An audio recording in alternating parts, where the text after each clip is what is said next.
And how's it going?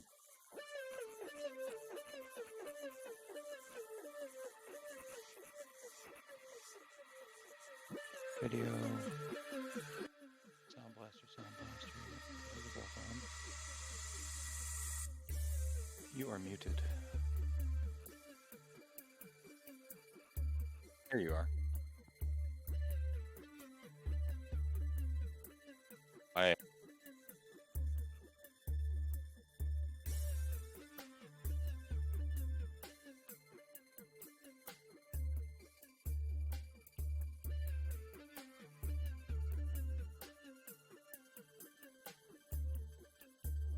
That sucks ass.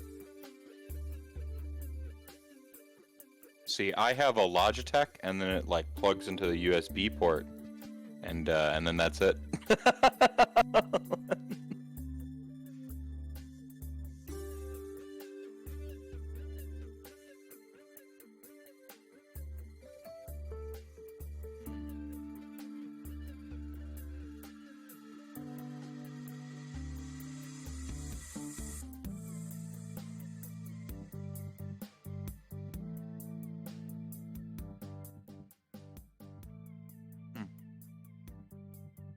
Gremlins, man, gremlins.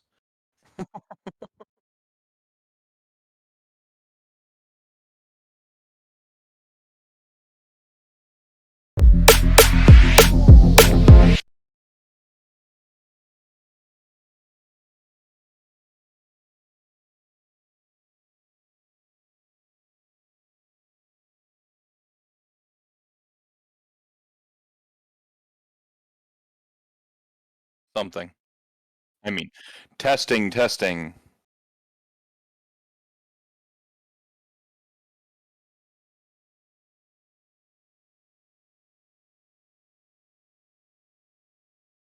Yeah, there you go. Well, it's like a gunslinger, really. Like the wit, you can't contain it. You can't stop it. It just fingers all day. Boom, That's boom. right. Yeah, yeah. Awesome. Well, thank you so much for coming for a hangout, man. It's again, I love doing kind of a cold open like you do. Let a couple people trickle in. They should be here. It was It's the way. It's the way. Also, if you export your stuff to YouTube, which I don't know if you're doing that yet, do that. Like, it's the mistake I made 7-8 years ago when I started streaming, man. Like, Twitch's discovery is shit. Can I swear? I don't. Oh, yeah, fucking all the time. Okay. Twitch's discovery is just shit. But it's like its retention, its interactivity, everything else about it is way better than YouTube.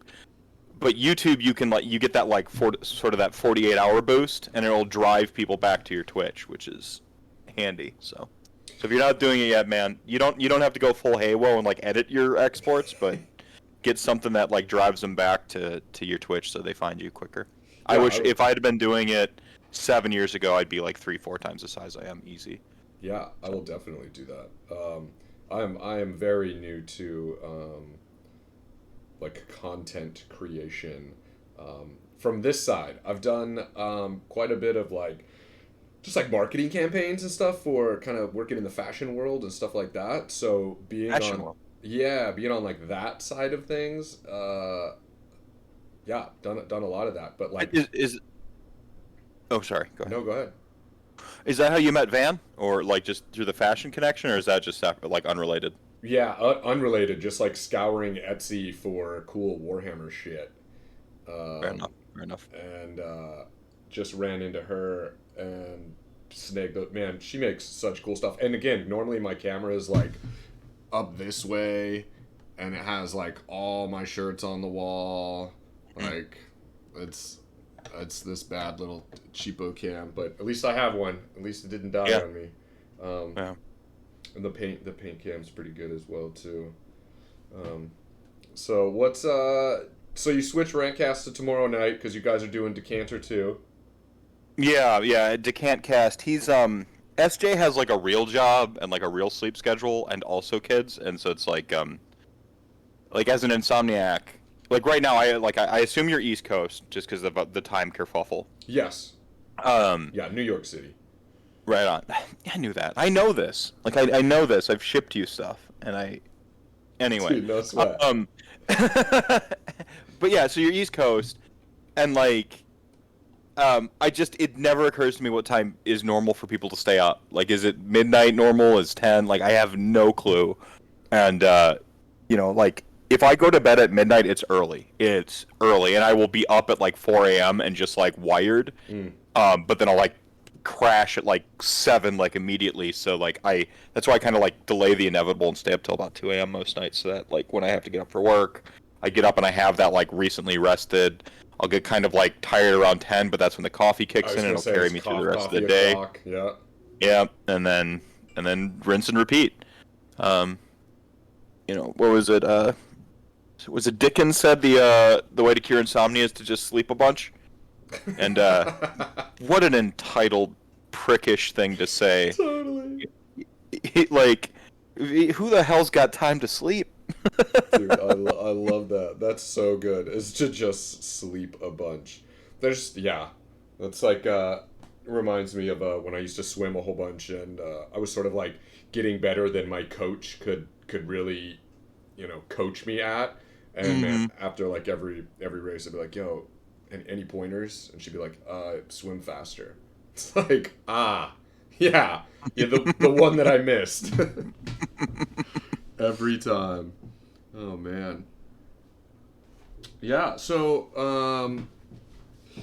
I definitely will probably do a little bit of hobby too while I'm doing this, because I I'm got the probably not gonna hobby, but I'm gonna be editing thumbnails for. I've got like 11 more videos to get up on YouTube.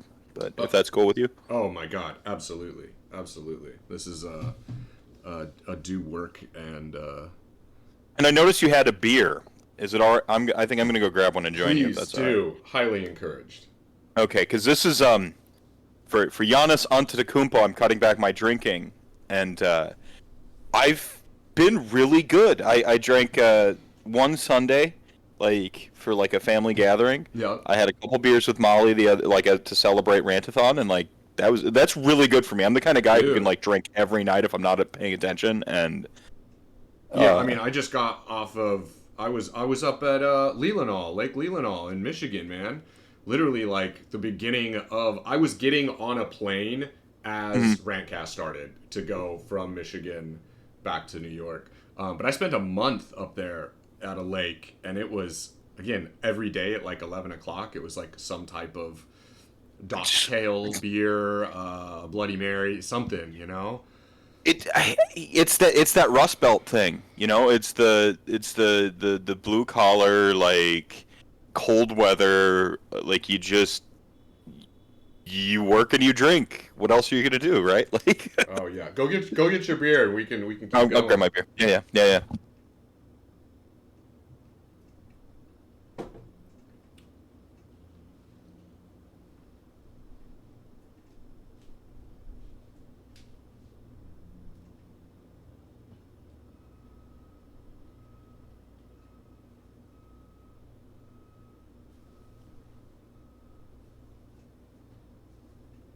Ah, good evening, wife.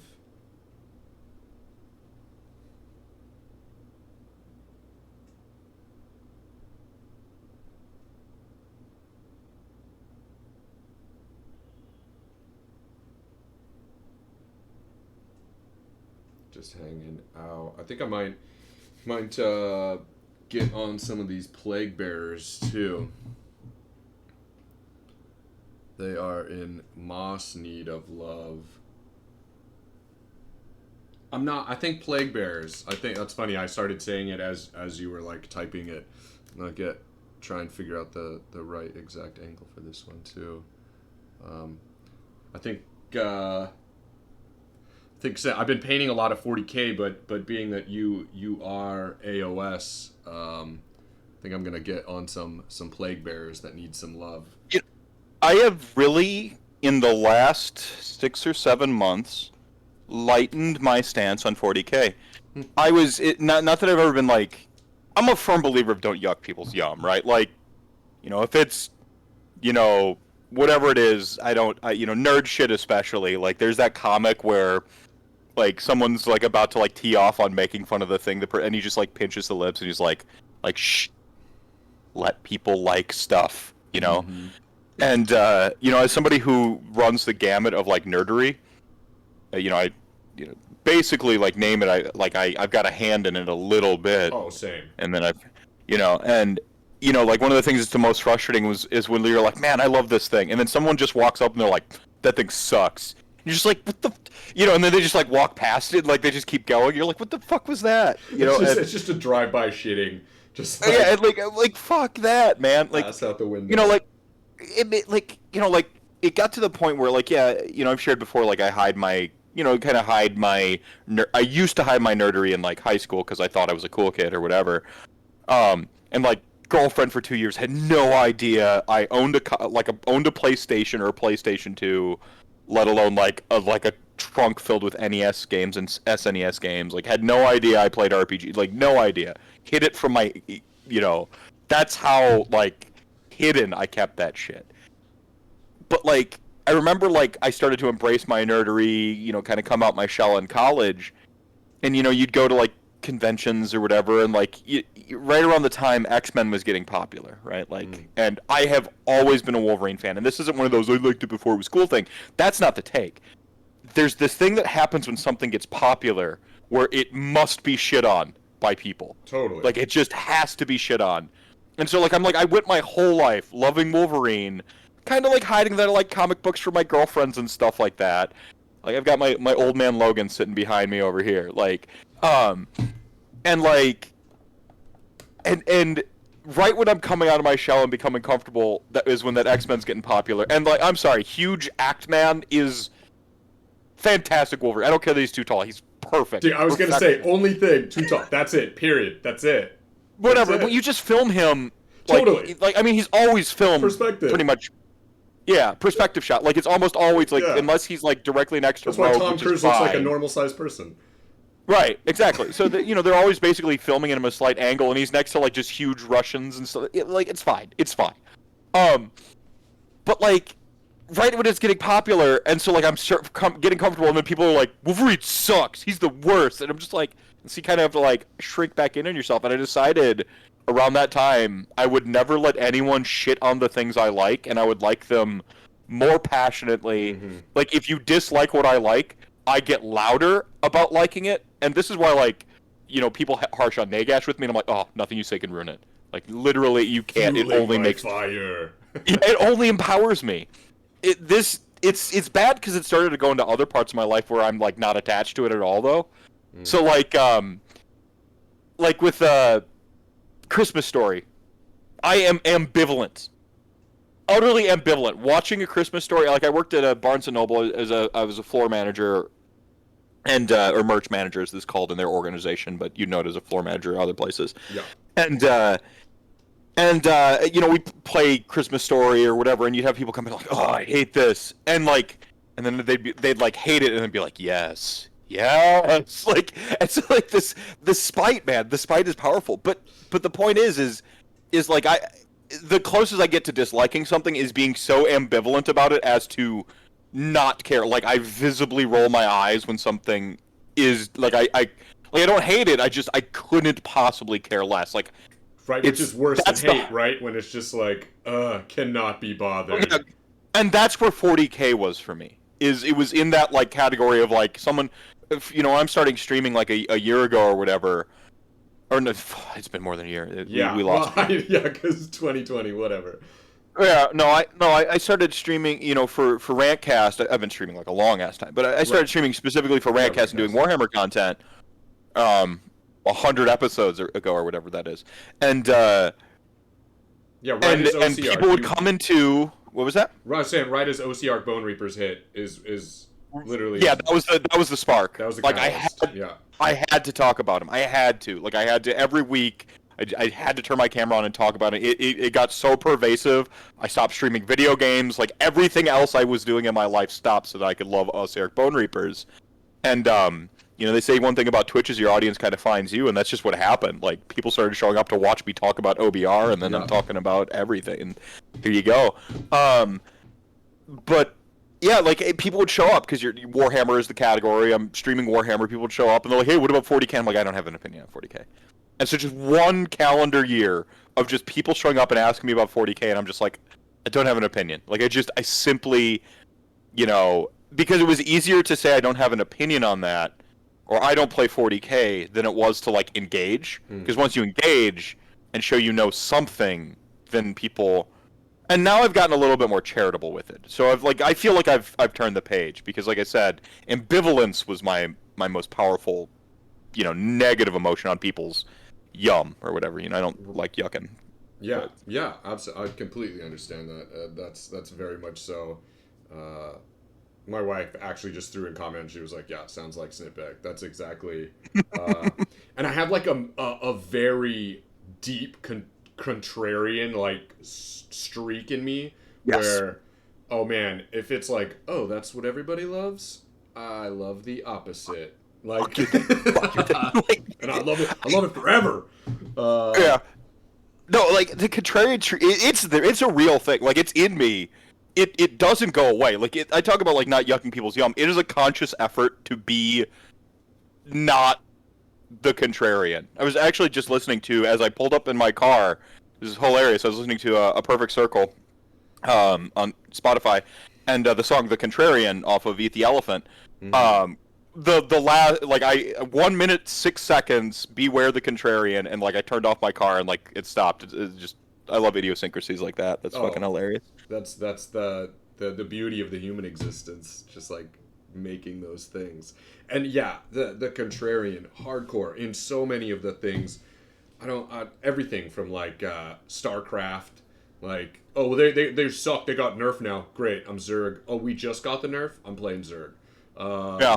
Like anything like that. Magic. I don't know. Any game I've been a part of, I'm just like cool. I mean, like I got into Nurgle uh, in AOS to play Puscoil Blightlords and demons only. I was Mm. like, nope, no Blight King spam. I'm not doing Blight King spam. I want to do demons and I want to do Puscoil Blightlords and I want to make it like I want to make it work, right? And I want to come in at like I want to make it like I know it's probably only gonna be like B plus, maybe A minus, best case scenario, and I know that's the case. But there's also the when you catch somebody off lane when they just don't know when Yeah. you just Yeah. side swipe. Yeah, Um, the secret tech. They're just not they're not used to not playing against it.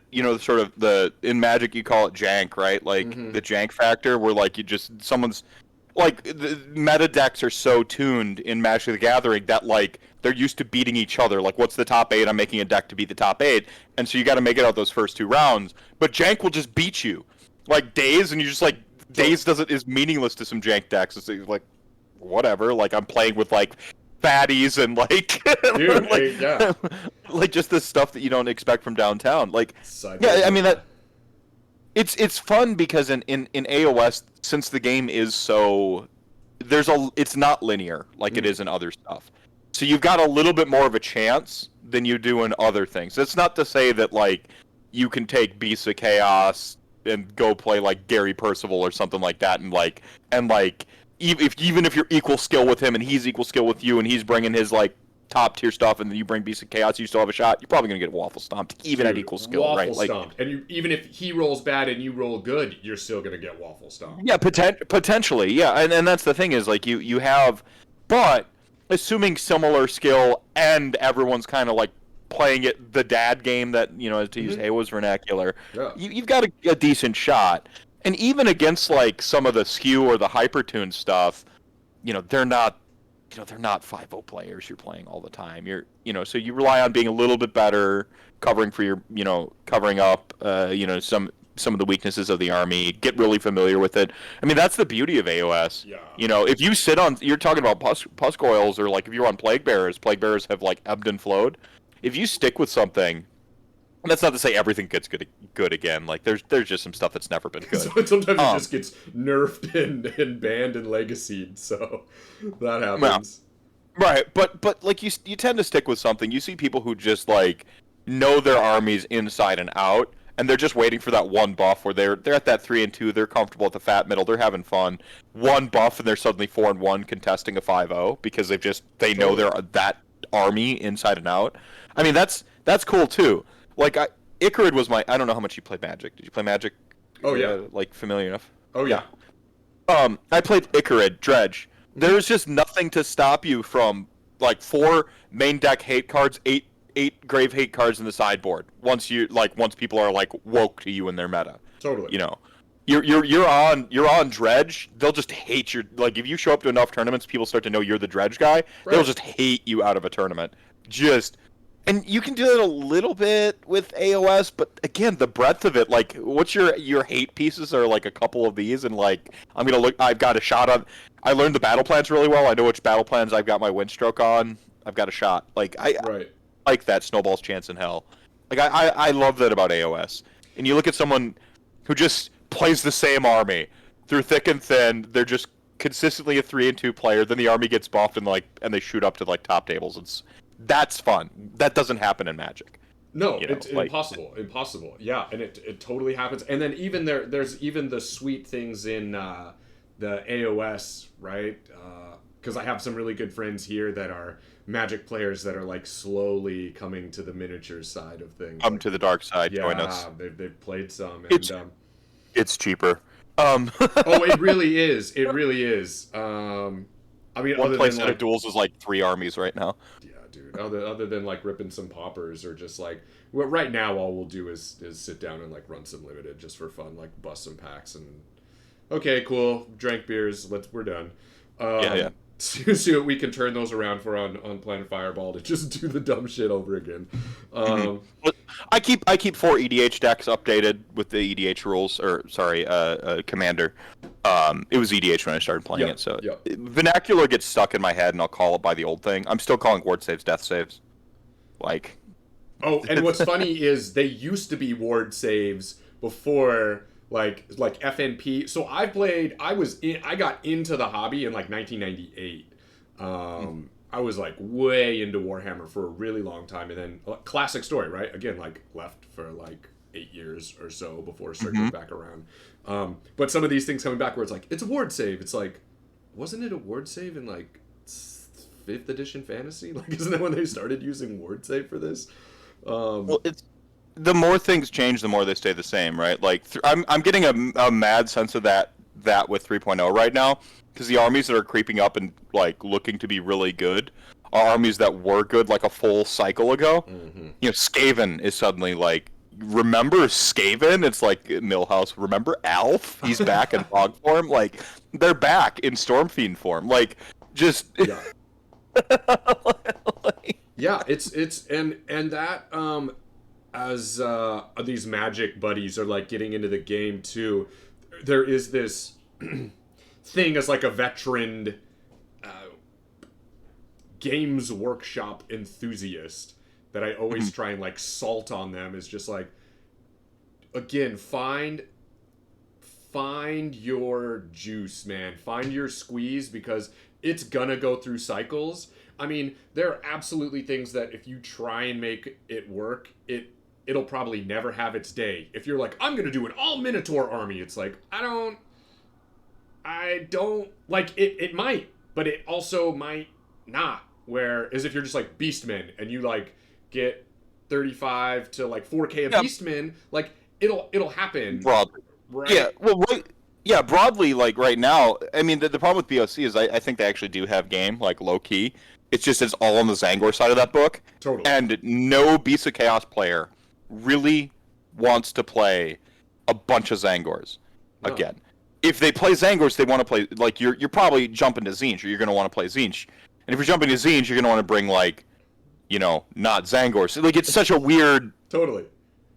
you know, and so, like, Beast of Chaos, like, that's my, like, hot take tinfoil hat, is, like, actually, like, if you see somebody, like, load up on, like, Zangor Enlightened, you know, 6 or 12 of them, like 2 units of 6 with a shaman, a great brace, Zangor shaman, great for some juice from steroids, and and then like the buff, yeah, and then you got a Bray shaman is sending them 19 inches just Yeeting turbo, them. Just just yeeting them across the board. just Zoop. turbo, yeah, like just nutso stuff you can do like with them, and they put up some damage. The thing was is like they got kind of priced out of relevancy. Yeah. Everything went up in cost, and they kind of got knocked down a little bit. They're efficient again. Um, but hey, that's the hot take. Everyone's like it's the when everyone like thinks of the worst army in AOS, they always go to BOC right now. Like, they're like that's just the worst army. I think it's Slanesh, but like they go to like oh Beast is the worst army, and just for Yeah. like their illustrated point. But I think it's Slanesh as well because I think Beast still has like a lot of they can interesting spam shenanigan shit you can do that they can cheat to win. dude, Like exactly. they just choose not to play the game of Age of Sigmar the way it's intended to be played. The problem they have is since sort of and they're not called stratagems in this. See, I don't play 40k. What are they called? Grand strategies or Grand whatever. Like strategies, yep. like your grand strategies like oftentimes like rely on you killing stuff, or you have these like things that rely on you killing stuff now that score you extra points. Yeah, oh yeah. They still fall down a little bit in the damage department. With again Zangors, people start putting Zangors in, they're going to start knocking stuff off objectives, and they're going to see that list start to come together. So basically, a couple Zangor missiles, to just go out and do shenanigans, and then just the derpiest dude speed bump. Don't play the game of Age of Sigmar list you can think of. Ungor MSU mega bump. Like just a gazillion of them. Just Fibonacci sequence of stupid ass Ungors, just 4 inches, 4 inches, 4 inches, and just like in the like the Malabolgia in Dante's Inferno, just you are in hell, and you have to go through all of these rings to get anywhere important. It's just, again, it's not fun, and I did it, I did it for like a couple tournaments when right after LON got nerfed, and like everyone's like Beast of Chaos is crap, and I'm like, I'm gonna prove you guys wrong. Exactly, that contrarian. I got that same thing. It's like, fuck you guys. Like, had like an embarrassing record with them, like just went undefeated at one tournament. Didn't win it because I had a draw. But unbeaten, right? Like didn't get beaten. Draw counts as not beaten. For sure. So I'm technically correct. Absolutely. So went unbeaten in a tournament, at 3-2, 3-2, beat Slanesh like with them, and just at peak Slanesh. I'm like, oh yeah, no, do infinite damage to those Ungors right there. Oh, double activate, get your extra movement, sure. There's that other unit. Do you have anything else you can crush them with? I'd love to see it. Smash them. Yeah, just kill them. It got to the point where I was getting upset that my opponent was killing my Ungors because I was running out of stuff to throw on the barbecue. Yeah, exactly. Yeah. I'm like, I was gonna burn those guys. Like, come on, save some for me. Yeah. Like, what a stupid army. Oh man, I love it so much. Yeah, so you're saying you're a little less ambivalent about 40K. How so? Like, what's been the catalyst to like move you into an opinion? Well, it's my one contrarian. Like initial blush is contrarian because I'm an English lit major. Oh yeah. And I was always the anti-censorship, like hardcore. Like if you told me a story was about something or told me to read something, I wouldn't want to read it, and I would find a way to tell you you're wrong about what the story's about. Totally. I would write an essay that took the counter position almost every single time, right? But more than the contrarianness is the belief. It's the complexity of death of the artist versus authorial intent, right?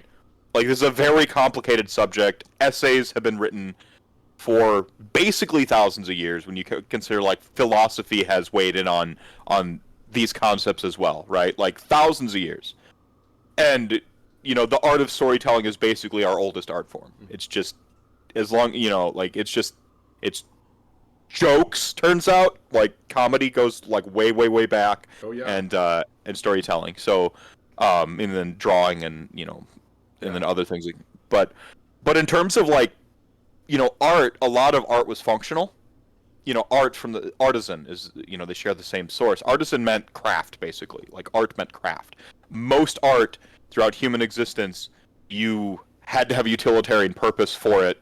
You would get paid to do the utilitarian. Even like the great painters you think of were like paid by the cathedral to revere the gods and the deities, and so it was very utilitarian because worship had a utilitarian purpose. We don't necessarily think of it that way in our modern day. Well, yeah, yeah, right. Yeah. Right. I mean, but that was the Rembrandt was painted rich people like a Polaroid camera. Like that's what he did, and Totally. he's Dude was doing Insta posts for people. yeah. Yeah, that's what Rembrandt and he's revered as like just one of the greatest artists ever because his colors and stuff like that. And you're like, dude was just like getting paid to take people's family pictures. Dude, I was really good at it, but like so good at it. And like his were better than anybody else's at the time, and like just the realism because he had access because of who he was painting to like the best materials. Like he had the best gear. Like of course it was the best shit out there. Oh yeah, yeah. It turns out there's a direct link between like leisure time, prosperity, and the ceiling on your art, right? Like, it's just trace it back. But the point is like it's always been for art's sake. But on the flip side of that, like art tended to be craft, utilitarian. Storytelling was like leisurely. Yeah. Socrates criticized the written word as destroying the oral tradition of storytelling because stories were living, breathing things. You would all have your own spin. You travel. You tell stories. So the point is we've been arguing about authorial intent versus death of the artist pretty much since Socrates, right? Like it not in those specific, we coined the terms way later on and we wrote essays and stuff way later on, but we've virtually been, and we're still doing it. But something has just drastically changed everything, which is obviously the internet, obviously social media. Yeah. Like, I really wish I could ask even my college professors at the time that were like, usually you're one of two camps: you're authorial intent or death of the artist. And I obviously, being a contrarian, think it's both. You can't separate the art from the artist. It is impossible. But you must contextualize the artist with its time. It existed, and so on and so forth. This is important. But then we analyze it via death of the artist once we've gotten some context that's necessary. Right. And you can do multiple critical analyses of texts. You can do you can do a feminist analysis. You can do a authorial intent analysis. You can go through and just read the same text like 16 different ways. Like it's crazy. Anyway.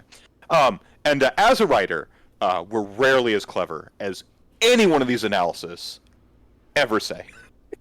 Did you mean this? Oh yeah, totally. No, that was cool what I meant. But with 40K, you have something that isn't created, like as it exists now. The creators of it, they don't have a hand in the pie anymore. Like it was made. Neither of the main two. I'd have to Wikipedia to seem like I'm smarter than what I am. Neither of the main two that invented 40K, have a hand in the company anymore. Right. This is like it is. They're not there. The original conceit is gone for all intents and purposes. So what is left is like a business with an IP that they own and people, the fandom. And I do think once an IP gets substantive enough and big enough, it is no longer the artist anyway. Like as a writer, if any one of my stories blows up, I'm just like, yep, that's not mine anymore. Sure. It's kind of like raising a kid. All my stories are my children, but like eventually they turn 18 and they have to go out into the world. Yeah, there's emancipation. It happens. Mm-hmm. Yeah, mm-hmm. It grows up, right? Like it becomes, as you're saying, like an entity in itself in the amalgamation of the audience that it is influencing and vice versa. Like as soon as that massive swirl happens, like it becomes its own entity. Yeah. Right, and fuck Socrates for making fun of like literature, basically. Like fuck that guy. I love books, but he was onto something with the oral tradition. Mm-hmm. Stories, just because it's written down and physically exists. Now that we have the internet, that oral tradition continues online now. Like you don't necessarily take the same story and like go from campsite to campsite telling these stories to different societies with your theater troupe, and you travel around and the story's retold, and it changes and it morphs, and then some guy comes along like Bullfinch and tries to get it all put together in a story or in one big book or tome. But like we're doing that now. Again, the more things change, the more they stay the same. We're doing that now. Like what do you think the Star Wars trilogies were about, really? And you see these conversations go on and on and on, and it's really really fascinating to me. And I'm bringing it all back. I had to set all the backdrop. I'm in. Yeah, yeah. I had to set it all up. In 40K, there is a pervasive fascist element, right? In the stories, originally satire. I've seen the original art where they're like, they are carbon copies of propaganda photos from Margaret Thatcher era Britain and stuff like that. Yeah. Like they're carbon copies. It's just instead of like bobbies, it's Space Marines. Totally. And like they're putting the boots to literal punks, like literal 80 like spiked hair, like they're just leather jackets, spikes, chains, and then it's Space Marines like beating them. It's as one-to-one as it basically gets in terms of satire. And you have this delicate balance of like, yeah, the fash stuff, and then like there are fascists out there and they're like, yo, I love fash stuff, and then they read into the cool fash stuff that they love, and by cool I mean to them, not that fascism's cool. Yeah, I got you. It's literally the worst thing. Like actually, historically, like all of human society knows it's bad, except for just like these fucking there's idiots some pockets out there. Just this fucking group of idiots. And what ended up happening is you saw I saw like people I like and respect start to swing one way toward like, oh yeah, like all 40K players are fascists, and I'm like, and that's where like my head snapped back, where all my literature training, all my like it all came to a head, and I'm like, nah, fuck that, I refuse to believe that. Yeah. Like, if fascists can watch American History X, which is a very earnest work, not satire. No. A very earnest work with a very explicit point. It freaking brackets its message. Like literally leads with, tells you what it is, finishes telling you what it is at the end. Like literally brackets it. And you have these fascists out there that think it's a story about like some hardened badass who goes to prison and his family would have lived if he didn't like become a beta cuck. Like that's how they read that text. Totally. And I'm like, I'll be damned if I'm going to let these assholes co-opt 40K. And I'm like, not because I care about 40K, but because I care about, well, fascists not being allowed to take stuff. Yeah. And so like, and then now the challenge becomes talking to people who are against the fascist elements of 40K, who are against the fascist messaging, who love 40K sincerely because they see chainswords are sweet and stuff like that, but then, or worse, the outsiders, like the AOS players who are like, yeah, man, I don't play 40K because that's for fascists. And I'm like, come on now, like we need to, like that's a bad opinion. Like that's just yes, bad opinions exist. Yeah. Orcs are the happiest society there are. Yeah, like the Tau are like basically like Zen Buddhists dispensing peace via gun. Like yeah. I mean, you first get the option, right? It's first the like, join the greater good. No, all right, fire up the giant plasma cannon. Like, fire up the fusion reactor, bro. Yeah, I'm gonna give a shout out. Freed's in here, Bitterbrush, and I Hate Twitch. They're some of my. They're my part of my chat gang, the locals that hang out in the fat middle. Saying hey to these guys. Yeah, right on. Yeah, Tau make Mal happy. Yeah, Tau make Mal happy for. Well, sure. and that's and like I mean my real take is I don't think 40K is worth a deep analysis. Is like that's the ultimate take. I don't think it's written on that level. It's fun to discuss, like Maoism is really bad, and like maybe the Tower is supposed to be like Maoist, communist, essentially, like whatever. But like you can do those readings, and it's fun to do that.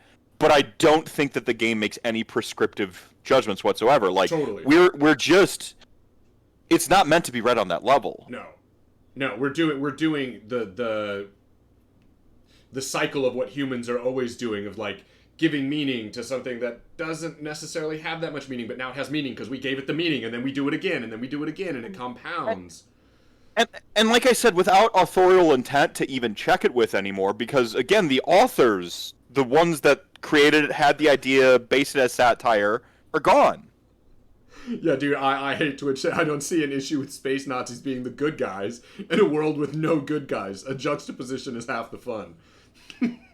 Well, yeah, I mean, and that's the thing, is like I want to go like I don't know, like I want to try to, like, art influences life too, like that's inescapable. So I'm not saying like it doesn't matter or you can't get deeper meaning from it, because like you can draw meaning from anywhere. I have been harping on sports ball shit for just, has it been, it feels like it's been a month, but it's only been like a week and a half. Yeah. And just like, oh, Giannis's life story, it's, you can read anything into it. Yeah. Anything you want, right? Like it that's the beauty of like the subjective human experience, right? Like you know, we're just all interpreting shadows on a wall. That's the Plato's cave, right? Like like you know, and I do believe it's worthy to get the meaning from your art and your, you know, the things you enjoy. I you know, I wasted years on, you know,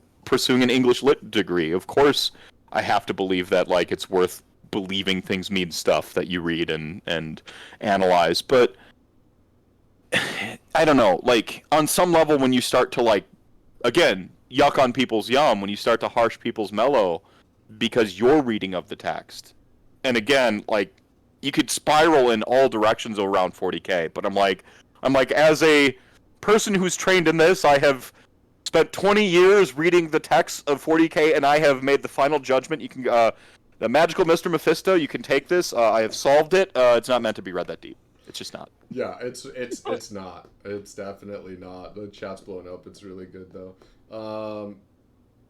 They also eat pineapple pizza. Yeah, I do. I eat pineapples on my pizza for sure. So to like come back down from the 100,000-foot view to like 10. Necron, is that where you would go in the 40K universe? You play the space skellies. So I actually I played 40K. So I started with Warhammer Fantasy Battle back in 4th edition, Army Book Undead. You know, like the, you know, my boy. Yeah, the guy Nagash. Nagash, Skelly Daddy, OG. But my friends were getting into 40K about this, like, sort of, we were collecting our Warhammer Fantasy Battle armies, and some of my friends also had like 500 points of Space Marines or whatever. And so you kind of have this like simultaneous collection thing going on, and so I had to like make a judgment call. And in those days, Necrons had 2 kits, and they were both blister packs. Oh, you remember totally. they had they had the speeder, and then just the guys. Yep. The warrior. That's all they had. They weren't even called warriors. It was just Necron. It might have been Necron warrior. That was it. And then the speeder. That was like the weird little like. Immortals and warriors, I believe, right? That is what they're called, immortals and warriors. That's all they had. Yep. And like I was going to play them because, you know, Castlevania. Like I just want to play Castlevania in all of its iterations as much as possible. Can't blame you. And you know, Necrons were out, so I'm looking at them. I hated the little plastic sticks that came with them.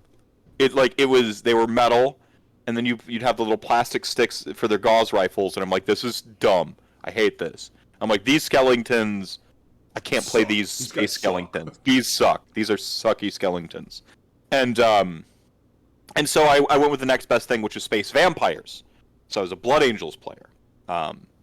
And you know, my name is Mephisto. It's Oh yeah, it was When I not first a saw club. it, that's sort of where I thought it was coming from. I was like, It's an amalgam. It was like, you try to in college we had a club where you kind of you like you get to weeb, submit your you nickname. weeb. No, I know the story. Tell the story though, because I got people They in know, chat who the don't. audience doesn't know this story. So Exactly. so, the joke on my chat over on Twitch in Chat Gang is that I am not a weeb. But I happen to know like an astonishing amount about like anime, and then like I also have all these anime stories and stuff like that. So I was in an anime club called Otaku Anonymous, which was the unofficial anime club for University of Wisconsin Eau Claire. Now the front was Anime Society, okay, but Otaku Anonymous made the official club to like so that we could get school funding to run our convention, but like that was for the like that was the one you advertised and people went to AS because you get your little like book, and all the cool nerds and by cool nerds I mean the turbo nerds, Yeah. the like Hyper nerd. yeah like the turbo nerds, like they all went to OA. So it was like AS was like the diet nerd and or like regular nerds are the ones like getting into anime or they'd seen Toonami, right? Like, and then like turbo nerds were like the ones like me who had like were in VHS swap clubs. Yes. That would like mail each other VHS tapes of like Project Echo versus Battle One and Macross and Fatal Macross, Fury. dude. Oh, Yeah. that was my Yeah. jam. Yeah, the Fatal Fury movies, Yu Yu Hakusho, Yu Yu Hakusho. pre Toonami, yeah, it was that, so I was in that a group like that, Galaxy Express 2099 or whatever it was, or whatever, I can't remember what it was anymore. I think it was 2099. Yeah, so the VHS club, so that was the turbo nerds. We were the turbo nerds, and by the time we got to college, it was like having the DVRs or like the DivX discs with just like fan subs, just spools and spools of Memorex DVRs, man. But the thing is it's anonymous, so you don't have a name in Otaku Anonymous. You go to OA. The first time you go, you're nobody. Yeah. No one knows you. But the second time you go, you have to stand up in front of the thing and do like an Alcoholics Anonymous type thing, like "Hey, I'm," and then you say your nickname Right. in front of everybody. But the thing is like this is a hazing. It's a trick. Totally. Nobody realizes it if they haven't been there before, that when you get up there, you're going to say your nickname that you think is really cool, and they're going to roast you and change it into something shitty. So, like, we had a guy who wanted to be called Iron Man. And we had a guy in the audience who had watched, like, Iron Man, and his nickname was Master. So the guy's full nickname became Iron Man after Master's watch. That was his full nickname. Or Half-Mass. Half-Mast, yeah, great. So he didn't get a cool nickname. So I gotta get a cool nickname, right? And You gotta think of it like a brand. That's how my country ass boy thinks of it. Is like you gotta make a brand that nobody can copy. Like when you brand the cattle, you can't fuck with it. And if you do, like you're only making it better. Yeah. So I'm So at this time, people know me as Hades because of Halo and stuff like that. Well, it was the Pope, but then the Pope got banned. I was like the Pope on Open BattleNet because the Pope has killed you, or the Pope has slain you, was just the funniest thing I ever thought. Too good. Yeah, but it became Hades once it got changed. I went by like Hades in the dorms and stuff like that, so people knew me as Hades a little bit, but that was a completely separate group from OA. And I'm like, I could do Hades, but like, that's, I mean, even at the time, I'm like, that's super edgelord. There was an anime called Demon City Shinjuku, and there's a character in it named Mephisto. Now, I'm a huge Diablo 2 fan. Mephisto's in Diablo 2, and there's a Commodore 64 game called Mr. Mephisto. Actually, pretty dope game. Still holds up. Cool. Hard, yeah. So it's pretty solid if you can get a. It's decent. It's fun if you like old arcade games. And so I'm like, this is the perfect name. It's the trifecta. If they reference me, if they make a reference out of it, it's going to be the video game. It's going to be the movie. Like I'm like, it is steel proof. Or like it is just exactly. They cannot ruin Mephisto. Yeah. And I'm like, they're probably gonna do something with the anime. He talks about Pandora's box a bunch. Like it'll be fine. So I get up there and I'm like, I'm Mephisto, and then like it goes to the audience, and they start making fun of me. And my friend stands up and he's like, "No, it's the magical Mr. Mephisto because it sounds like a magical bunny rabbit." So my full nickname is actually the magical Mr. Mephisto because it sounds like a magical bunny rabbit. So that's my full nickname from OA. And then over time, just Mephisto, Meph, Mr. Meph, so on and so forth. Fast forward. I think I did an Instagram shout out in the last 2 days that was the magical Mr. Mephisto. Oh, I make various different jokes about it. Like, so my first name is actually Mr. is my middle name, and the magical Mr. are my two middle names, and then my last name is Mephisto. And I'm like, but I got married, so like my last name is now Mori, so it's Mephisto Mori, and like it just I keep fucking with it. Or like, since the is my name, if you're talking about me as like with a if you would have to use the again. Because the is a name, so it'd be the Mr. It's stupid. It's really stupid, but like I have like an Andy Kaufman sense of like anti-humor. Like the more you beat a joke into the ground, the funnier it gets. To me, it's just even funnier. So yeah, I'm a Justin TV comes out. I have since left OA, the number of people calling me Meph is like dwindling. It's like 2 people in the world still call me Mephisto, and so it's pretty much out of my head. I've always used a bunch of different weird online handles, like I was Lord Satin in StarCraft. Never really settled on like one. Caius, a bunch. I was always known as Caius. There's a band called Caius, which is of course referencing a Dungeons and Dragons module, which they actually brought back. What is it? The Children of Caius is a whole thing. I had Caius for a while, like a bunch of nicknames, and then Justin TV comes out. Caius is always taken, so I never get Caius, and I have to come up with something. So I go with I'm just racking my brain over what to call myself, and suddenly it strikes me, like Mr. Mephisto, like I haven't been called by this in like 10 years at this point. I don't know, not 10 years, probably just like 4 years or something. I'm like, I haven't been called by this in so long, but like it's perfect. Because when I was a kid, it was, the edgelord joke making fun of me and my magical bunny rabbit. But now that I'm older and I have kids, the Mister actually fits. I'm like, holy shit! Like, wow, that came full circle. Damn it! Yeah, like I am now a Mister. Like when you're like 19, you're like, I ain't no Mister, or 18 or whatever. That's my dad. Yeah. So full circle of just like I'm Mr. Mephisto now, and it satisfies one of the most important things, which is you can't self-gloss. That's something OA is like, you try to make a nickname for yourself and then they just make fun of you. That's the whole point. Oh, it's good. You can combine fandoms. Diablo, Kit Mephisto. Hey, Kit Fisto was dope though, yo. Yeah. He got done dirty. Except for in the comics where him and Ahsoka Tano have like a thing. Not that I like Star Wars. I mean, it's one of the. I'll get into a Star Wars combo anytime. So again, not Necron or back to Blood Angels. Yeah, this whole thing started that way. Get it. What are you doing? Yeah, so Blood Angels were very nice, by the way. Good. People usually can't keep up with my like webbing thoughts. Here. Yeah. It's Necrons now. I haven't, like, there you go through that phase when you're young where you like Space Marines and they just it's the saturation, and I still maintain Mephiston as a badass. There's a 1D4 Chan. Absolutely. If, like the joke is it 1D4 Chan or 1D4 Wiki? I can't remember what it is. It's gotta be Wiki now. Chan went the way of the dodo. The 1D4 Okay, Chan. good. Yeah, it's gone. Okay, good. Bye. Yeah. But there's the 1D4 wiki or D4 wiki or whatever. The Mephiston article is fucking hilarious. It's like, how does a wall shit itself? It like Mephiston stares at it. That's how a wall shits itself. With You're the, just like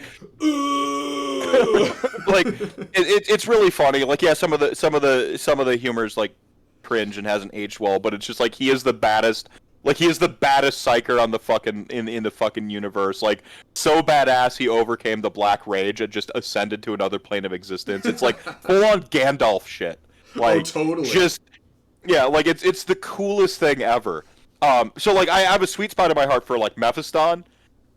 But like otherwise, like, the Black Company's still dope, and like the whole like they have this like rage in them. Sure. I like Wolverine because the Berserker rage. I've always had a little bit of an Irish temper. Like, it's it all makes sense. It makes sense. So I still have a fondness for the Blood Angels, but like Space Marines, just as I've gotten older, I've just liked them less and less and less every single year. And then the new Necrons came out, and I'm like, oh shit! Like, am I about to buy a 40K army for the first time in 20 years? I mean, Silent King is on point. Oh, I Heavy got one. destroyers, dude. I've got the Void Dragon Destroyers back here. Void Dragon is choice. Oh, right, it's on the side, on the other side of the on the other side of my Smashing Pumpkins Aeroplane Flies High box set. Glares and Salamanders. Hey, Salamanders are dope too, as is the Doomed Legion or whatever it is. Legion to the Damned. Oh, the fucking metal! Dude. Like they just like show up and like start blasting. So anyway, I started blasting. You just like warp in and are just like yeah, flames no, they're dope. behind them. Yeah, if I was ever gonna do Space Marines, because I'm totally in just like I really am not a Space Marine fan. Yeah, I mean I've always hated Ultramarines, and I'm not gonna lie. When Girly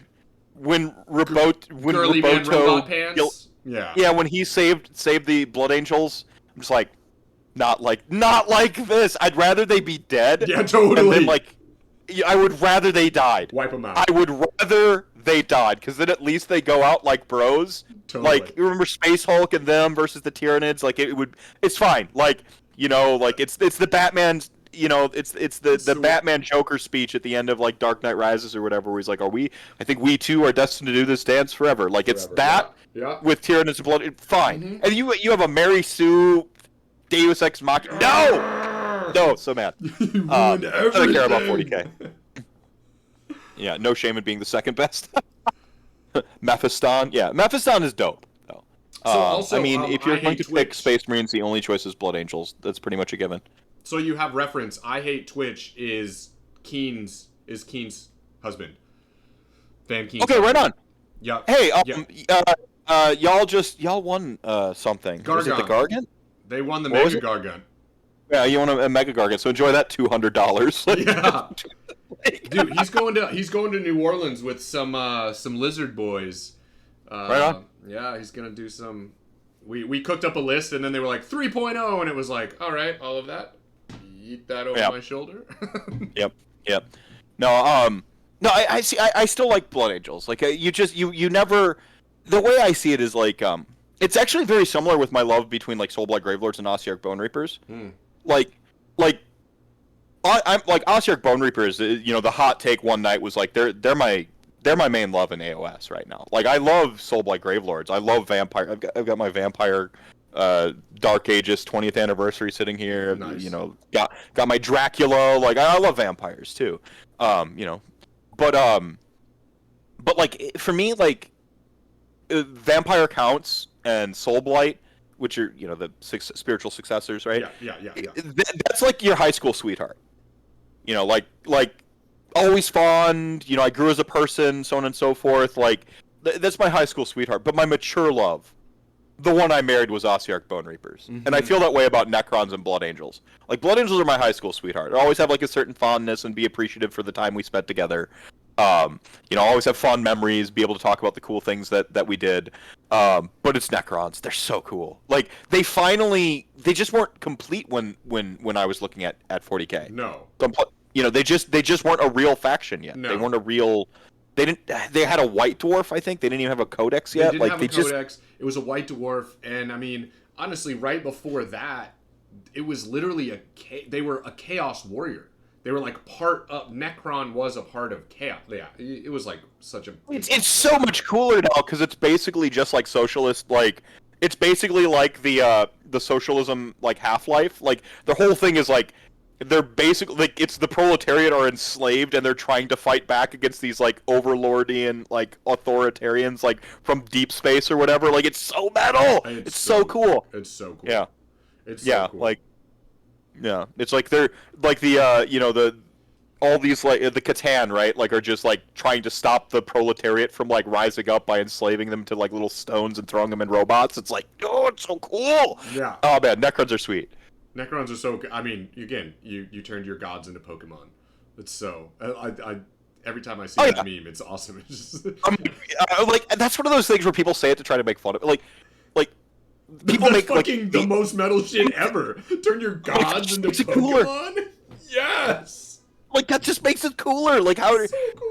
like there sometimes people have like those like oversimplified takes on things. Like the Scar and Mufasa right now for the dragons, and I'm like, you thought that would make me like them less? Yeah, Like Scar totally. is dope as hell. Like so's Actually, Mufasa. man, Like actually, now that you say that, because like, I'm gonna have to go reassess a ton of shit. Because like, when they dropped all the dragons, and when I first saw them, I was like, Dragon, wait, you're fucking Sigmarine dragons. I was like I was a little bent out. I was like, yeah, man, that would have been like another really cool, just like, dude, just have destruction, have like 3 giant factions where like if you want to play Stompas, you play destruction.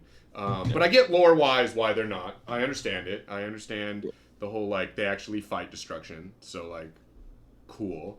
I with you've got Kragnos now who kind of can like migrate around destruction, Yup. right? That's you've got a Gotrek that sort of migrates around order.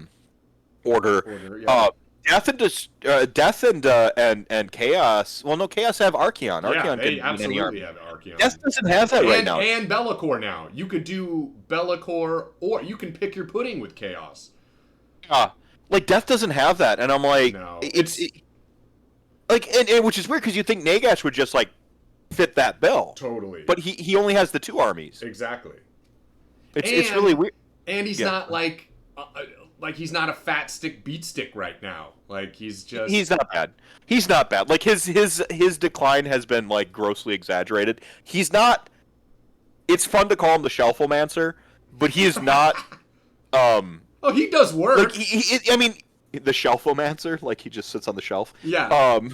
No, I'm saying he does work. He does. I mean, especially with like smite spam still is a thing. You can still just come in like. but he's in that like he's more in that catching people out category a little Sure. bit than the like kind of what you were talking about at the Yup. beginning of the show. Yup. Is he will like beat people's ass that aren't prepared for him. But that's always been Nagash's his shtick.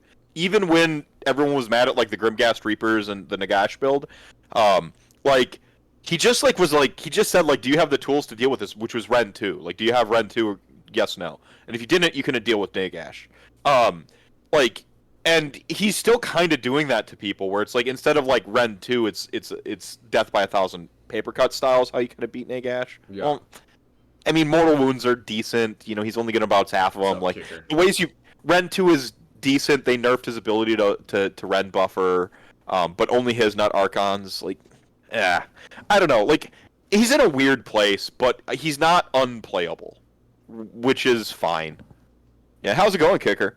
Yeah, you're not late. You're not that late. Checking. Let's go. Yeah. Yeah. Yeah. Is in a weird place, but I mean,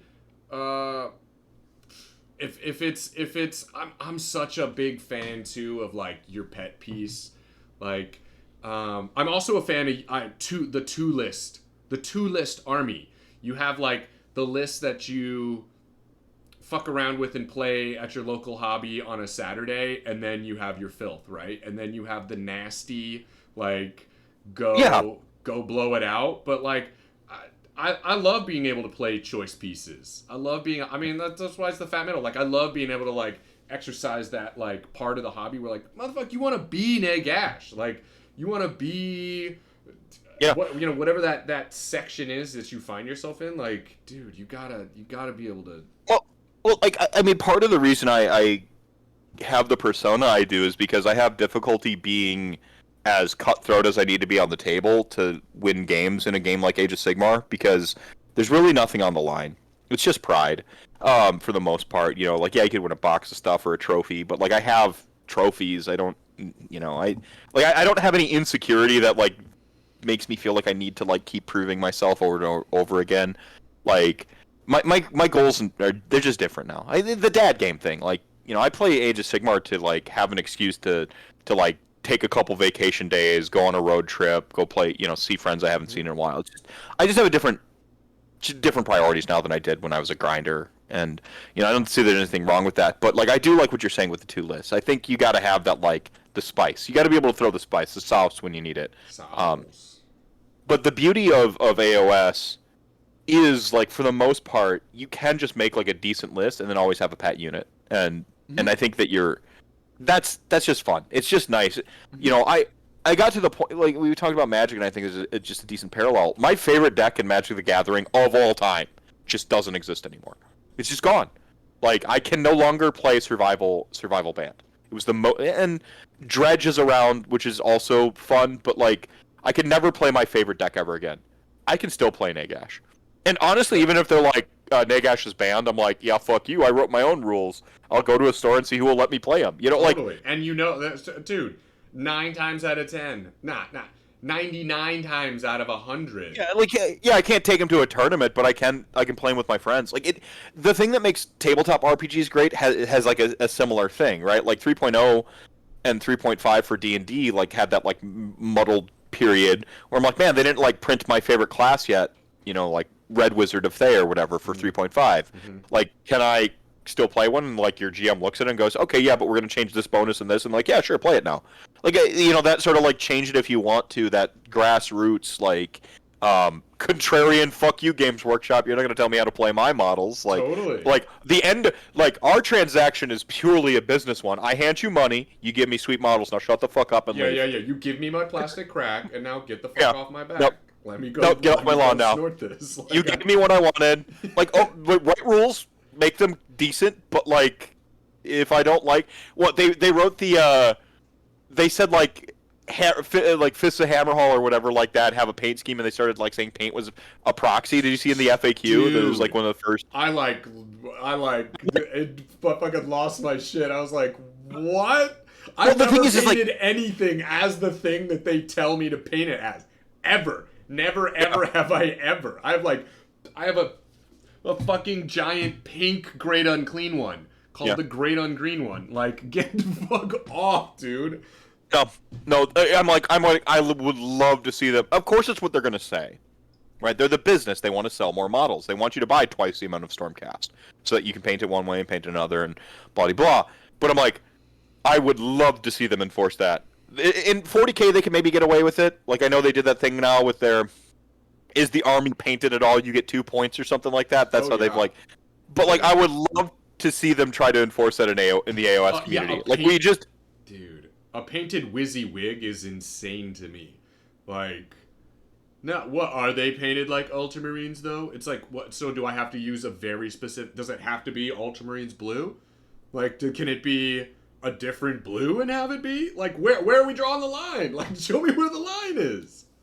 I am a sliver boy, evil bugs for life. So that must mean you're a Tyranids player too, and you're waiting for the silent people. No, Freed is a Necron player. Oh, right on. He's a Necron Orc boy. Yeah. I was a sliver kid too. Yeah, for sure. I'm getting into some. I mean, I have a decent amount of 40K. When I got back into the hobby, I actually jumped right into Kill Team, and I was like that guy who hadn't been to the hobby shop. I went to we have a GW on 8th Street, and I went in there and I was like, so what's the Kill Team scene like? And he was like, oh, there's a couple guys who play it, blah blah blah. I was like, cool. Immediately came home, jumped on their Facebook, started the 8th Street. I called it the 8th Planet Kill Team. Literally made a map.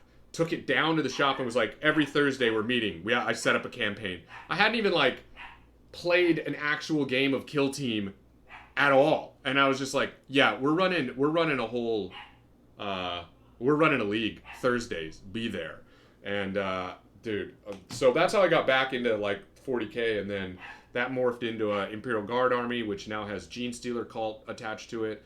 I won some Death Guard from somebody, and I was sort of hyped because I was like, yo, now I can use all my Nurgle because I got all this Nurgle from AOS. I'll just like roll it into Death Guard, and then the new but then the new Death Guard rules came out, and you can't ally demons in at all.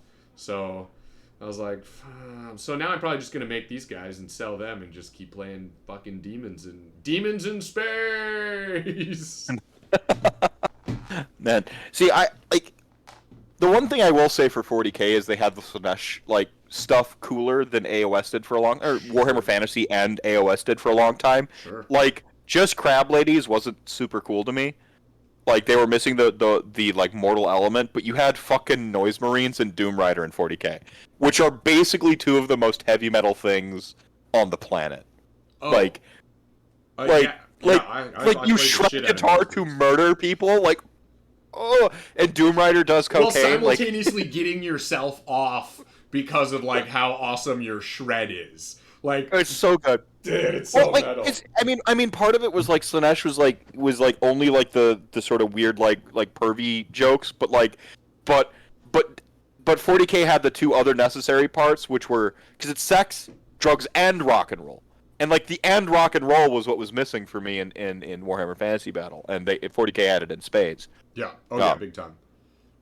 so Yeah, I don't even. one of the first um, units that I made at like Chaos Space Marines was what got me into Chaos Space Marines was Noise Marines. Right, right on. They were so it was so cool to me. It's just like sonic weapons because I was a punk rocker, man, and actually my first the first guitar my dad bought me because I was playing his. I was 13, and on my 13th birthday, I got an American Strat that was shell pink. I named her Shaniqua, and dude, it was. And I was like, dude, there's these like fucking space punk rockers, like let's Yeah. go. I've got my SG knockoff, like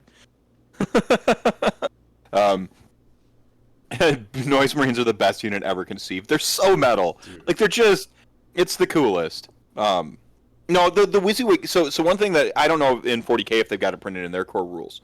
AOS doesn't actually have a WYSIWYG printing. No, It's not in the core rules. correct. It's something we just throw in our tournament packs.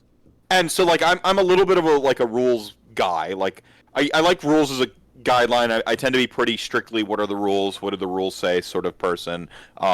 I'm a little bit different in RPGs because rules are guidelines, not rules in RPGs, but like that's a cooperative experience.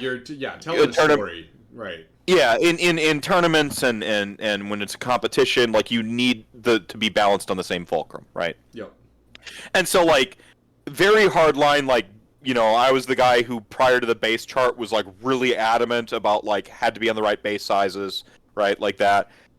And they were kind of wishy-washy in early AOS about that because they wanted people to still play with their squares and stuff. And, Yeah, it was like show up. Yeah. We'll let you. Yeah, we want you to come play. We want you to come play. We don't care. And then eventually they're like, nope, we got to rip the Band-Aid off, put them on the ovals and the circles now. Yeah. So that like I was there for that. I was in AOS just early enough to be catching the tail end of that conversation. So, but I was a hard line like, no, it's got to be on the right. It's got to be on the right circles because like the rules, like a Chaos Warrior on a 32 versus a Chaos Warrior on a 25 is a vast difference, and just blah blah blah rules. And so I was like a hard line. I was a hardline WYSIWYGger too. Like I was like, it's got to be WYSIWYG, got to be WYSIWYG. And then Frank, the Doc King, pointed out, he's like, WYSIWYG's not in the core rules. And like, comb through them, it's not. I'm like, I have immediately reversed stances, but like it was internal consistency I think on my part because like I'm like, what do the rules say? I'm like, oh wait, this doesn't have a rule. I guess I have to change my entire opinion on this because there's no rule for it. Like, so when they printed that FAQ, I'm just like, table flip, get the fuck out of here. Like, you'll pry my like painted the wrong color Ossiarch Bone Reapers from my cold dead hand. Yeah, absolutely. What I think is really interesting is AOS has a base size printout, and 40K still does not have a standardized base size. Interesting. Like, you can't find a thing that's like, and Space Marines are on this, and Orcs are on. Dude, if you buy a pack of Orcs, they come on 25s. Like, that's Insanity. so insane. That's the hardcore tournament scene, which is crazy. So obviously the TOs are doing like they know this is what things have to be on. They have their own base chart, I'd imagine then. Yeah, and that's I'm trying to I'm spacing on who the major organizer that everybody sort of just like pulls for 40K. There's one, and I'm like totally spacing, but they just like pull everybody's like, oh, that's what they're running. That's like what everybody in the community does. And that's kind of where they started to go for some of their playtesters as well, I know, for 40K. But it's still funny to me that they don't, like, AOS has an actual base size. I mean, that's how I found the base size that I needed for the Soul Grinder. I was like, wait, how big is the base for the Soul Grinder? Dude, have you seen the size of the base for the Soul Grinder? Is it the big pie? It is the biggest pie plate.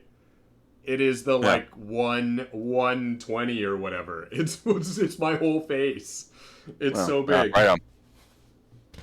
But I Yeah. mean, again, you can like look it up. You can find it. AOS does have musicians, and if you want to see, is it okay if I advertise another guy's Twitter, Oh my like real god, quick? yeah, yeah, Okay, everything. if you want to see some of the coolest orcs you've ever seen, a gentleman by the name of Sean Benson, he's a American living in Australia.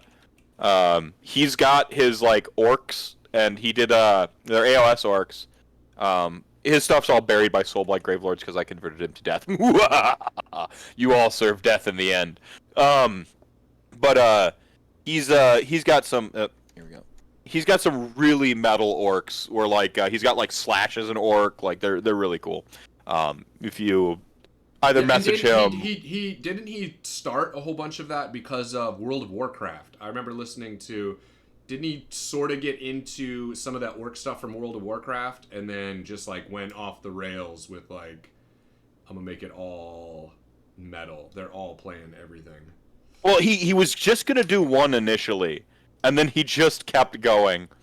I freaking love that. See there's his like main one. He's on the amps and everything.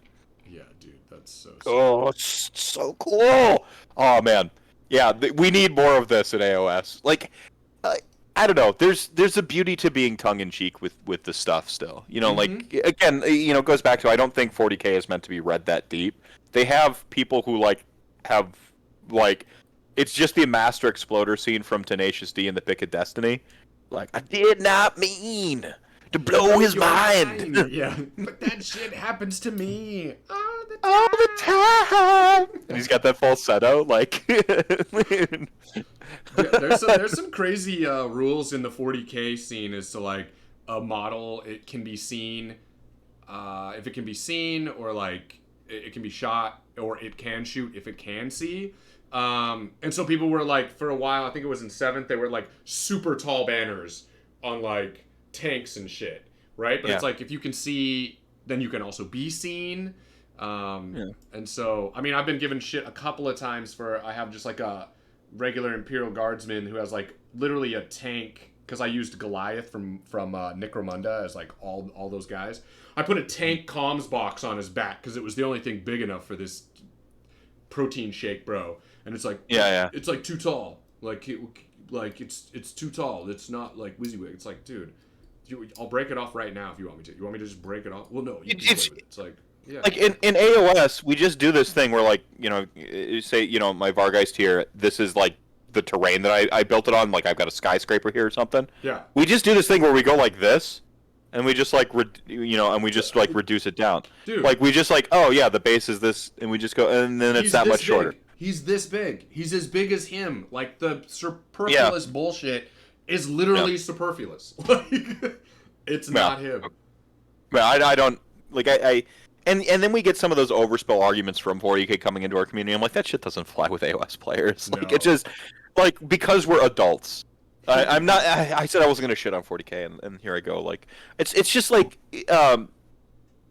Brendan. We did the Man Reads Back, and he said something about like solving a dispute at the table. He's like, pretend like you're an adult and then solve it. Was like the snark. And it's like, yeah, do that. Like I don't know. Like I didn't drive so like good. 8 hours to come like get into pedantic arguments about like fucking basis and shit. Like Yeah. My toy Don't waste- soldiers. don't waste my time. Don't waste my time. Like I love this game. I have a competitive streak, and I do consider myself more on the competitive axiom than not. Sure. But there's just a way to compete. Yeah. Like like there's a way to compete.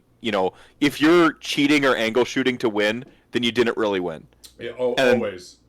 And you can be dishonest with yourself if you want to be, but like I know when you're laying awake at night looking at that trophy that you won dishonestly, you've got that little bit of the imposter syndrome at the back of your head saying, Totally. I didn't win this the right way.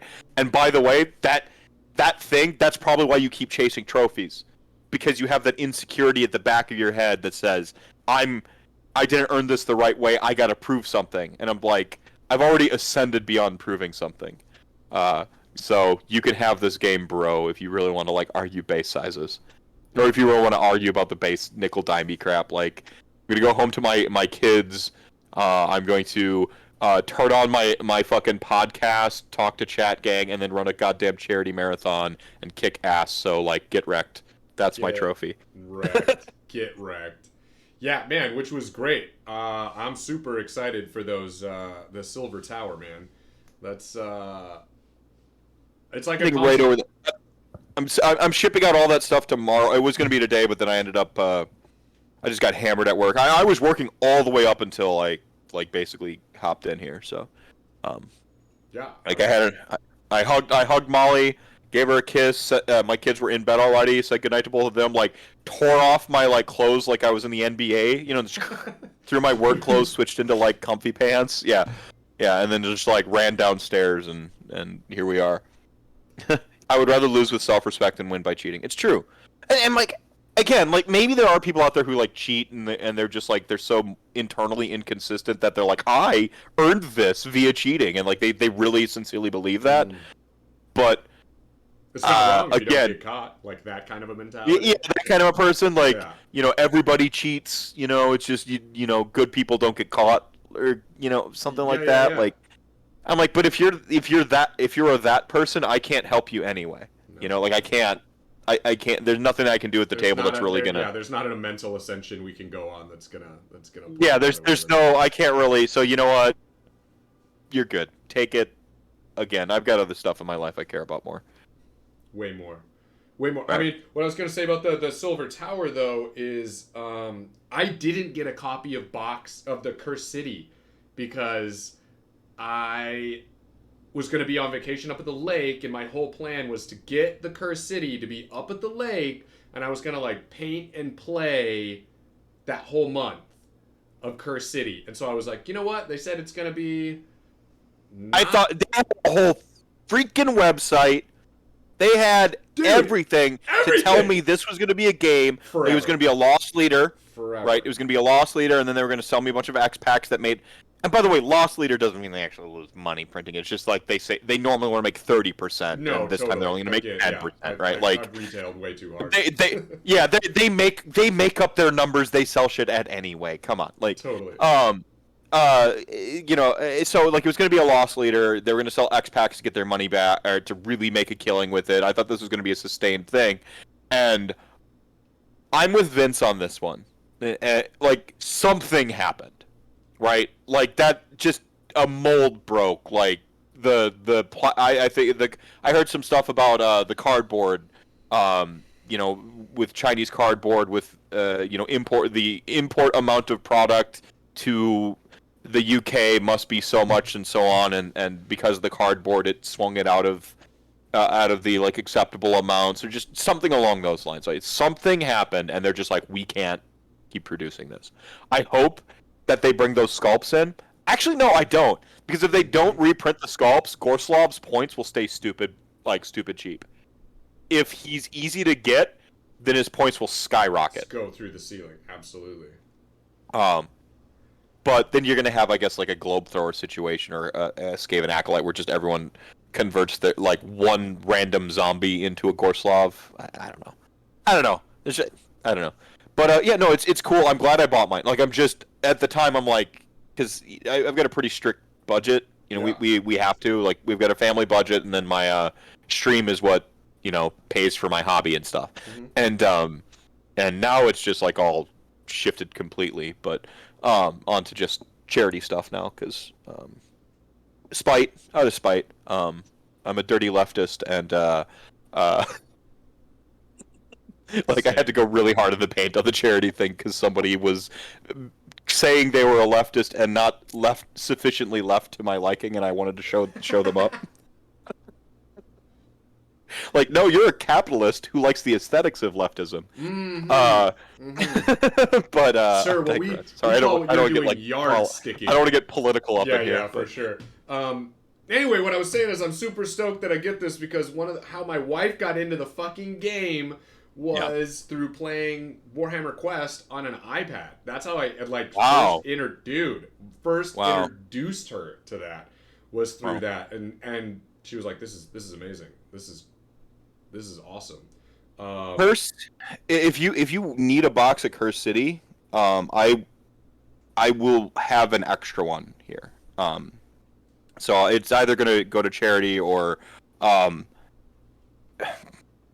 somebody like I don't know. They want to like trade me, and I'm like, yeah, I don't have the I don't use this shit anyway. So like, sure, I'll take the box, and I'm like, I'll just put it in the charity raffle. But if not, like, I don't know, you can have it if you need it because you need to complete the trifecta, right? I mean, I don't. There's also a part of me as the contrarian that loves that I can forever lord something over like GW destroying my super dreams of playing this game because I just couldn't pre-order it. Yeah. And Kappa. and I see. I'm having. I know Kappa's the sarcasm dude. Obviously, like I'm a old guard Justin TV guy. But like, but now the way it's used, the tone, like, was there a moment you regretted going political on your stream? Yeah. Little secret: Warhammer's arts and crafts, and chicks love arts and crafts. Yeah. chicks love arts and crafts. Yeah. No. I'm happy about I bought it on Curse City. I am because Sure. for me, it's for me when it was coming out, I'm like, oh, Hero Quest. I'm like, oh, Hero Quest, and I know that they were like that the Silver Tower and this stuff was supposed to be Hero, they were like Hero Quest like, but it was the settings. I don't care about Stormcast versus whatever like Zinch stuff. Like I don't, Sure. I don't care about that. But I'm like, oh shit, Castlevania Hero Quest. Yeah. And you have me at hello. I'm like, oh, the fucking Radiger. He's just look at this, and like, he's got the sword, and like, he's the double wolf, and just like, like, look at Gorslav. No model exists that looks like that. I want a whole true. army of that. Oh, totally. Of the Guillermo del Toro Yeah. fucking pale man like army, right, Dude. from Pan's Labyrinth, Dude. right? Like, He's got the shovel and the shovel face and like the it's so hook, cool. the hook just like hanging like it's so good. So Like, one I of the want a things- whole army. Go ahead. No, I was just gonna say I actually haven't I will say in both like 40K and AOS, but definitely AOS. Like I'm still waiting for them to drop like my like forever blow my mind army. Oh, so you haven't found your forever home yet? No, I haven't. I haven't. See- I'm going back to orcs in 40K because I know them and love them. But AOS, like, I would have been a Chorf player. I would have been a Chaos Dwarf player in Warhammer Fantasy. I want something like that, but it can also be in destruction. I don't know. I want something that's like just real, like cranked to 13. And it just hasn't happened. It just hasn't. It hasn't. They haven't dropped something where I'm like, that's it. That's my fucking army. I hate myself because I've just been like racking up like just win after win every year I've been in AOS. Yeah, you've just been making it happen. And I'm just like I am James Workshop. Yeah, I was gonna say to be. you are James Workshop. Yeah. I have to be. Like it's like a Tyler Durden situation. Like I go to sleep and then like I'm James Workshop and I put on the hammy like British accent. Like yeah, I'm just like, hey, it's James Workshop. I want you to make Bone Daddies, and just like. And they're like, what does that mean, James? You were like Pan-Asian, 6 super elite, like amalgamation of all awesomeness, bone shit. And then you wake up and there's like this preview and you're like, whoa, who would have thought of this kick-ass thing? Yeah. I'm like, another call later, like, one word for his leader. Chord piece. Just like, and then they sculpt Catacross. Like, yeah, it started with the cod piece first, and then they made a whole model. Like, well, what is a sufficiently badass? Dude, oh yeah, beautiful. It's like when you find a dinosaur tooth, would be the person who should have this cod piece and like the tracks. Like, absolutely, yep. It's like when they get the one dinosaur tooth and they make like the whole dinosaur based on like the tooth. That's what happened. They had the cod piece and they just no, exactly. That's exactly it. It just all came together. Yeah, I don't know. Like I actually kind of hate me secretly because I am fortunate. That's sort of like where they're releasing all the books simultaneously, and I'm happy. Like I talk about like having a forever, like you have your forever home. OC Bone Reapers is mine. You have the vacation home, which is my Beast of Chaos and my Slanesh.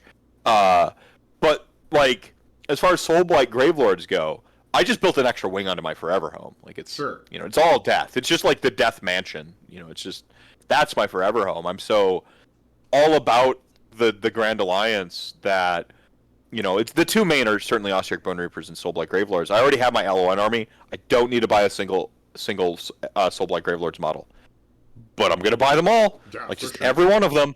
And I kind of hate Games Workshop, and I hate me for being such a mark. But then I look at like my friends who like love Lizardmen, or they love or they like they love Wood Elves, like Wood Elf players right now. I was a big Wood Elf like player. yeah, so Sylvaneth are like they're cool, they kind of get there, but not quite. Like I want elves, and like I'm looking at my friends, and I'm like okay, James Workshop, cool it. I'm good. Go make shit for my friends, and that's why like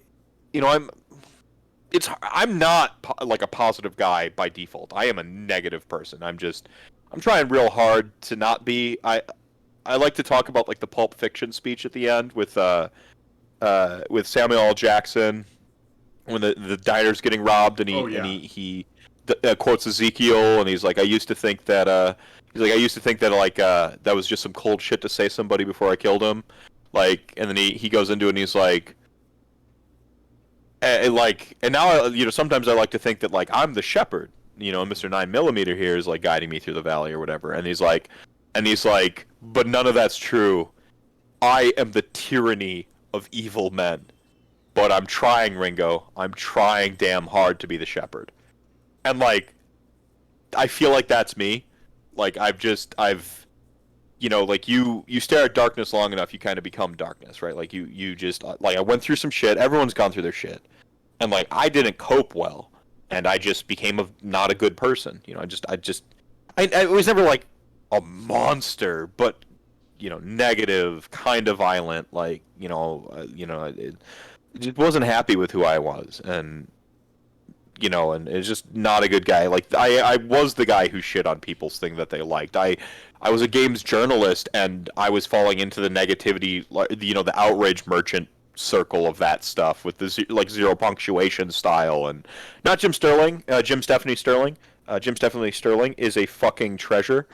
They're amazing, but like the ones who just like you can look at anything, find negative qualities, say all the negative qualities, and then act like you're a critic, right? And it was doing that shit and tearing down the things people love, and I'm like, I don't want to be that guy. Like I don't like that guy.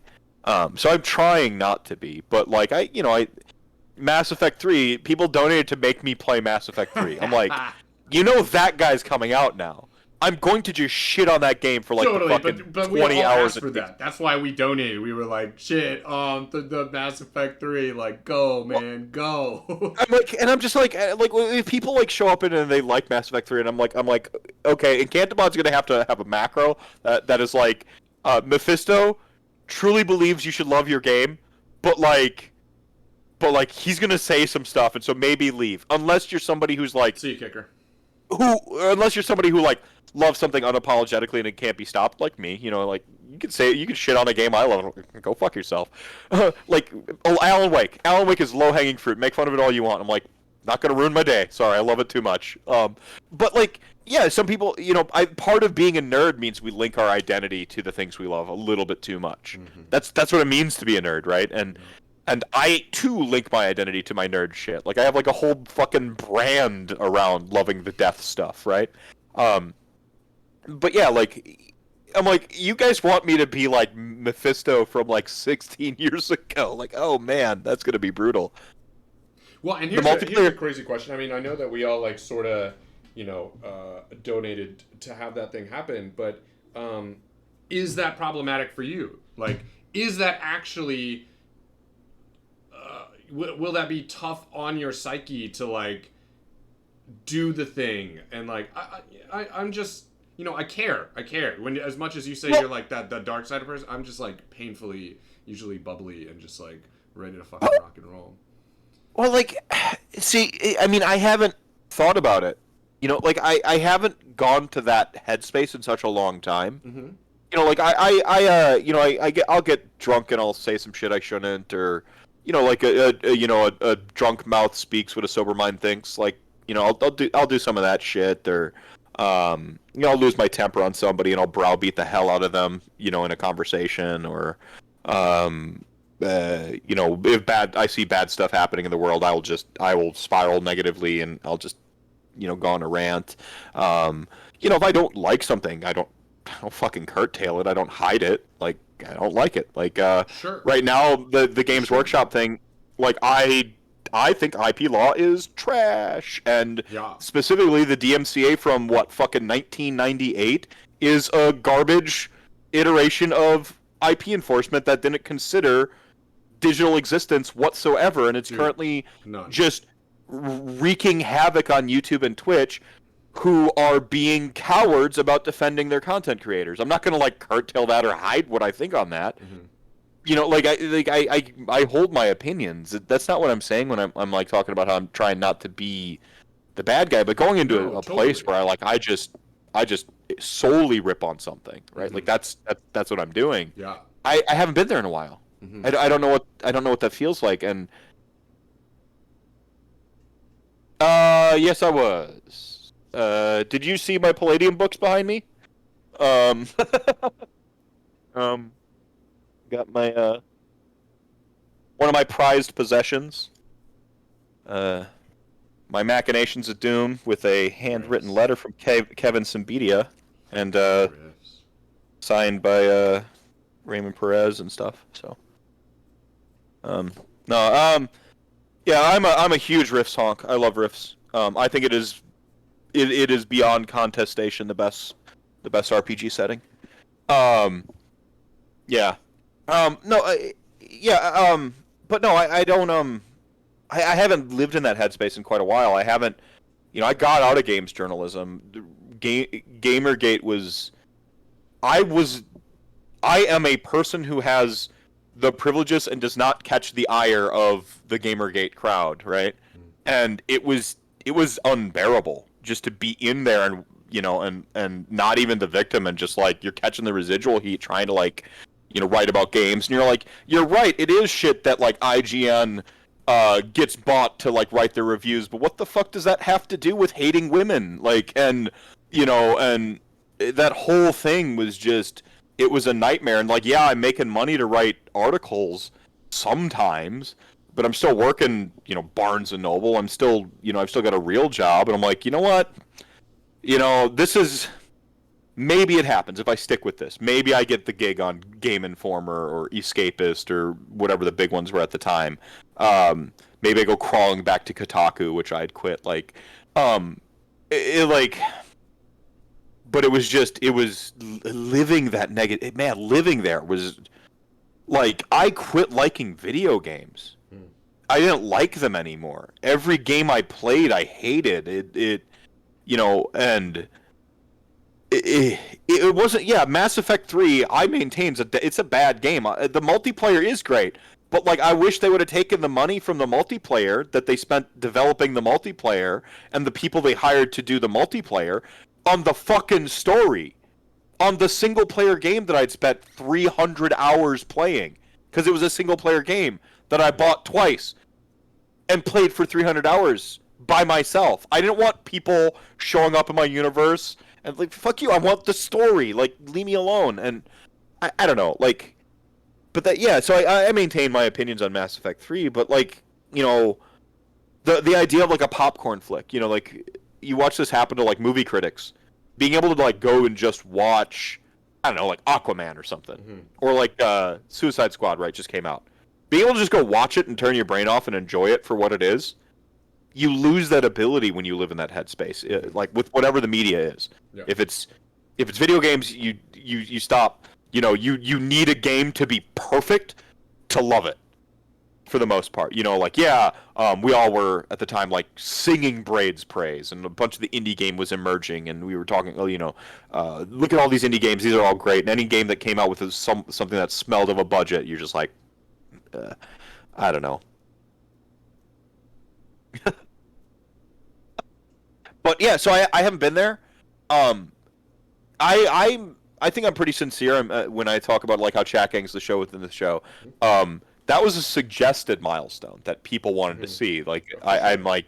I'm like, y'all want to see this? Like I did a little, I talked to people like just off stream, like in Discord and stuff like that. Like took notes on what people wanted to see for milestones this year, and then I did like sort of a crunch time. Okay, what are all these things?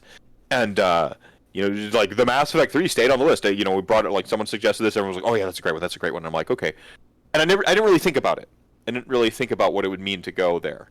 And but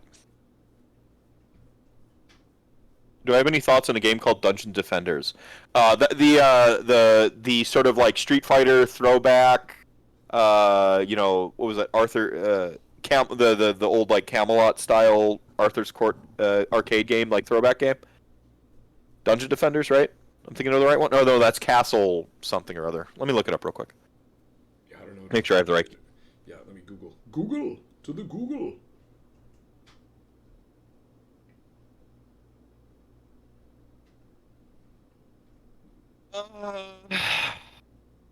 It looks like it's trying a little hard. Um, I don't know. I don't really have like thoughts on it. I haven't played it. Yeah, same. Neither. Like, yeah, I'm this. Anyway. It's a tower defense action RPG. Yeah. Tower defenses are lit.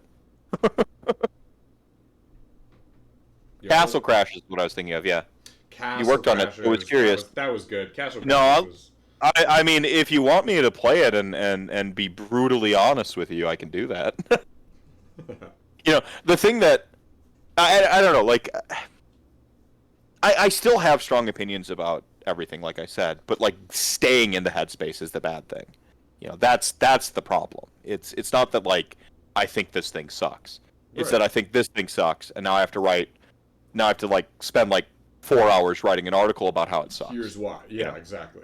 And here's why. Okay, so like I did that. Now I got to go play. Now I got to go play this game next week because this is the game everyone's going to want to buy like an article on. So I play this game. I play a game for the thing, and I play a game for me, and I hope I hit on the game I'm playing for me. And because sometimes you write the article on the game that you're playing for yourself because like you might have found a gem, you might have, you don't know what you're going to break, right? You don't know what stories you're really going to break. Yeah. And like I wrote a story about I wrote a story about Mortal Kombat when it came out. I was the only one who wrote a story about like at the time like the subtext. They had a queer character, and it was purely subtextually, and like I wrote this article about it, didn't get picked up, and then like 2-3 weeks later, because the first articles were like how much the game sucked and like how hammy it was. Yeah. If you remember this time period, if you can cast your mind back to like the Mortal Kombat reboot, was that MK10? Yeah. And they're like, this is gonna be trash on the competitive scene and blah blah blah blah, and NetherRealms is throwing a bunch of money into the tournament scene, so everyone's gonna go play it, but like it's not a good game, and that was the dominant article at the time, and like now that stuff doesn't really escape attention at all, for better or worse. Like everything that comes out, it's this anti-SJW ethos that is just taken over. Like you couldn't release Avatar right now without pushback. Yeah. Like there'd just be people hating on it, and like I can get out of here, man. MK9 was the reboot. Yeah. Yeah, I'll be brutally honest all day. Right on.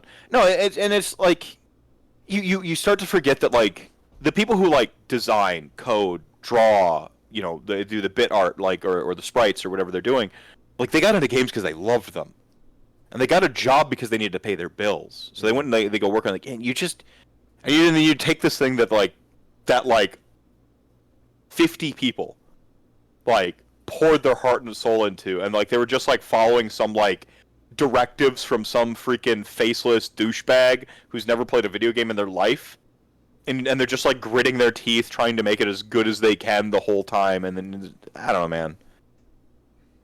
Like I remember I met my friend, one of my friends that I met kind of like while I was like in the middle of that, and I wasn't enjoying the cynicism of it all. And have I really talked at length about this before? I haven't heard it. I met a friend and he like purely loved Nintendo. Like just one of those like grew Nintendo up like you fanboys. like little bit younger than me, like 5, 6 years younger than me. About would have been about the age my cousin was when I was babysitting my cousin, right? Who was just obsessed with Pokemon, obsessed with like Nintendo.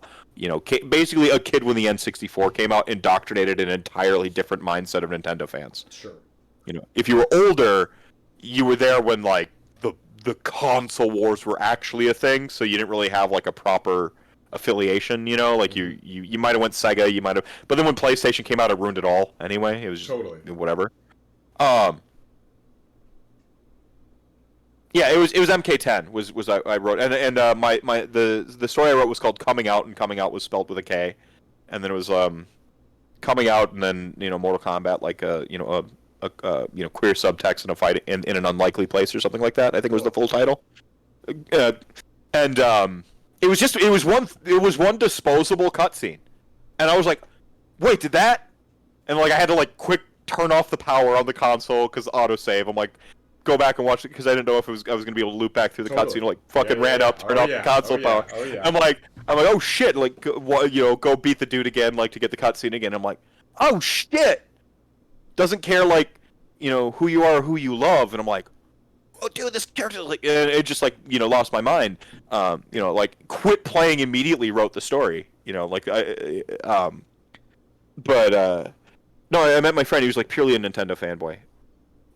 Pokemon, Mario, Zelda, all games I hate for the most part. I'm ambivalent towards. Again, ambivalence is like my strongest mean emotion for the most part. But like I have hatred for like what Nintendo went and did to my childhood.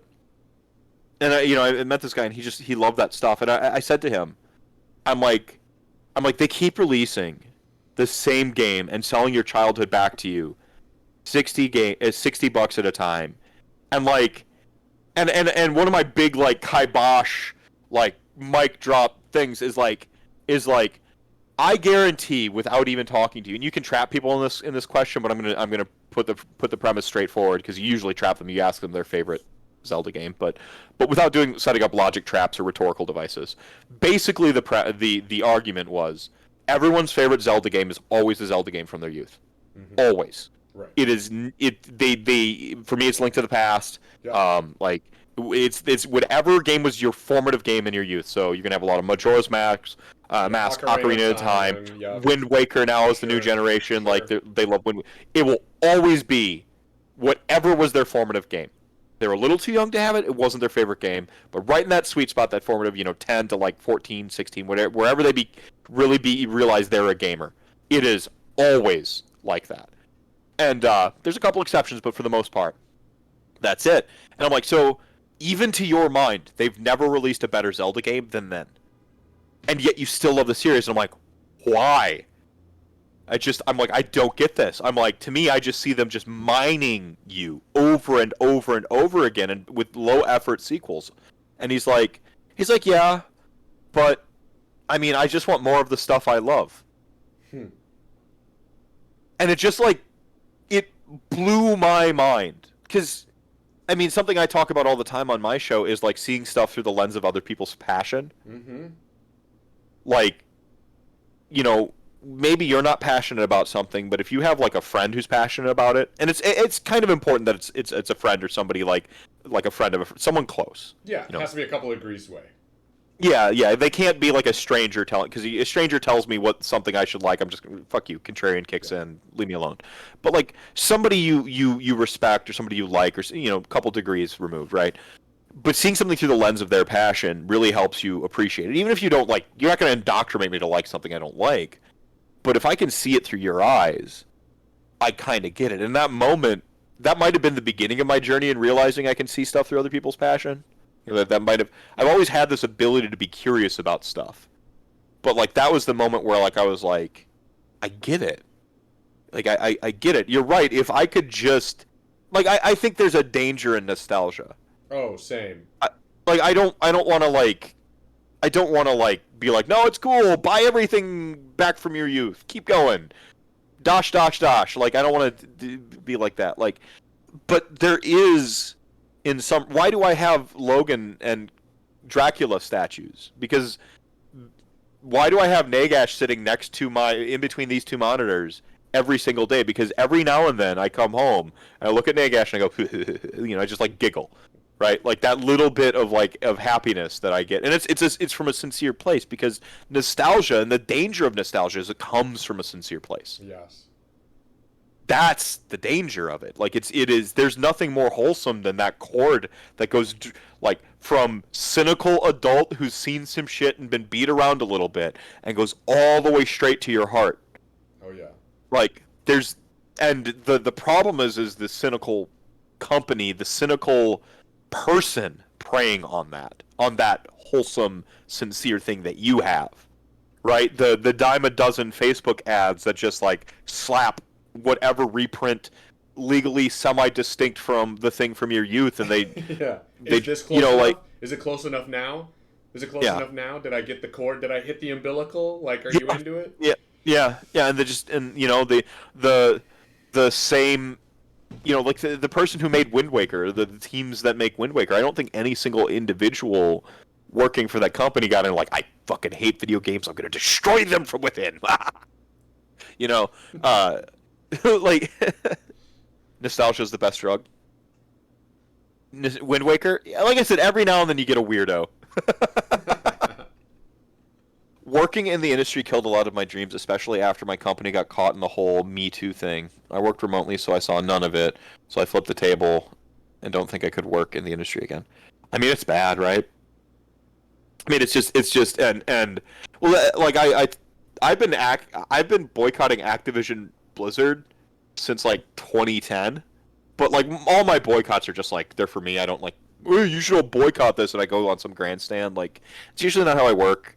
I'm saying it now because it's. I swore we knew that Activision was a shit. I thought we knew that. Didn't we 10 years ago know that they sucked? I swore we had articles on it. Bobby Kotick was friends with Epstein. I swore we knew Activision sucked ass. And people kept throwing money and throwing money and throwing money. And even the case that came out is 2 years of not research, investigations. Mm-hmm. 2 years of investigations. So that goes back 2 years, which means something the inciting incident was before 2 years, and probably the people who got California on it had to be really tenacious with getting California to care about stupid video game shit. Because Silicon Valley is their mecca. Yeah.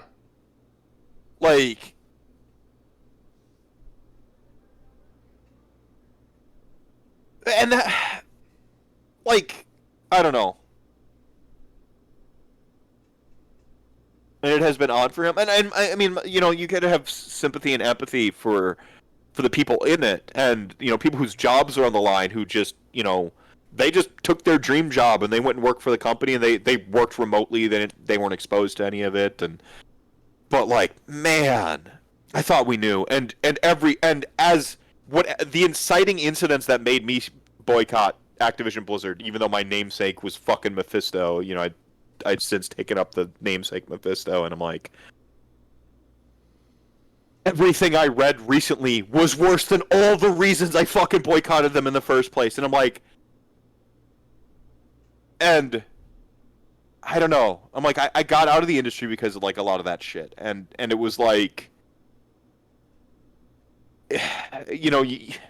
you look at again, Jim, Stephanie Sterling, they're out there just constantly talking about the corruption in the game industry.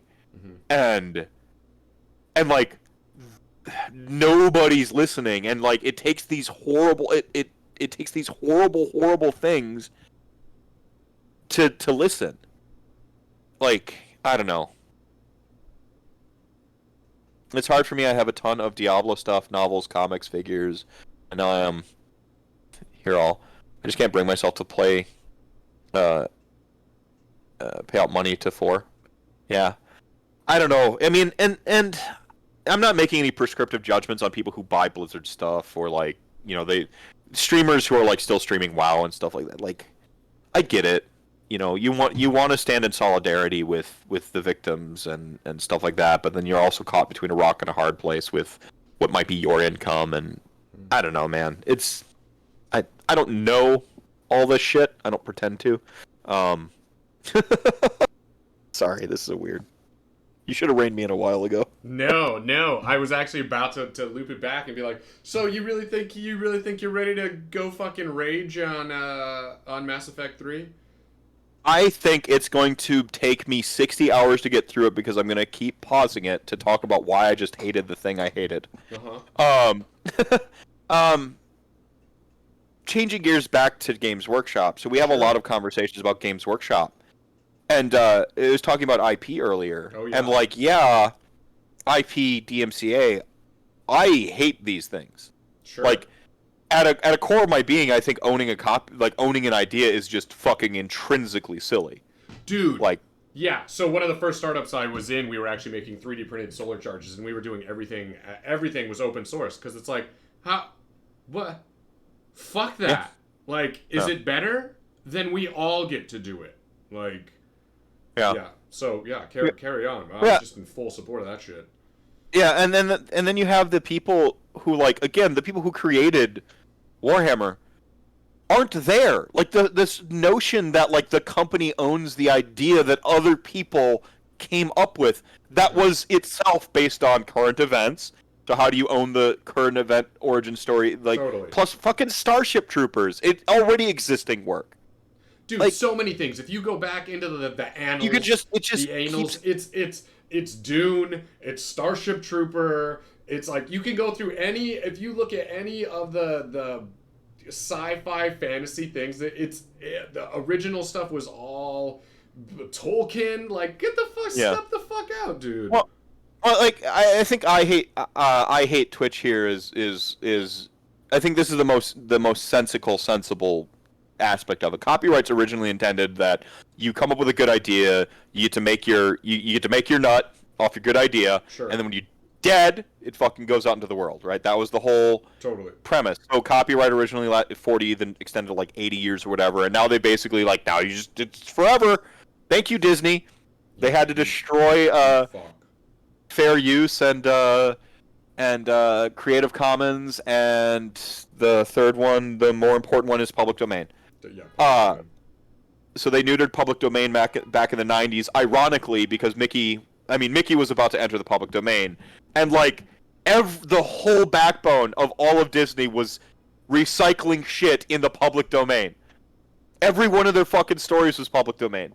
Correct. Their silly little steamboat thing was itself public domain.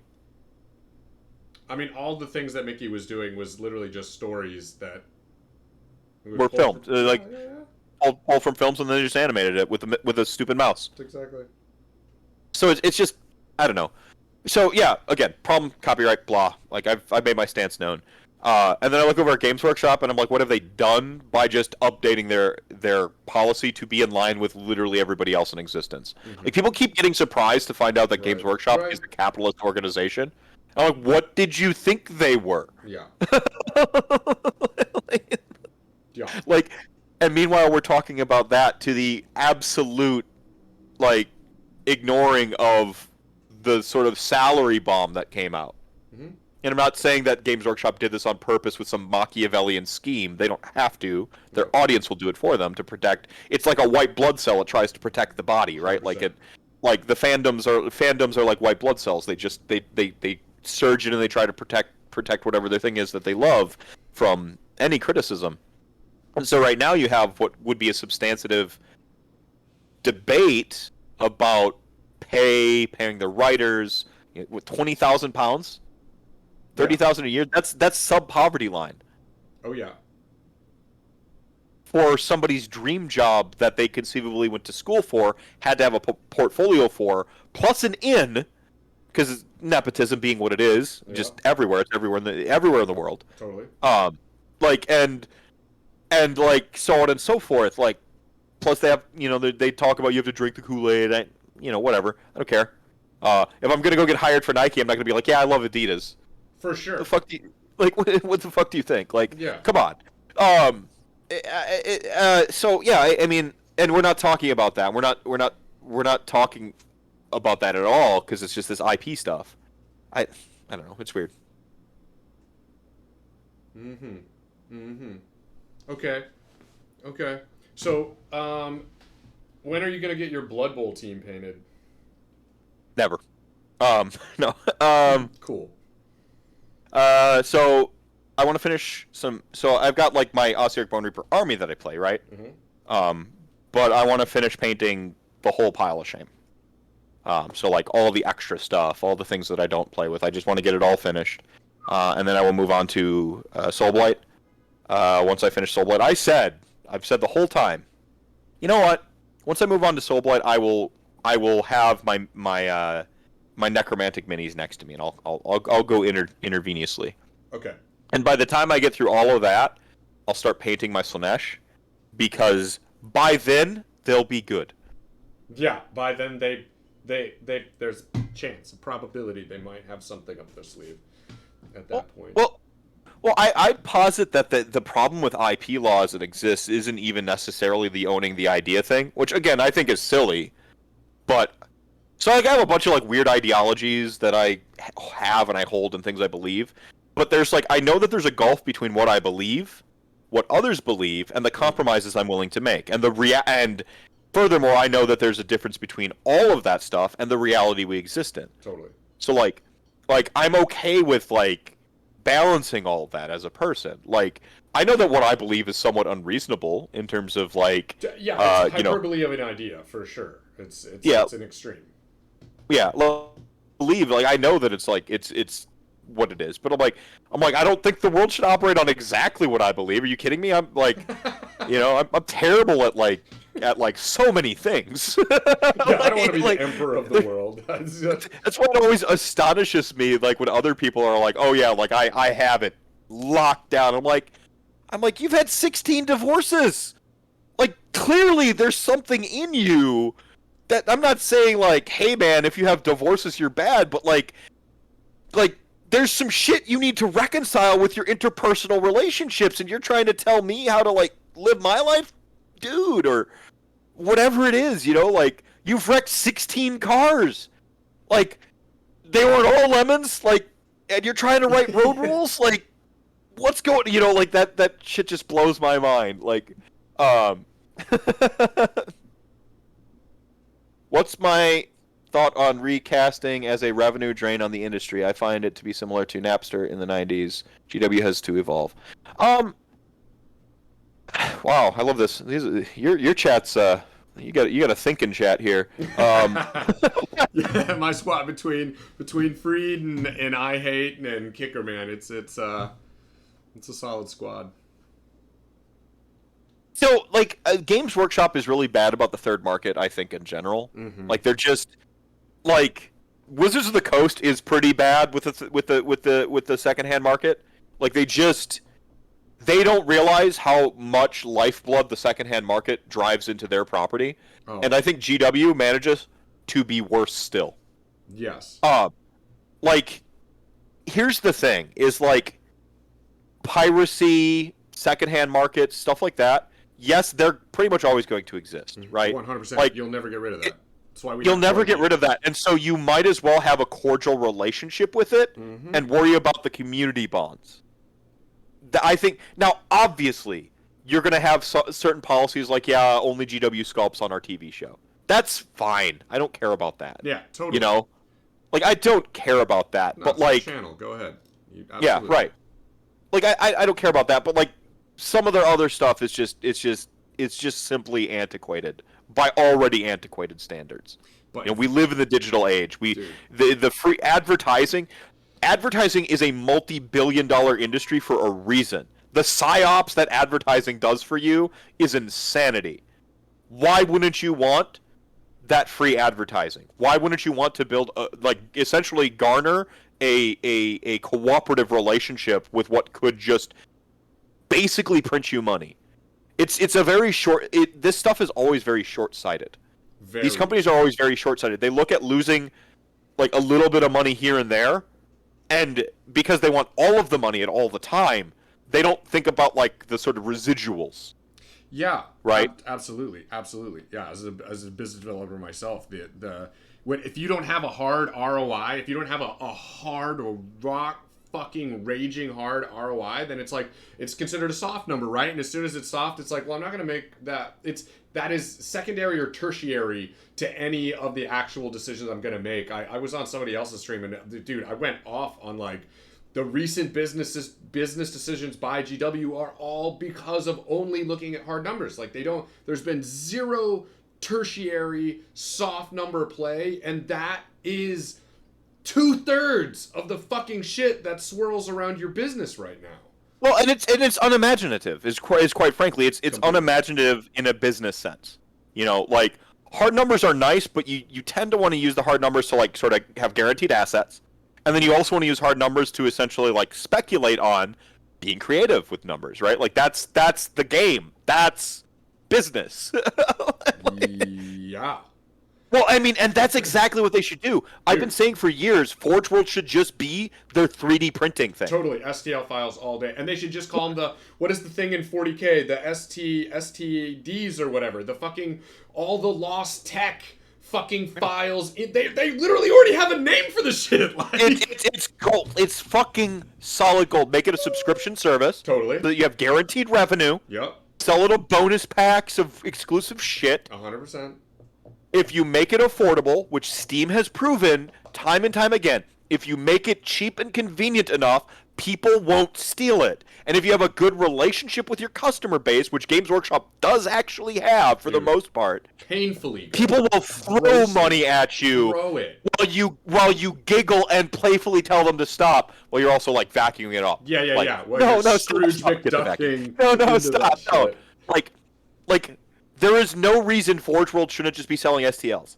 Like of all those crappy like resin they're like B squad sculptors anyway. I don't want to categorize them as B squad sculptors. I don't think that's necessarily a proper representation of what's going on. Like the sculptors probably aren't getting the support or the tech or the They're not time. getting the support. Right. They're also still dealing with resin, and like fuck resin. Our plastic is better than resin now. The fact that they are still printing any resin models blows my fucking mind. Like, what? No, you move Forge World. You already have Forge World. Your relationship with Forge World is just weird and wonky, and everybody is sensing the malaise. Shift it over to like your 3D printing stuff. Yep. Sell STLs again, subscription service, guaranteed profit. Like boom, this is how much money. Like a Patreon basically. $5 gets you this, $10 gets you that. Every now and then you sell an exclusive monthly window thing for $3. Whatever you literally look at the thing and say, like Gabe Newell, how much money would I like to make this month? And then you just write a number, and as long as it's reasonable, which your market research that you have probably spent about a couple $1 million on, will know what's reasonable based on the other people selling STLs and doing just fine. Put a little premium on it because you're a premium product, so you mark it up just a little bit. For sure. Oh. You will print money. You will just hear cash register noises. They'll haunt your dreams. Oh yeah. I mean, it's stupid they don't do this. And yeah, are people going to steal some STLs? Are they going to share them in like Google Clouds and shit? Yeah, it's going to happen. But again, people will always get that shit. Always. I pirated, allegedly. I'm not hypothetically speaking. Mm-hmm. I don't condone piracy, okay? But like, Bethesda with Skyrim had the worst DRM I have ever seen, and it only punished customers. I hypothetically found a way to get that game day 0 before it was live. Hypothetically. Right. But like, and see, that's the thing. These like restrictive policies, the money grubbing, the antiquated like notions of how technology and digital media work and how we interact in digital media only hurts the honest customers. Only hurts the honest customers. Like, come on now. And this is me at my most like social libertarian. Yeah, and I like that we got you worked into like full rant cast. Yeah, there you go. You're fully in, fully meth. It's so good. It's so good. Yeah, we rare form meth. You get the full meth, yeah. You never go full meth, but it's your show, so like I'll go from F on your show, and That's perfect. That's I'm exactly what I fine. want. Consequence free for me. It was selling those passes for their games in case you got them Oh, used. it's So so yeah. gross. It's so gross. Like, and that's the thing is like I consider like what Games Workshops do. Maybe it's because I'm so jaded from working in video games. Like I consider what like Games Workshop to be doing childish at best. It's just like ha ha ha whatever. Because when you're in the video, it's so bad. Like Oh it's yeah. so. If these companies could figure out a way, if like tabletop RPG companies and stuff could figure out a way to sell you on disc DLC, they'd do it. Oh, They for can't. sure. Yeah, they would try and personally get you on like pay per game, pay per Yeah. move, pay Oh, per pay oh yeah. per Like roll. yeah, you'd have to rent your models and shit. You wouldn't really own them. Like they would, if they could, they would just, they'd love it. Your models are actually stored at a server, Oh and shit. you have to have an internet connection to go get them. And then once you have them, you got to put them back when you're done with them. And by the way, if the server ever burns down, they're just fucking gone. Yeah. Like you don't actually own it. Like No. they would love to do this to you. And that's actually what always blew my mind about them not leaning into TTS like infinitely. Yeah. Oh, sell official skins, $2. Here you go. Dude. And you just in fact you hire the guy who's doing all the work anyway and just like pay It's him. already a fucking file, bro. You just fucking pay him your poverty level wages to do it for you. And then you sell his files for $2 that can be infinitely replicated. Yes. And the server burden is infinitesimal compared to other stuff because most of it's on the customer for their stuff. Like fucking free. Like it just prints money. Yeah. You just print money. Like it's insane. Like I'm a better capitalist than these fucking capitalists. It's so good. You know how you commoditize digital properties? Like this is how you do it. Like Players have money. Yeah, and I mean that's one of the things that's always actually killed me personally is being so involved with GW for so long. Is like, dude, your customer base, I actually don't know. And I've worked in some like with some culty ass brands, and I don't know of a more loyal customer base. I don't know of a more loyal customer base. It's like, we're going to stick our fist straight up your ass and you're going to like it. And we're like, and we love it. Thank you. Yeah, thank you. I'm going to Please, come right back for another one of those tomorrow, sir. Yeah, please, yeah. Yeah, or like the Dragon Prince, I'm hoping that I get a whiff of like a death dragon so that I don't have to go out and buy fucking Scar because I will buy him and convert him to a death dragon. Sure. Like I already know. Money I'm gonna say like that's the thing about like the I like what I hate Twitch said here. You're exactly right. Like when you're a kid or have no other means, that's where piracy, Napster, that's where that stuff's appealing. Totally. When you have the money, you usually spend it because the slight inconvenience of like the most token illegality and the slight inconvenience of potentially getting a virus or something like that, like, is just enough for you to not want to do that shit if you had a choice. Sure. And you don't have a choice without money. Yeah. And that's like literally like you just don't have a choice without money. That's the thing Gabe figured out with Steam, and he's just like, if I make this so cheap that poor ass college kids can buy 100 games that are it's just a digital IP. That doesn't even physically exist, bro. They'll buy it. I have like 300 Steam games. I have played like 30% of them. Maybe. Like, it's the fucking indie bundles. Every time there's an indie bundle, I'm like, yeah, here's money for all the indie artists. Like, fuck yeah. Totally. Like, and think about that too. If we knew with GW, like, who you were supporting, right? Like, flip that script on its head and just be like, no, these are the dudes making these sculpts. Like, yes.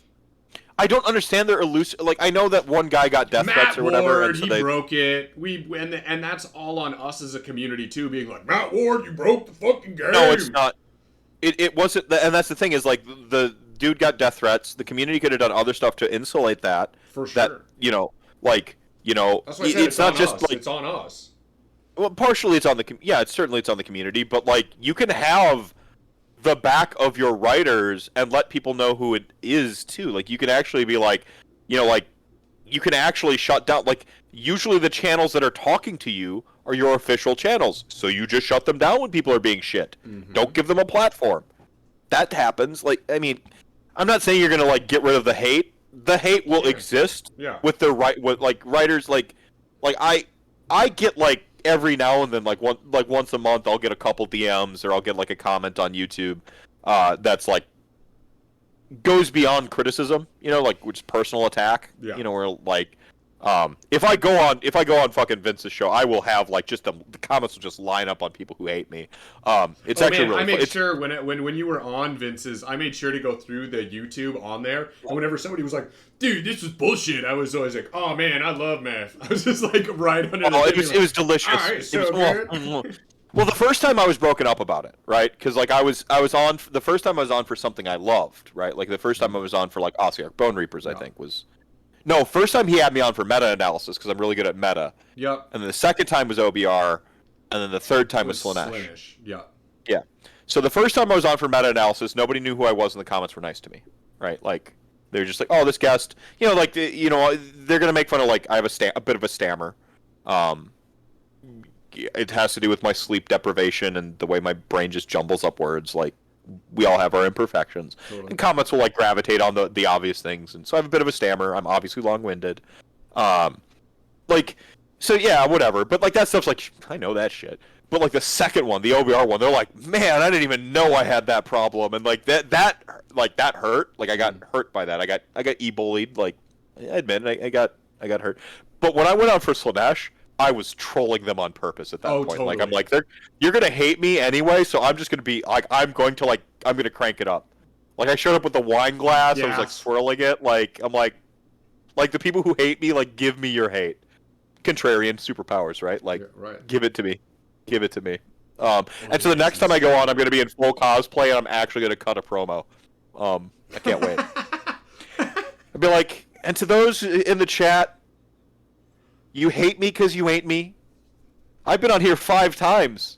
You can write 5,000 comments and I'll be on here a 6th time. Thanks for the engagement. Like, and just like swirl like whatever beverage. Like, I can't wait. Well, like the sculptors. Why don't we know who the sculptors are? Dude, totally. I want to know who the sculptors are. Especially the sculptors. Like, who do I fucking thank for Catacross? Exact, dude. Especially the sculptors. Like, we can sort of talk about some of the rules shit just from like some weird shit, but like, fine. I still think that's whack. Agreed. I think like again, handle it like an adult. Like grow the fuck up. But the sculptors, the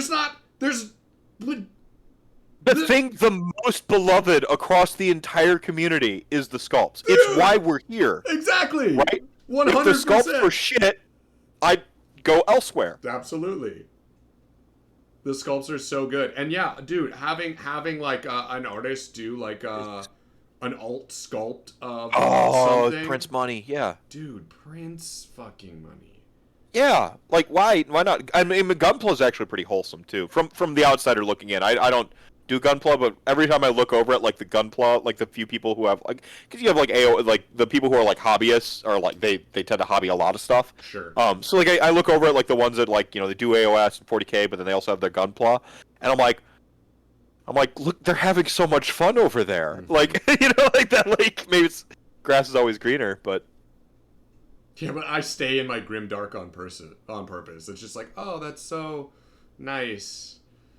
Yeah, you have to like be angry, like fill up on like the edge. Like you just gotta like top your edgelord meter off every now and then. It's like a limit break. Like you just gotta like gotta punish yourself with like angry music and yeah. No, I've been there. I'm there. It's like I play Death, right? Like I love Death and Chaos. So I've got Death and Chaos. I've got kind of 2 Death armies. I think I've got a little bit more than that when you consider how I was collecting a bunch of GA stuff when it was still GA, and I could probably potentially field a Nighthaunt army. No, I got most of my Nighthaunt's gone.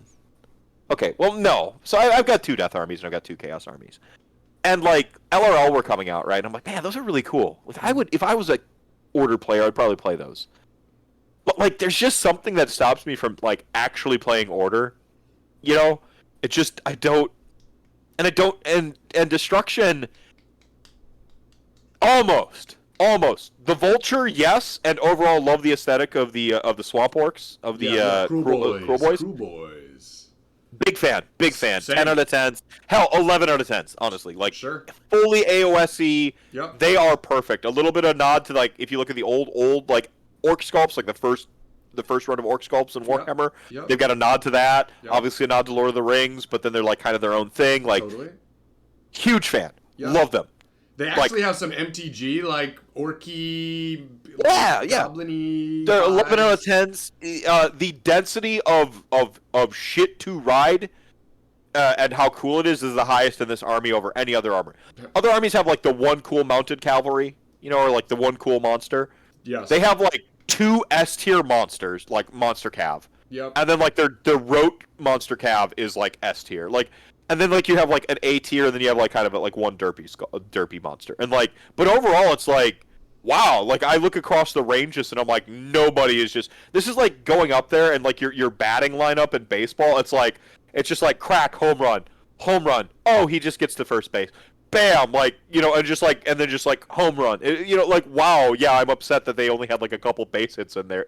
Amid all the home runs. Yeah, exactly. Still ended up being scoring like average in the like ever. Yeah, they're just like I mean they're great, but then there's still a little bit of me that's like, yeah, but I don't want to play orcs. It's just I don't know what it is. It's I get it. But I will be buying the And vulture. you've said it. A lot of people have said it. I say it. Like, there's a part of you that like you either are an orc player or you're not an orc player. Like you're an orc or you're not. Like you are or you're fucking not. And if ever I were an orc player, these would be the ones. I play orcs in well, I did play orcs in WoW. Big fan of WoW orcs. I only played orcs in the RTSs until Death came out in 3. Like I never played the human or Alliance playthroughs. Dude, I remember the very first time I loaded the first World of Warcraft as a kid up, and it was immediately it was just like there's not even a choice. I was like Horde. It's just like I'm Horde. Yeah. I am Orc. Dabu? Like instantly.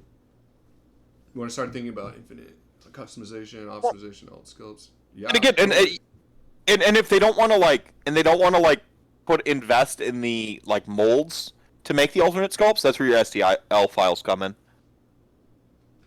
Like they wouldn't have to go into like a full production mode for it, or they do print to orders with them, because print to orders just, like even if they're limited run print to order type stuff, that just makes money. Yep. People would pay it. I mean, we do. We Friends, already do. Friends, yeah. I mean, this like who do I thank for the Glutos model? Who do I thank for Catacross? Who the hell do I thank for like these awesome sculpts? Like I would love to like thank them. Yes. These are great. I would love to be able to like when I go on a show and I do a show to like cite the artist. As a writer, it's important. So important an entire industry that exploited writers by exposure cropped up, for fuck's sake. Like clearly getting your name out there matters for artists. Every GW shop should have high-end printers in them to fill these orders. You could? I mean, they're just valued at $5 billion with a B dollars? Yeah. They've got some dosh to spread around. I think that's how you say money in British. You say dosh, right? Like that's what they say over there. Dude, I mean, I was just Wall Street Journal just did an article on them too. It was like more than Google, right? Like they're making more with what they have than Google. So fuck off, guys. Yeah. Yeah, you can pay your writing staff a little bit better and probably have a better pipeline to your customers. Dude. So like Games Workshop fans want to give you money. Dude. They do. So badly. Like this, all I'm saying is like let me give you more money, Games Workshop. I wish to give you more money. I could be giving you more money. Way more. Like, I just bought a bunch of books and shit instead of, like, just to read instead of models. That money could have been models if I had, like, some sort of, like, print order, like, special Catacross, right? Like, instead of books and trying to improve my mind, shame pile, grow it. Yeah. Pile of opportunity, right? That's how we're changing it. Pile of Yeah, opportunity. yeah. It's an opportunity. It's opportunity. It's potential. It's a pile of potential. Yeah, comics sell more exactly when the artist is involved. Yeah, hyping the sculptor. Like, what's the downside? Absolutely. Duncan Rhodes going independent. Duncan, D's nuts. Um, yeah, man.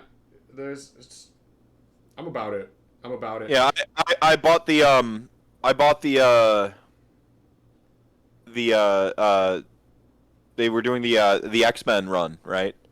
Rebooting it with like House of M or whatever it was just a little bit ago, and TMNT artist Laird came out the like off the bench and drew Wolverine. I'm like buying that. Cool. Like, Yeah. got to get his art. Totally. Like, just I haven't even read it. Haven't even taken it out of the fucking box. I needed to own the TMNT artist who got me into Palladium books because of I love Teenage Mutant Ninja Turtles, Mm-hmm. and I started playing RPGs because there was a Teenage Mutant Ninja Turtle RPG, and Sick. like I had to go and buy an artist guy who made the thing I liked from my youth, but then he also made a Wolverine. Like, yeah, like Goddamn we nostalgia. yeah, yeah. Sell me more. I will. I'm complicit. It's not my system. It's their system. I would like to hand them money. Custom It comics is are my amazing. Yeah. yeah. Comics somewhere. Yeah, yeah. Just let us know the artists. I don't know why. At the very least, if you don't let us know which rules writers did what, and probably it's written by committee. I understand how this works. I've been on the dev side of a couple. Well, the design, not dev side. They're a little bit different. Like I've Yep. been on the design side of a couple games. Um, yeah, I get it. Like written by committee. Well, sure. How many of my RPG books have like two names as the author? But on the other hand, because we've got some riffs honks in the chat, when you see a CJ Corella book, you're like, okay, like you're ready, you're primed for it. So you may not play riffs. Everyone here may not. CJ Corella was the power gamer, and so whenever he wrote a book, you're like, okay, what bonkers ass shit's going to be in this book? So like you would look for the CJ Corella books because you want to see the bonkers ass shit. Yeah, Like you're gonna be able to like power stack some shit. right. Yeah, it's usually like a Corella book. Like, I mean, and you're like, I hate power gaming. Could I get the Riffs New West, please? South America, 2. Yeah, CJ Power Creep Corella. Yeah. But again, like, you know who it was, and you look for there was, I don't know. But it's different now, right? We've never had access to artists or creators of any kind, unprecedented in this era, to be Totally. able to like thumb out a tweet at your author. Like Neil Gaiman's probably not going to see it, but I could tweet at Neil Gaiman right now, and if I'm spicy enough or the timing's right, Totally. um, he might read it. Right? Think of how much that empowers me to think I should like say some shit to To say to, some to Neil shit. Gaiman. Totally. Right? Like, and that's what's going on with fandoms is like you feel empowered to say some shit to the stuff. Yeah, I was gonna say it's really interesting, right? Like in the '90s or whatever, and even into the early 2000s when we were all sort of like cutting teeth in a specific nerd way. Like so you would know these things, right? As to like the CJ Cruella and like what to find, but like they're somebody who was new to the scene wouldn't just know that. They couldn't jump on a thing immediately and like get the lowdown so that they felt like they had the knowledge to go do a thing without have already like investing themselves, you know? And so we have that like the disparity of being able to be highly knowledgeable without being invested at all. Like you can be both of those things now. You can be highly knowledgeable and not invested and then have that like you said the access to just like flick a tweet like just like yay throw some shit out there and then do it Yeah. in mass, right? It's not just you, it's you and the Yeah. other 20,000 people that are at the same level of non-invested, and they see one person like post a thing that's like, whoa, well fuck that, and they're like, yeah, fuck that, fuck that, fuck that, and it's just like mine, like fuck that, fuck that, fuck that. Yeah. Yeah. And Yeah. we've never seen something like that. Like mankind has never had a No, system. Well, I've got access to a greater wealth of knowledge than the Library of Alexandria right here. Like, just Oh yeah, like at all times, right? And people, the problem is like we don't know how to filter it properly. We don't know how to like nope, get the right knowledge, nope, obviously. not asking the right Um, question. Asking the right question, understanding the difference between a study and a metadata analysis. Like you can find a study on just about anything to support a premise you believe in. Sure. It's was that study debunked? Was it peer reviewed? You know, if there's 100 studies on the same subject, do they all come down that way or do they go against it? Like, what is it? You know, being able to like actually spot a good source versus a bad source, things like that. Like a good source isn't one that supports your premise. It's you know, it's one that's rigorously peer reviewed and tested. Like like Which is why I trusted when the CDC says something. I'm not going to do my own research. yeah, and I I mean, can't and do the there, research yeah, of the CDC. well, and there, I mean, and that's the thing. It's like, yeah, they were in like triage mode, right? Sure. And but the thing is like you're gonna go off what the triage nurse says on the battlefield too. She may not have it 100% right, She's but been like doing she's that gonna fuck lot stop the longer than you. bleeding. Yeah, and she's better than what you're gonna do at home with a fucking candlestick. Like, come on. Like, come on. It's so stupid. And like this didn't have to be polarizing. Yeah. It didn't have to be. We could just listen to the thing. Even I, as a contrarian, I'm saying like maybe if people are fucking dying, you know what's cool about being a contrarian when somebody tells me they like a Star Wars movie and I'm like, I didn't care about it, but now that you said you like it, I'm gonna shit on it. You know what's cool about it when I do that to Star Wars? I don't fucking kill someone. Yeah. You know what sucks about being contrary when someone tells you to do this thing that isn't a minor, it's the most infinitesimal inconvenience on the planet to wear a fucking mask. Yeah. And sure, it's an infinitesimal chance that someone fucking dies from contact with you. But if you can just do something that is infinitesimally inconvenient to stop this minute chance of a bad thing happening, then maybe fucking do it. What the hell are you proving to anybody by being a shitbag? God, I hate people sometimes. Yeah. Like, it's just like it's a tax to try to be the better person every single fucking day of your life. Sure. And being imperfect at it, by the way. Like, not being perfect at it. Like, I have those days where I want to punch every fucking person in the face that stares at me wrong. You know, like, I am not perfect and nobody is. But I'm trying way harder than these other people out there sometimes. And I look at them and I'm like, oh wow, like, my mental health went into a death spiral last year. Trying to, like, take on extra burden. Oh yeah. You know, to like get through it, and like I didn't see my friends, I didn't see my family. Oh yeah. Some of my friends still hung out, and some of my family still hung out, and they fucking talk shit about how I was being elusive, or I was like, oh, he's out there, you know. I'm like, I'm doing this for you, asshole, and like you're gonna like just shit on me for it, and like I'm like, wow, I wish I could live in the world that these other people do where they don't think about the consequences to their own actions and only they matter. Like, I wish I could live in that world for like a fucking day. It would take a lot of pressure and anxiety off of me. Don't wish that. Don't wish that. But like, I saw, so like, I saw a take that really made me feel a lot better. So like there are people out there that you will never convince to be better, and there's you know like, and that doesn't mean they're like bad people. Like they're you know like I had like a cousin who's like I'm not gonna wear the mask. I'm like why not? And I try to convince him, and like over like he is you know if you asked him like 20 questions, 16 of them he's gonna say a pretty righteous thing. You know like he's gonna be nice. You know Sure. if the zombie apocalypse happened. You'd go to his house, you pound on the door, he'd be shooting the zombies and covering you running up, even if you're a stranger, right? Like, he's a good person. Mm-hmm. But just these, like, fucking couple of issues, he's just kind of a shit. Yep. And like, you can't, and again, none of us are, like, 20 out of 20, right? Like, Sure. we all got our shit. And, like, I'm making big prescriptive judgments on, like, the big obvious stuff, right? Because I feel like the CDC says something that should be the big obvious thing, and anti-vax and so on and so forth. And like I was getting really worked up and really upset about people who weren't doing what I thought was the big obvious thing and following the big obvious advice. And then I heard a take that just made me feel better. That like, fine, if those people aren't going to pull their weight, then so be it. That just means that we'll just do it without them. Mm-hmm.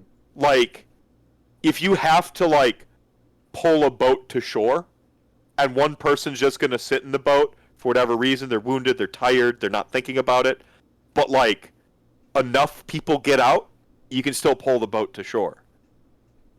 And like those people sitting in the boat have their own reasons for not wanting to pull it, and some of them are shit and some of them aren't, but I'm not gonna let them drown. Mm-hmm. And I just so fine. You're gonna make fun of me. You're gonna judge me or whatever. Fine, because I can take it. Yeah. Like I can take it because I'm built that way. I'm built to do the better thing despite it hurting. It was, and there's so many people out there that do great things despite it hurting and live imperfect lives and aren't perfect people and struggle every day, but they try to be better people. They try to pull the boat. And those are the people that I care about and care about the opinions of. And I'm not going to listen to the other people anymore, and I'm going to pull the boat. Like, Sure. I don't, whether you like it or not, you're in the boat too. We're all on it.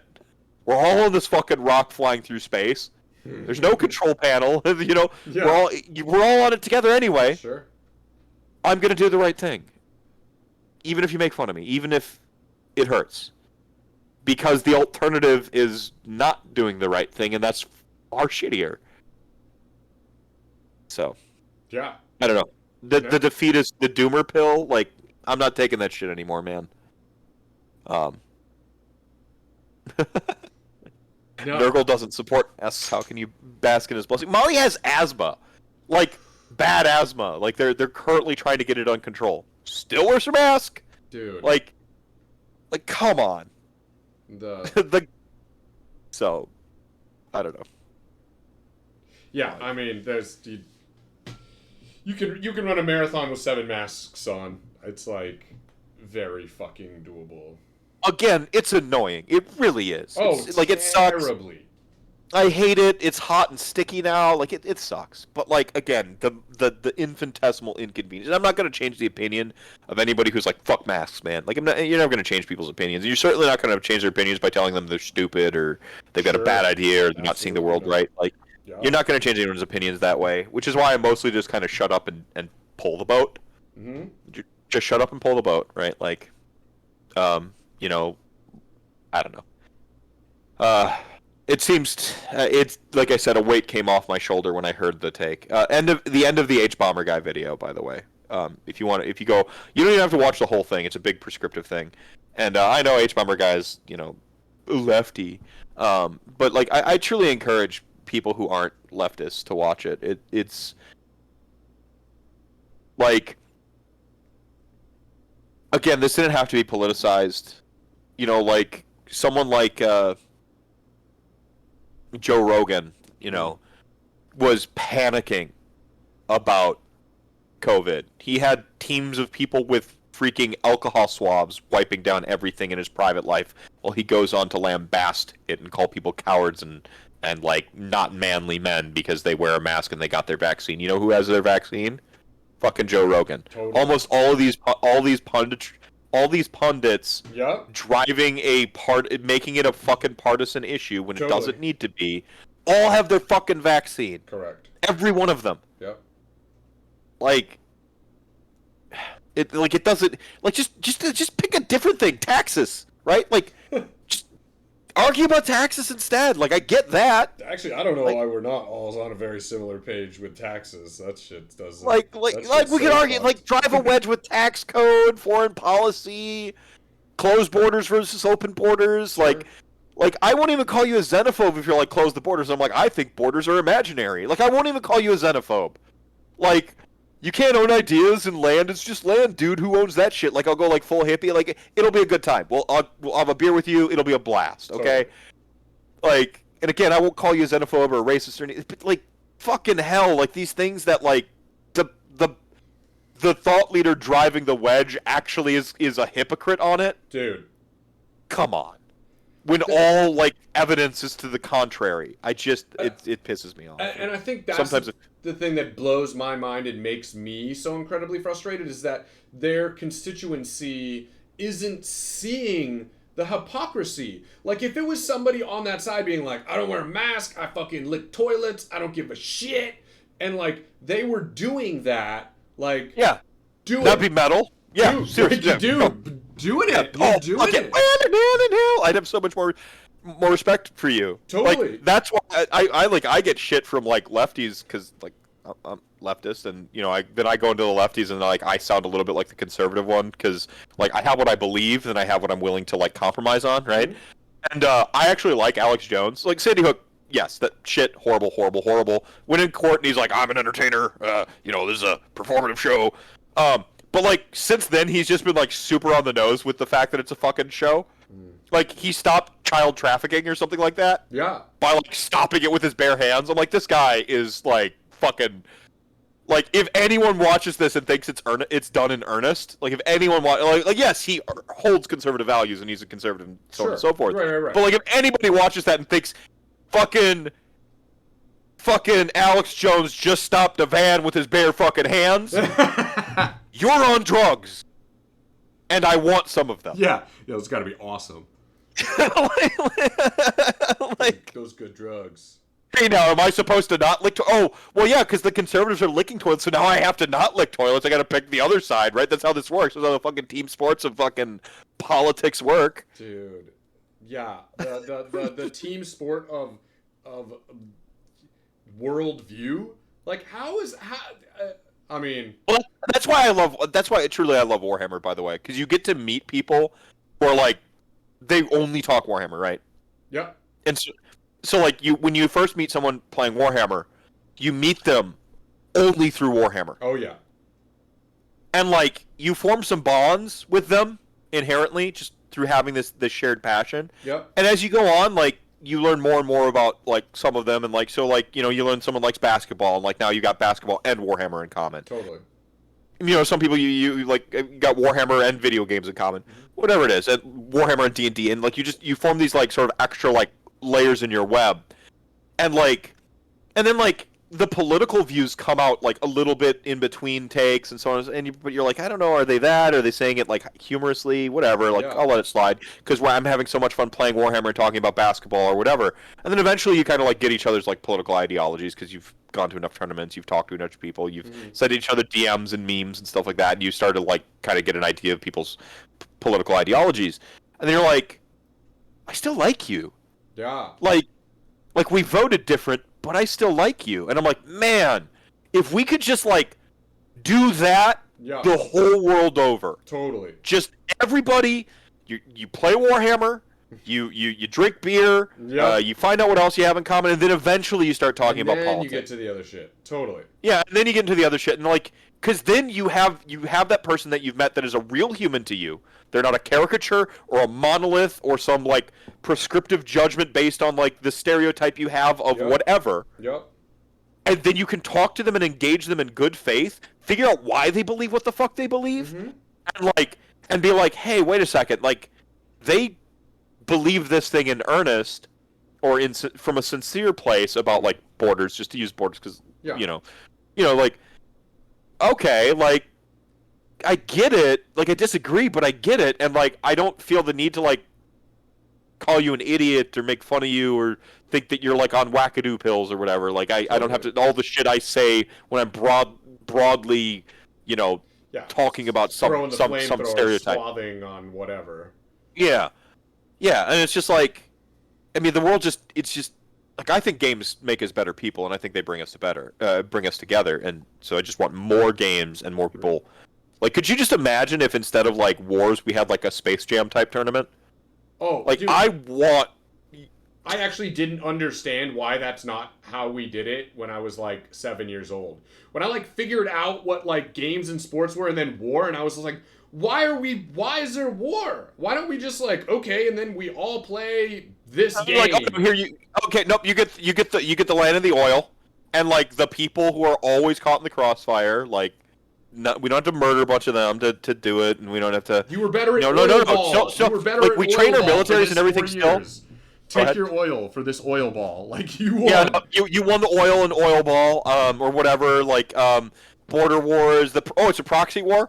So like, we're gonna go over into somebody else's backyard and play Warhammer to solve the dispute. Like, whatever it is. Like I know this is like silly and Sure. super hippie and whatever, Yeah. but like it's still like it wouldn't it be cool if Right. just for like 1 year I were emperor of the world. I'm like, okay, war's done.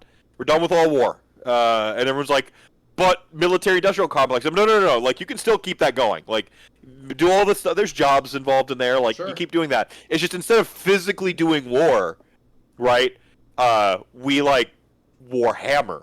Yeah. And then like you have to like you like recruit like a team, and you like go over to the Middle East against like terrorists, like, and they're like, they show up, and whatever stereotype you want to do that's politically incorrect, and then like they show up, and then you're there, and like you play in a cave for some of them, and then you go to like a school for some of them instead of like bombing the school or the caves. Like, you just like you do all that stuff, and then like whoever's at the end, you're like, okay, so what did you want out of it?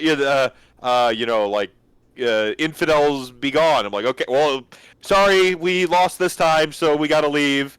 And they're like, but we'll be back. It's the Forever War, so 2 years. We're gonna come back.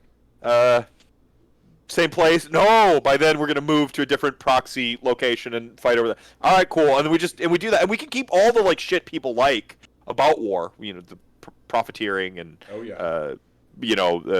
brain drain of constantly keeping people in fear. Because like if they win at Warhammer, they can do the thing that they want to do, whatever it is. And someone out there is like, yeah, but they just want to kill all of us. And I'm like, okay, so here's the thing. Why? Like, what is it that?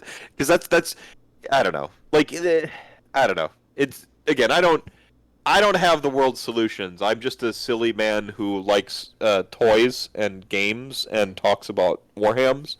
But I do like to think about stuff, and not out here to change people's minds necessarily, but like, hey, think about it a little bit. Yeah. You can't change anybody's mind, but you can definitely help posit some seeds. Absolutely. I'm a big fan of that. Yeah. It's for me it was Tool. At the end of Anima. You mentioned you're a punker before, but what type of music are you into these days? Oh wow, these days. I mean, I actually try and listen to lots of throwback shit, but I mean, what was I listening to? I've actually been way into jazz, honestly, recently.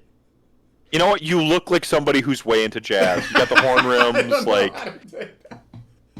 like the part, like just slightly off-centered, like not perfect, just slightly, not full on over to like where the traditional part line, but just little.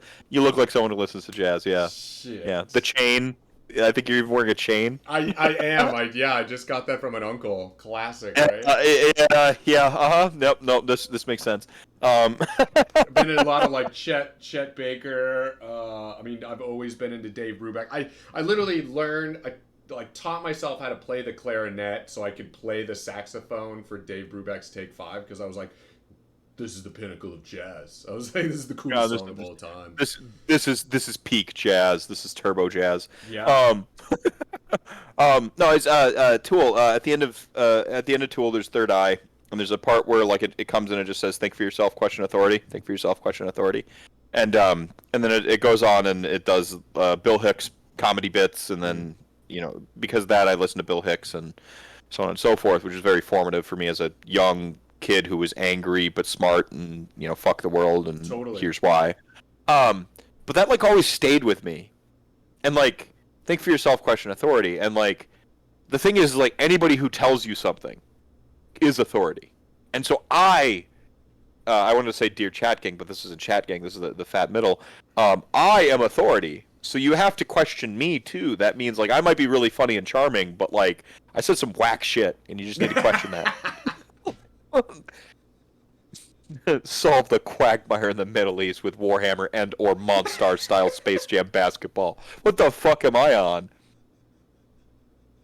Yeah, About but 2 like, hours. how is that any different than like what's happening? Do you know what I mean? Yeah. Like, it's just as like fucked, man. Like, it's just as that, right? It's just as absurd as a thought as what we already do. Well, I mean that's the thing is like you kill a bunch of like school kids and like rando bystanders and blow up a bunch of buildings and stuff, and then you're gonna like get someone's ideology shifted. Like you're gonna change their opinions. You're gonna make them see your way. Is as whack to me as just playing basketball to see who gets to decide the thing that Right. day. Right. It's I mean, it's just as whack. I mean, unless you're literally trying to play like straight zero sum, like there will only Right. ever be one, and Right. like everyone else has to die. Right, but then we know that's called genocide, and all of history has an opinion on that being really, really, really bad. really bad.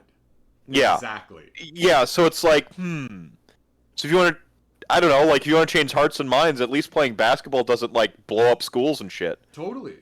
I know that the terrorists are in the schools to protect themselves because then they think we won't bomb the schools, but then we bomb the schools anyway, and it's like their fault for hiding it. I get it. And I vice get it. versa, we do that shit too. I get it. Like, oh yeah, our bomb shelters are in schools too. Yeah, Like, what do you duck and cover? Come on. Like, what the fuck? Like, do you know where the bomb shelter is for me? It's the little Lutheran school diagonal from my house, right over there. Nice. So you get a church and a school. It's a twofer. It's a twofer. If you get a Midwest twofer. Yeah, yeah. If it was a bar as well, you'd have the Royal Flush, the full Monty, like boom, church, school, bar, all of it. Throw in like a Packer or like a Packer fan stop or something like that. Nailed it. Hat trick. One deer head to represent my hunters, my hunter homies out there. Like one deer head, got it, nailed it. That's perfect. I need that. Look at me being flippant about like atrocities. Someone's gonna clip this shit and in like 10 years. They're gonna be like, remember that time Mephisto was like telling people to bomb a school? Like that's out of context. Totally out of context. I stole a real Fallout shelter sign off the wall at my first job back in the day. Still have it. I don't want to know the company. But like, was it an office building, like a school? What was this? Where was the Fallout shelter sign? And I wish I had been as honestly smart as you, because I've been some places where like I have been known to allegedly take signs. Perhaps there's in fact for my 18th birthday, when I had the ACTs the next day, I got drunk and stole a sign that says SEX. E, and then it was DR was the abbreviation. Sex drive. Yeah. Aw, yeah. With a beauty shop basement, Chattanooga, Tennessee. Nice. Nice. So we did get up to 7 viewers, but then I talked about Monstars and basketball, and we dropped down to 5. So yeah, my bad. This is no, don't apologize. This is not my normal stream time for my squad either. I'm like glad I got some choices out. It's usually, like I said, I'm usually 11 o'clock, middle of the day kind of kid. Like that's the sweet spot. I mean you're doing hobby too. Yeah. So like awesome. Like hobby is way better than chat shows and stuff like that, like way better. People love watching paint dry a lot better than they like hearing some idiot with their crazy opinions and hot takes. So like, yeah, the paint, boom, you're at a good time zone. How you go? What, like 6 hours? Yeah. 4 hours? Yeah, more like 3 to 4, depending on okay. the scene, what's going on.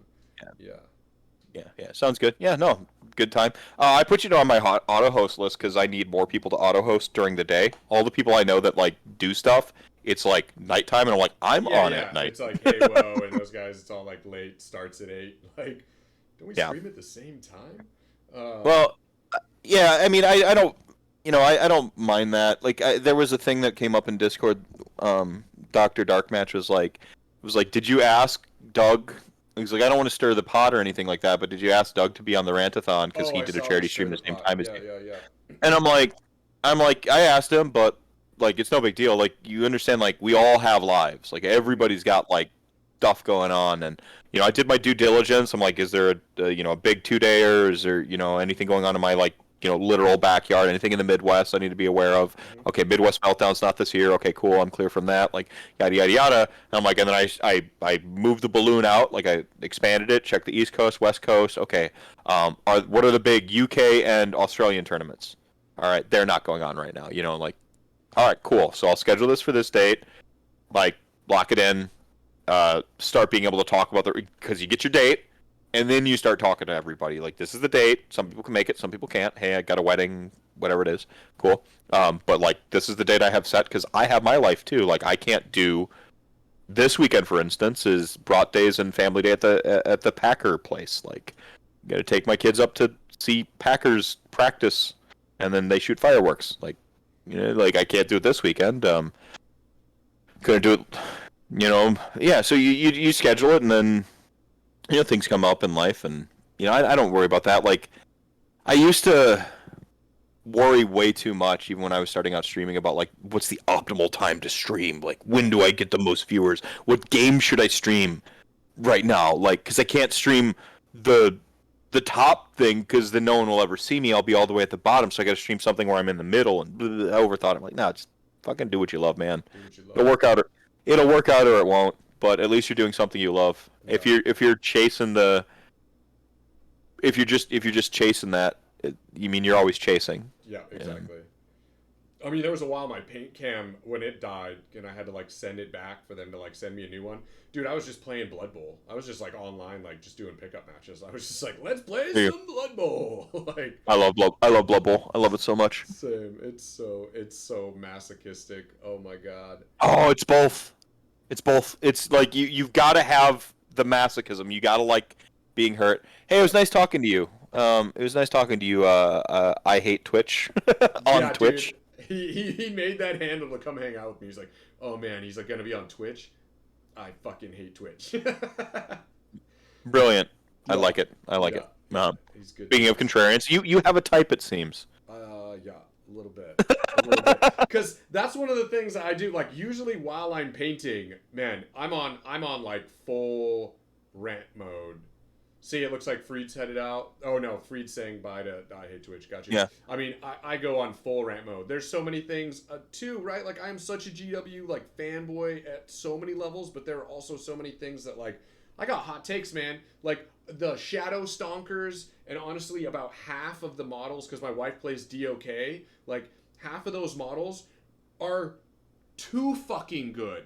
Like there's too much fucking tiny ass detail, and moving it from one room to another in my house, they break. Like it's too fucking beef it up. Like I'm breaking these models. It's And like fantastic. Bellacore, dude, awesome. I love these wings, magnetize them, but like, how am I supposed to fucking ship half of this shit? Like carry it with me to a tournament. When I put my first like two Puscoil Blight Lords together, I was like, the first two I put together, I was like, oh dude, these are so sick. And then I looked at them, I was like, how the fuck do I put this in a box times 9 to go somewhere? Like, Magnetize it, baby. totally. And I mean, those are some of the answers, but so that's kind of the bigger stuff. But some of the smaller stuff, like the Shadow Stonks, and also I hate Snap Fit. I'm so over fucking Snap Fit. Fuck Snap Yeah, Fit. I love it. I love it. And yeah, Give me more. all day. I got it all, and yet the number of Snap Fit models I own is obnoxious because gotta have the model. I want that model. It looks good as shit, man. This is exactly why I looked at AdMech. Yeah, exactly. Freed and I talked about that. Like he was like, AdMech looks good, and he was like, I'm not fucking with AdMech. Like too many bits and bobs and capes to fucking paint. See, AdMech almost got me. Like the tech priests of Mars, like the sort of like retro future like I love that vibe. Oh yeah. Also, like there's something cool about like robes are cool, Yep. but you throw robes on somebody with like a fucking gas mask and like Robot like feet, yeah, like it's just dope as hell. It's dude. leyline Love it. walkers and rifts wear gas masks and the robes. It's just there's something about it that's so fucking metal.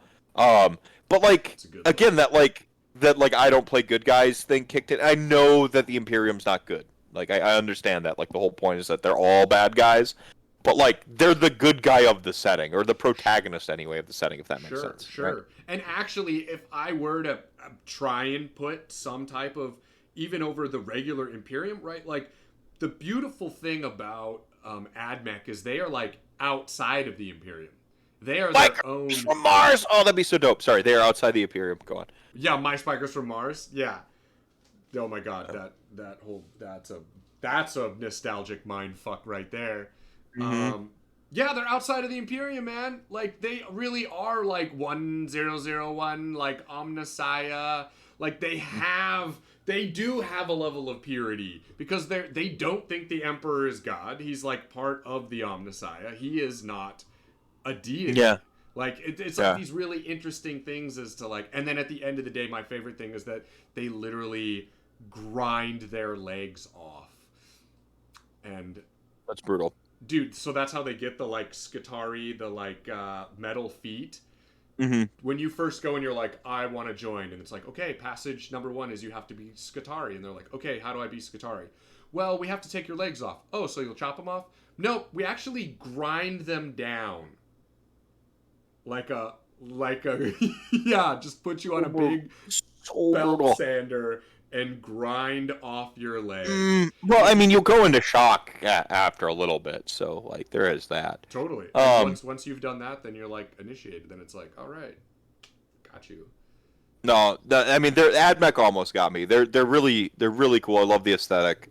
Um, I almost just wanted to own them just to own them. Hmm. Like I know I will own. Well, I guess I do have a Necron model. I've got the Void Dragon, but Yep. like Necrons I will own just to own, even if I never play 40k. Hmm. Just have them and paint them. I want space skeletons. Totally. I don't like I have a type. GW's figured it out. It's like macabre, like weird death stuff and dragons. Um, and if you can give me some death stuff that is a dragon, GW, I know you're listening. You know you're up in gonna here. do it You're tonight watching. in your sleep, dude. You James Workshop is gonna Yeah, just. yeah. I want like here. So like this thing here. Look at the GW. Look at this dragon over here. Something like this. Okay. Look at it. It's got like the big, thick, like almost like a T-Rex neck, and like the huge, like gaping maw. A lot more draconic than bat-like. Like so, it reads as a dragon, as opposed to like the Terrorgeist zombie dragon. Like I want that. Um, make it as big as my Revenant. Like Make it, give it some girth. yeah, yeah, huge. Make it huge. Like I want to pose it next to Logan here, next to James Howlett, and it to be bigger than him. Like if it's a basketball size, you're in the right. You're in the right direction. Dude, I love. Huge death dragon. Okay. I hate Twitch came back just to say Necron or AdMech that didn't quit before going all the way. Comes back to say that. Which explains why I like Necron. Why there's like a synergy there, or it makes sense. There's a logical progression there that like we were like, oh yeah, this guy almost bought AdMech, but then it was the Necrons where he's like, yeah, I'm in. I'm totally in. Yeah. Yeah. I mean, and so okay, couple of things. So Blood Bowl, we know it'll take a while for you to get that. Are you going to be playing 3 on the Computron device? I hated the interface. I hated the UI. I beta tested like for the open beta test weekend or whatever. I Yep. hated the UI. Yeah. But I'll play it. Like I'll play the new thing. Even if I like the old thing better, it's fine. Like I can keep playing Blood Bowl 2. I own it. Like I'll just go play it if I feel like it. Yeah. Same. But Blood Bowl 3, I think we're gonna try to. There's gonna be an influx of interest. There's gonna be people wanting to play it. I want to play with the new rules. Playing with the new rules is cool. It's good. It's interesting. Change and embracing and leaning into change. Like, you can love all the stuff you love from that nostalgia wire we talked about, but like, you got to go out there and like find new stuff and see if you like that or not, right? Yeah. Catacross is the best illustration of this. Nagash, OG, Vlad and Abarash are two of my favorite characters in all of Warhammer Fantasy. If they had listened to me and brought back Abarash, I wouldn't have Catacross right now. Hmm. And what a void in my life I wouldn't have known about Mm-hmm. to not have Catacross. Like, new stuff is cool too, man. You gotta, or seeing when people make something from your youth, but they do it new, Mm-hmm. and you're just like, oh, that's cool. Like, you trying to think of, even the GI Joe movie was, like, okay, that's interesting. I don't know. I like that kind of stuff. I like seeing. I don't know. I'm okay with change. Yeah. I'm very devout in the things that I love, but I like to see where things go. Um, so I'd like to see where Blood Bowl goes. Let's see. Sure. Yeah, I mean, I'm down, and I really love the fact that they were so smart about the second one. Well, I guess this is technically the second one, right? Second season, right? Yeah. Yeah, it's second season. It's the first official like full reboot, effectively, like Totally. of whatever. Yeah. But they've kept it in lines. I mean, and again, especially with the last one, like if you learned how to play the last one on a, a gaming system, either a computer or a console, you could go play it tabletop. Now there might be like a good 10-minute learning curve for you to just kind of figure it out, but like it was the exact same game. Yeah. Well, you have your fundamentals.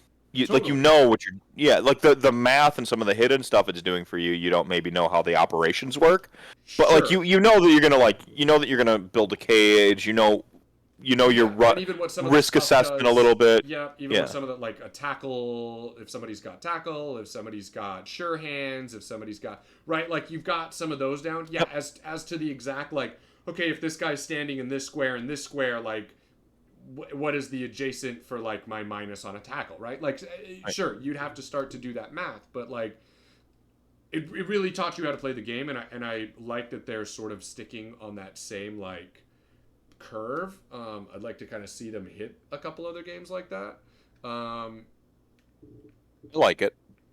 yeah, not let's see. Nah, have you fucked with Necromunda or Beastgrave at all? Never will. Okay.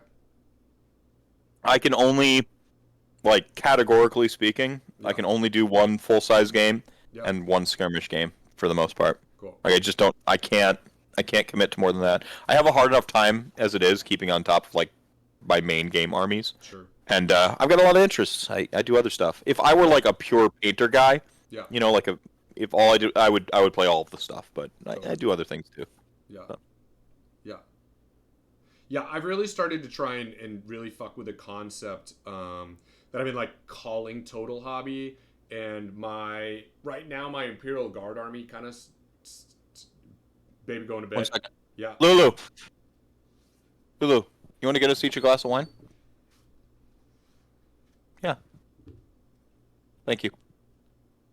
She just looks at me.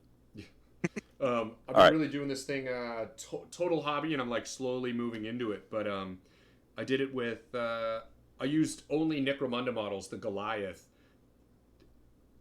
rebased them, 3D printed base extenders, so that when I got, like I was saying, I got into Kill Team. My Kill Team is my Necromunda team, is my 40k Imperial Guard. Like, Okay. it's all of them. Like, it's one set of models that plays all of those games. Well, so you get like a coherency that just goes throughout it all. Yeah, Um, no, that's cool. and I actually have a couple lists. I think maybe my second YouTube, because I have two YouTube videos, and I want to spend more time doing some of those. I think one of them was on you can almost do a list straight across for Masters of the Universe, Drukari and Witch Elves for Mhm. Daughters of Cain. Like the characters that are the same in the sense of like a succubus is a hag queen, like same size Okay. base. Like you can use that model. Like if you did minimal converting, literally just buy one box of each for like Uh-huh. every 10 and just smash them, you can play within it's like within 80 points you can play a 2,000 point army 40k to AOS. So there's your YouTube video series, by the way. Yeah, and I've been fucking with it. I have a Yeah. couple lists out that I'm like trying to smash together. Yeah. Yeah, hobby synergy, just teaching people like how to like synergize one hobby thing with the next hobby thing, and you know, just how to like level it up or go to take it across the checkerboard and say king me, and now it does, you know, yeah. And I mean it does take and I think that's kind of the the gate on it a lot is it requires a decent amount of knowledge cross gaming, um, and then also on the hobby side, right? Because Well, so yeah, you're looking at a little bit specialist, but so when you're doing something like that, and this is just writing rules, yeah, you pick one as your focus. So you focus on the 40k, and look at it because 40k is going to be your bigger slice of the pie. So you're going to start with a bigger chunk of people who are interested in 40k, that might then know about hobby, that might then know about this, and that might then be interested in going AOS, right? So you focus on 40k, and then you look at and you just narrow it in. yeah, run it And through the funnel.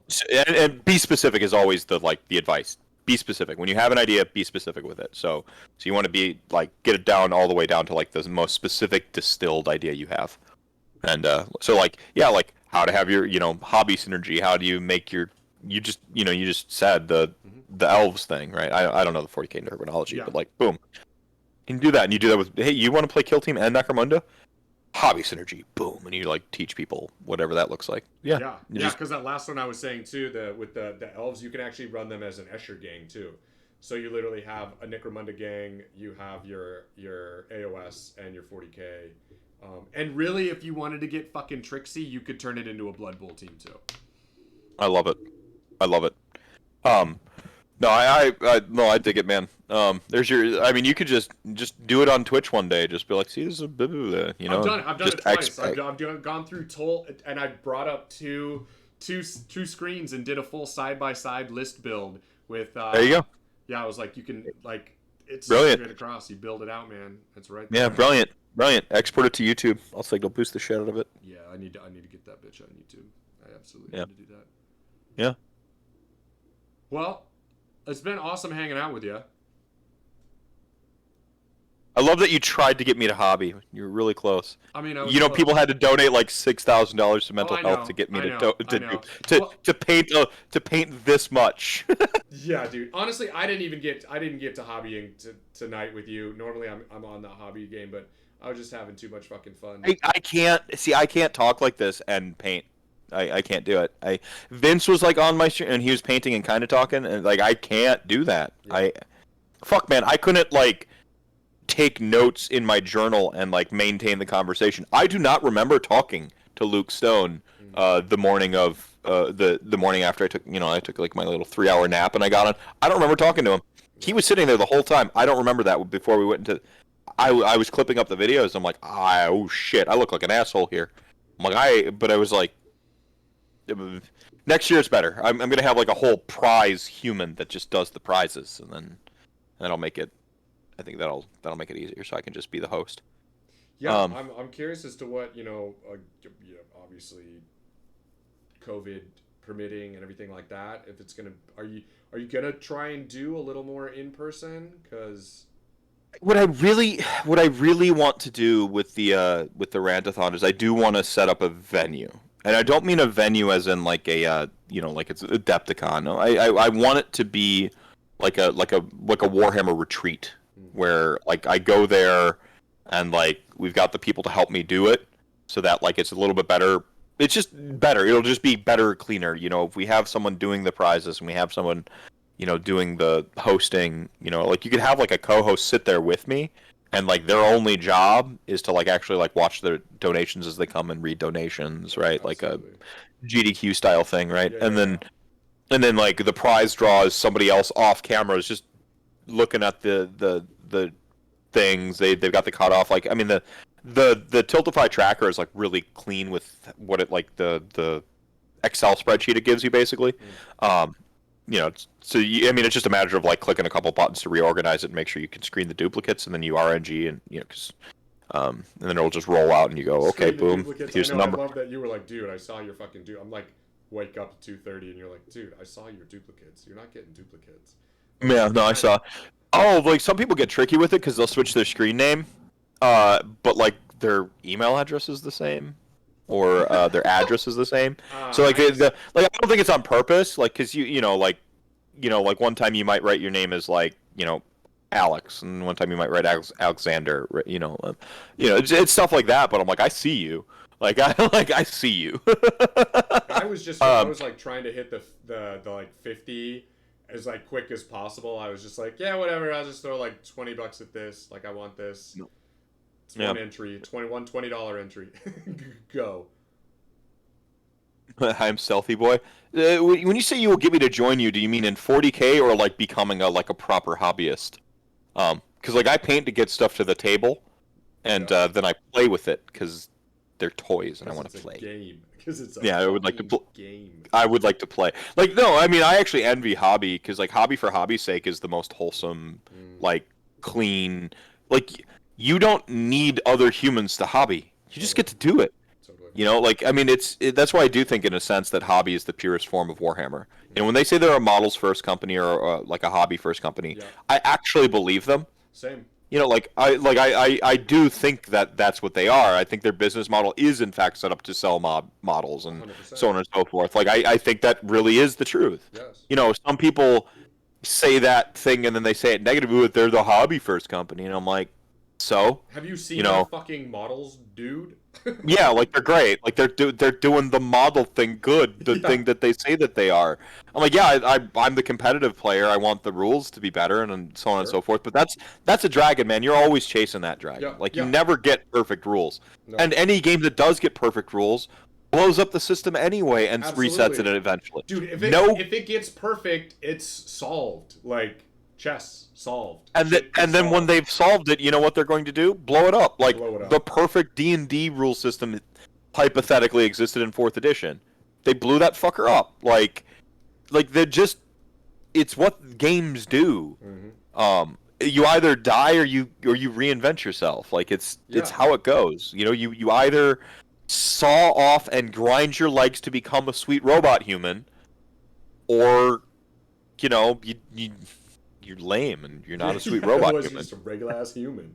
Yeah, no, so it changes as part of the game. But yeah, hobby, like I said, you're just enjoying it. You just get to like buy models and paint models and you want to play with them because you put all that effort and stuff into it. But the next model comes out and then you paint the number of people who just finished their shame piles during COVID, like during 2020, like the full lockdown. I'm just like, fuck all of you. Every last one of you. Like, not even close, man. Not even fucking close. Yeah, and it's interesting because when I really started this hobby and started like warhammering, I was play every day, all the time. I was like, I will paint because I want it to look not gray on a fucking tabletop, but the number of games that I played too on just like a fold out table, with gray, especially when I was playing orcs, dude, I would show up with like 60 out of my 120 orcs were just like gray, because I was playing. And I never judge people for that either. Like I do think that like a bad painted army looks better than an unpainted army every 100%. single time. Yep.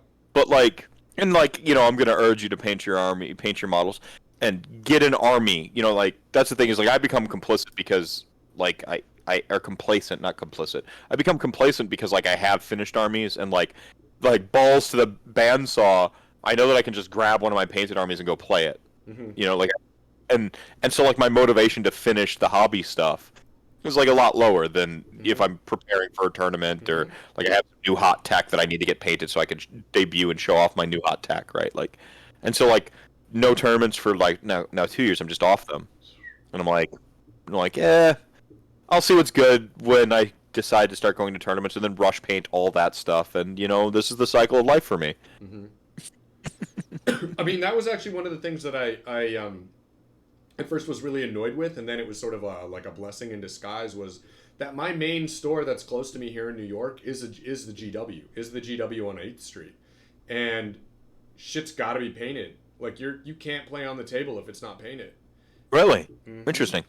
So you can't even, and again, tables are open. Like you can just show up with an army and be like, "Hey, somebody want to play?" and play. Shit's got to be painted, dog. Like because I mean, cool.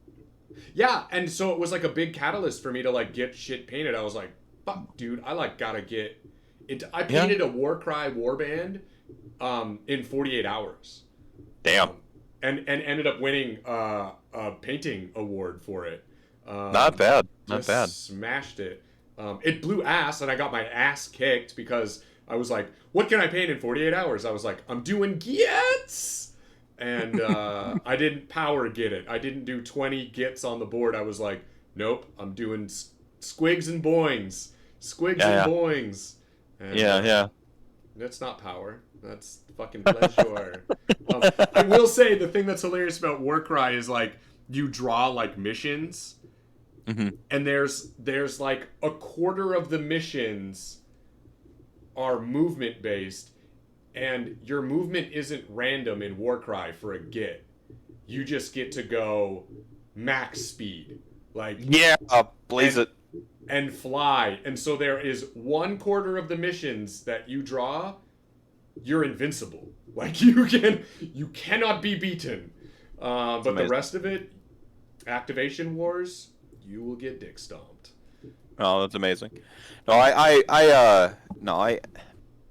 goals were to like improve my hobby because that's the part of my game I'm missing. Mm-hmm. Like it's like that's just it's the decently competitive, good head for rules. I play well, like, and I'm a good sport. Like I'm someone who's fun to play against, right? Like, which is something we assess in our community. Like yeah.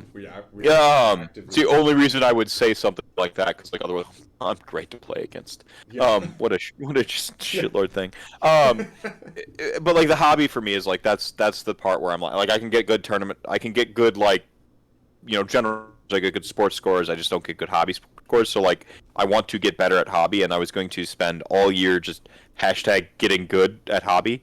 And I had this whole like progression of like okay, finish the OBR. Like even the stuff I'm not playing, then I'll reward myself by buying a new Nagash and like actually converting it to be like mine and not just like the out of the box one. Right. And then like okay, so I've rewarded myself with a Nagash, and then like I'll do my Slaanesh because Slaanesh was coming out at the time or was about to come out, and I'm like I'm gonna have so much time to do this, and then just without tournaments to motivate me, without being able to like, and it's not even like the necessarily like going to the tournament and like I have to rush to get it, but like without being able to go and like see all my friends and show all my progress, like that kind of. So it wasn't just the competitive thing; it was like well then like who do I show this to? Totally. Like that part was like I put in all this effort and like I don't know like some people are internal motivators and some people are external. I need external motivation. Like I need something, some sort of validation. So I need something outside myself to like help push me and help remind me that like what I'm doing is good or what it's it sucks. I hate it. I these fucking people out there who just like can like decide to do something and then they do and then like they like self high five and like I did the thing I told myself I was gonna do. Oh yeah. Like gross. Yeah, I wish man. I were That's one like of the Terminator soul. They just like boot up and like yeah. I want to do it. It's like what? Yeah, like I'm just gonna do the thing. I'm like, what? You just decide that and then you do it? Like no carrot? Why? Like because I want to. But why?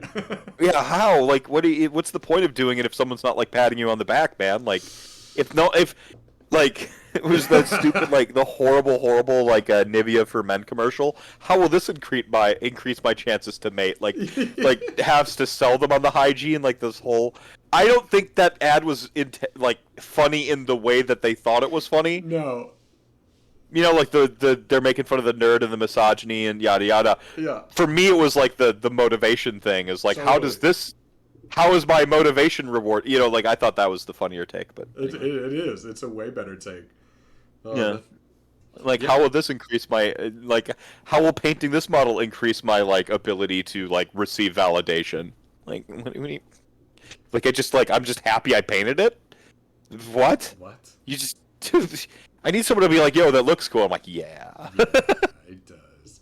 Yeah, I mean that's one of the reasons. So when I started to kind of get into streaming too, it was I was doing a little bit more like Yeah, yeah. chat style, breaking down some lists and stuff like that, and doing more kind of again. I'm really into the fat middle, right? Yeah. Have a competitive lean myself, but like understand that most of all of our experience. No, I shouldn't say all. A lot of the experience of the community is like right. There's like 5 to 10% play very competitively, and the rest are like the literally in the paint meta.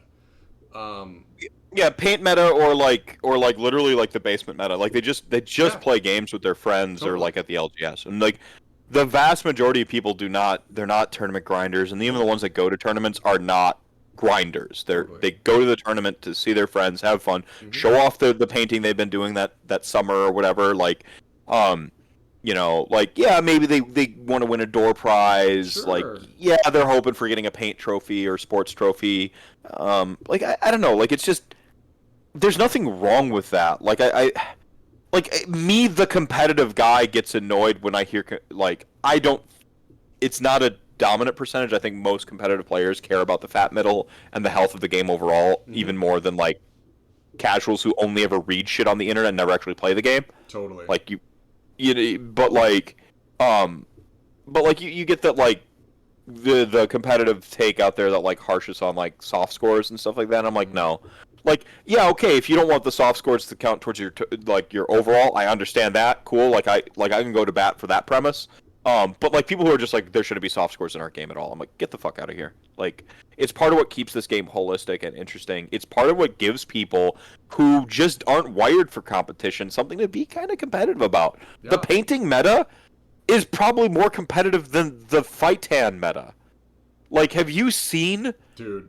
like okay, so here's the thing. Like, if I wanted to practice to win games to beat Vince Venturella on the table, I could practice to win games to beat Vince Venturella Hmm. on the table. Hmm. Any given Sunday between the dice, a level of competency, and and like just playing the right army at the right time, Yeah, I could beat somebody I'm trying to like outplay, right? totally. I will never be able to outpaint that man. Right, It's just the gulf between like how good the hobbyists are and right. where I am in my journey. I will never catch them. Like there, that's not to say don't try and don't like defeat us. That's to I'm in the realm of hyperbole here Right. to show like the whole like the competitive side of hobby, Right. how wide that gap is that you have to overcome. You have to just like being a better general. You have to paint to close that gap. Some of us have a natural aptitude, so we have to paint a little bit less. Hmm. Some of us don't have a natural aptitude, so we've got to paint little bit more. But it's all progress. It's all something that you have to do with purpose. You like I'm not gonna win a hobby trophy unless I learn to stipple.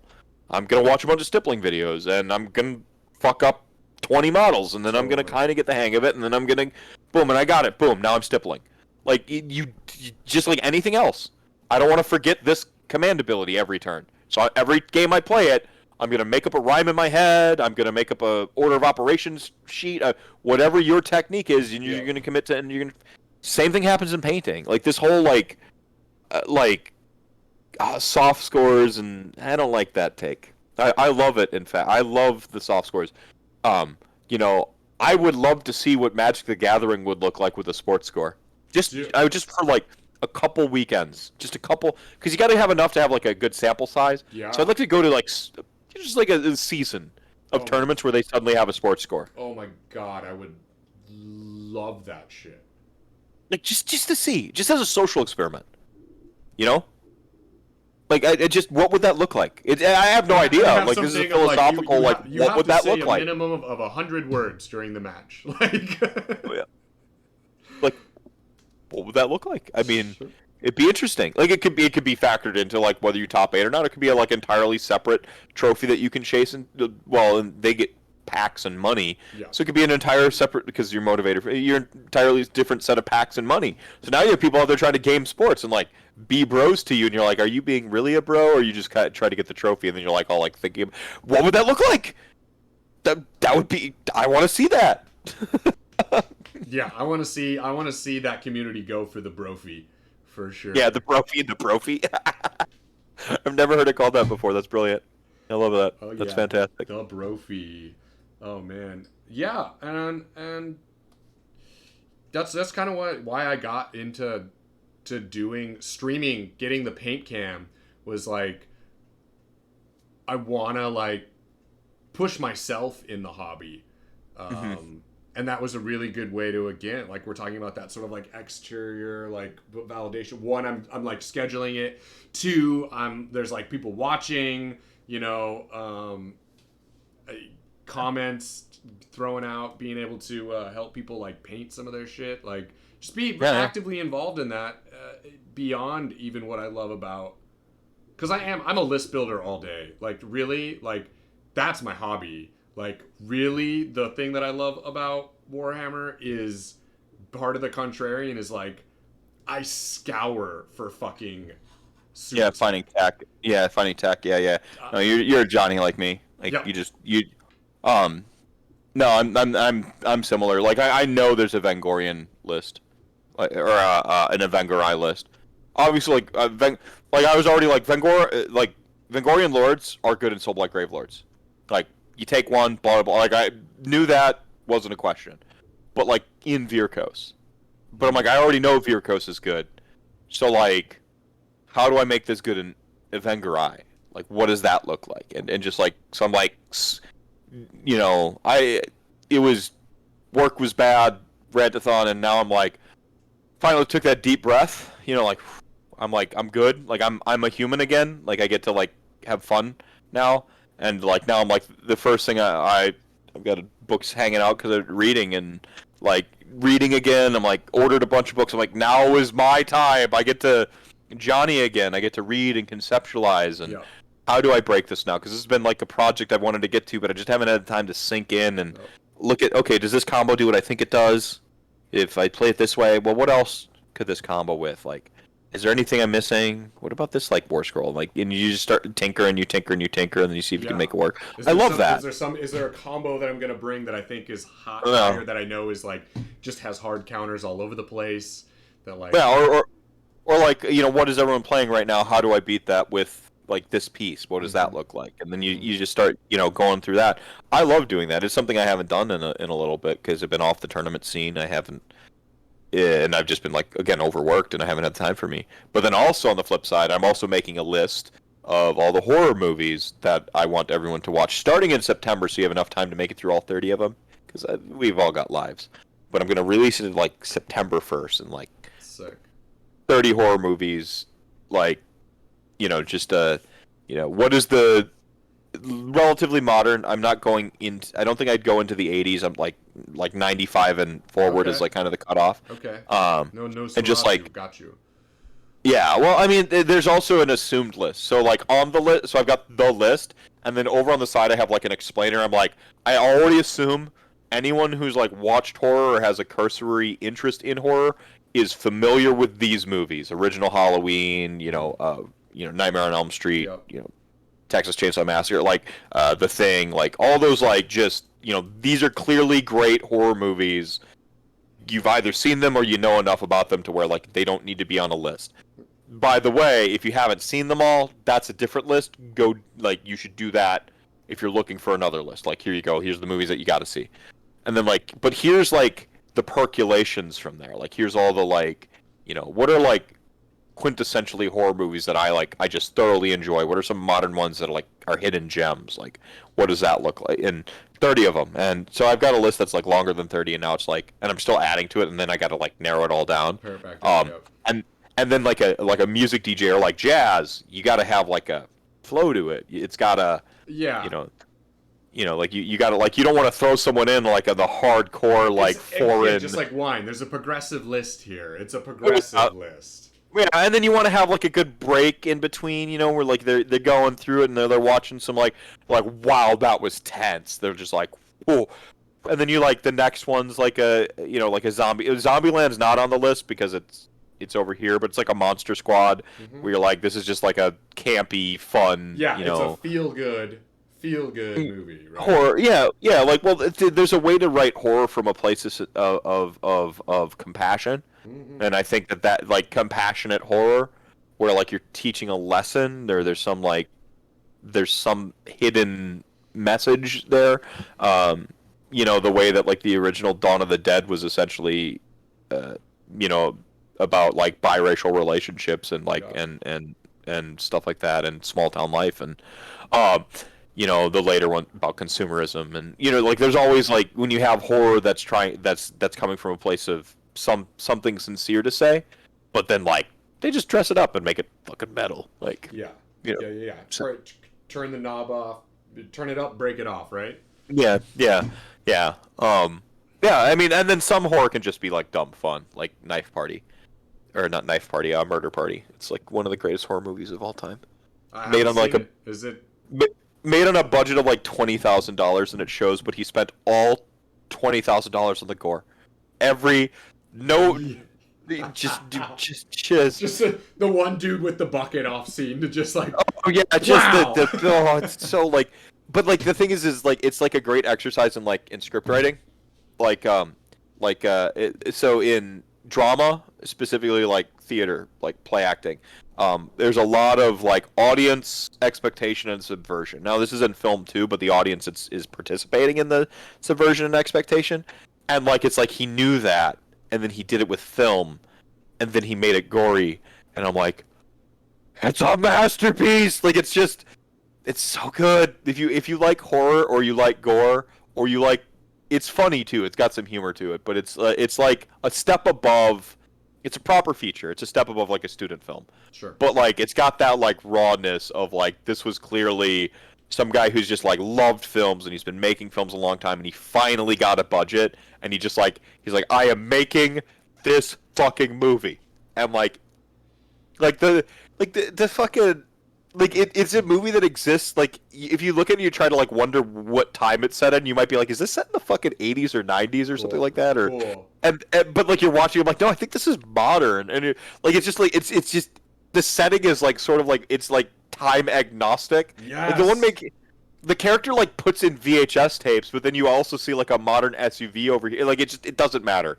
Because at one like I thought it was like relying on like 80s nostalgia. I'm like, no, this guy is just a fucking dork who owns a VHS player, and like it's fucking fantastic. It's almost a bottle movie, where like one single location. Yeah. It's got like its third act goes elsewhere, and it's sort of like prologue is elsewhere, and then it's like pretty much a bottle flick. Keep the cost low. Yeah. Shoot it in.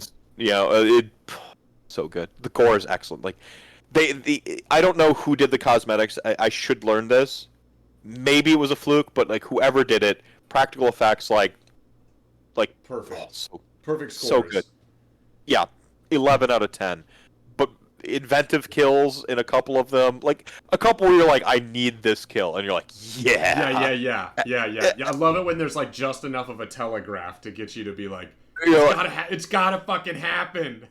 Oh, but then there's a couple other ones where you're like you're just teased with it, and it's so good. I'm not gonna spoil it, but you gotta see this flick. Yeah. It's the only movie I own on Google Movies or whatever because I couldn't find it anywhere else, and I was gonna do a movie marathon, and I'm like, I've got a bunch of fake money because if you do little Google surveys, they give you fake, like they give you money that you can only spend in Google Play, and I'm like, oh, fuck it, I'll fucking buy this movie. Like, no regrets. I'm gonna watch it again like basically next week just because it's been too long. It's a great party movie too, especially people who aren't like super into horror because like it's not tense. There is Mhm. tension, but like the tension is it's not like a long slow burn. Sure, I was gonna say it's It not where like from as soon as the credits come on the music and you're just like and you're I'm just already like fucking on edge, and you're just waiting for the big. It constipated. does. Yeah, it plays with it. There's an ebb and flow to it, Sure. and it earns its third act, which is like my big thing with horror movies is you gotta earn your third act. Like the third act is that's the you save your best kill for the third act. Like you whatever the big scare, the big reveal. Like the third act has to like crush it, or I'm like you know you can pretty much. I don't think there's a great horror movie out there that fumbles the third act. Hmm. I would struggle to find a horror movie that I think is great that has a bad third act. Like there might be like someone where you're like, oh, it was good, but then the end. But like it doesn't matter if it's Scream, Hmm. like which is known for its sort of its deconstruction of the horror tropes and stuff like that. But like even its third act fucking slaps. That's where we get like Matthew Lillard completely unwinding the murders ramp up, the number of stabbings to like kill and people live goes up. Like it. But yeah, third act's essential, and the third act in Murder Party is excellent. Um, it is my favorite act. Okay, no, there's a quiet moment, which is what you call it in the script writing. There's a quiet moment that's like actually really good. I'm like this is their quiet moment, like for pacing, and like this is great because it's just like a fantastic character study, and then like they set up a subversion, and it's so good. Sorry. I'm prattling on forever. You probably have to sleep at some point. Yeah, soon, very very soon. It is about that time here. I mean, I'm only an hour ahead of you. It's only like about one quarter till. It's not too bad. Yeah, but for the person who streams at like 11. Yeah, I'm usually up by like at least 7, pretty handily. Insane, insane. Yeah, you were in the hobby hangout for Chat Gang there, and I like there are people in Chat Gang I know that wake up early and like, oh, here they all are. Like Yeah, I was there like bells on. I mean, I had like my coffee. I was just like, let's go. yeah, yeah, I'm here to hang yeah, out. yeah, not bad. Oh, Well, Matt, it has have been. I What? Go ahead. what was it? No, no. Well, I was just did I answer all the questions? Did you have like a docket that you're like gonna ask them all the hobby questions? Yeah, so I actually don't. I don't. I I don't run actual notes. I I do like sort of run throughs by myself is sort of like my um Your prep? yeah, I'm very auditory. Yeah, And so I like do the show before the show just with myself. yeah, that's Um interesting. yeah. See, I'm so I believe I'm visual, which is why I can't listen to people when I read Hmm. or do other tasks, right? Like that's so like what's really good about visual learners is because we like block out fucking everything. We're really good at like picking up the information when we focus on it and stuff like that, but like we're bad multitaskers.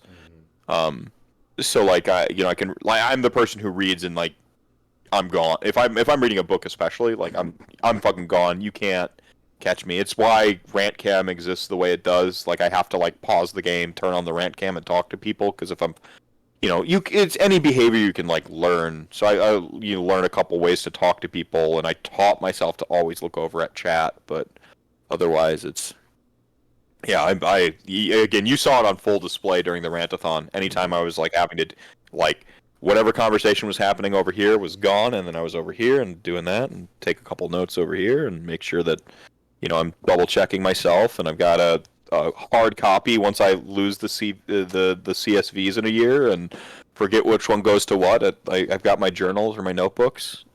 Yeah, but no, it's a visual thing.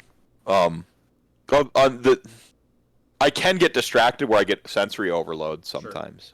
That's Where just if human, right? yeah, too much noise going on while I'm trying to read. Hmm. But like usually the normal amount of noise, normal amount of distractions, like what? Like just out of it. So when you read, like, do you have to read out loud then No, to I help? don't. So I had to when I was younger, when I was like a kid. That was the best way for me to do stuff is to read out loud. I'm also um, compared to like those of us who are like readers, because again, pretty voracious reader, kind of always have to be like a level of nerddom. You sort of have to, right? I think Um, so. Yeah.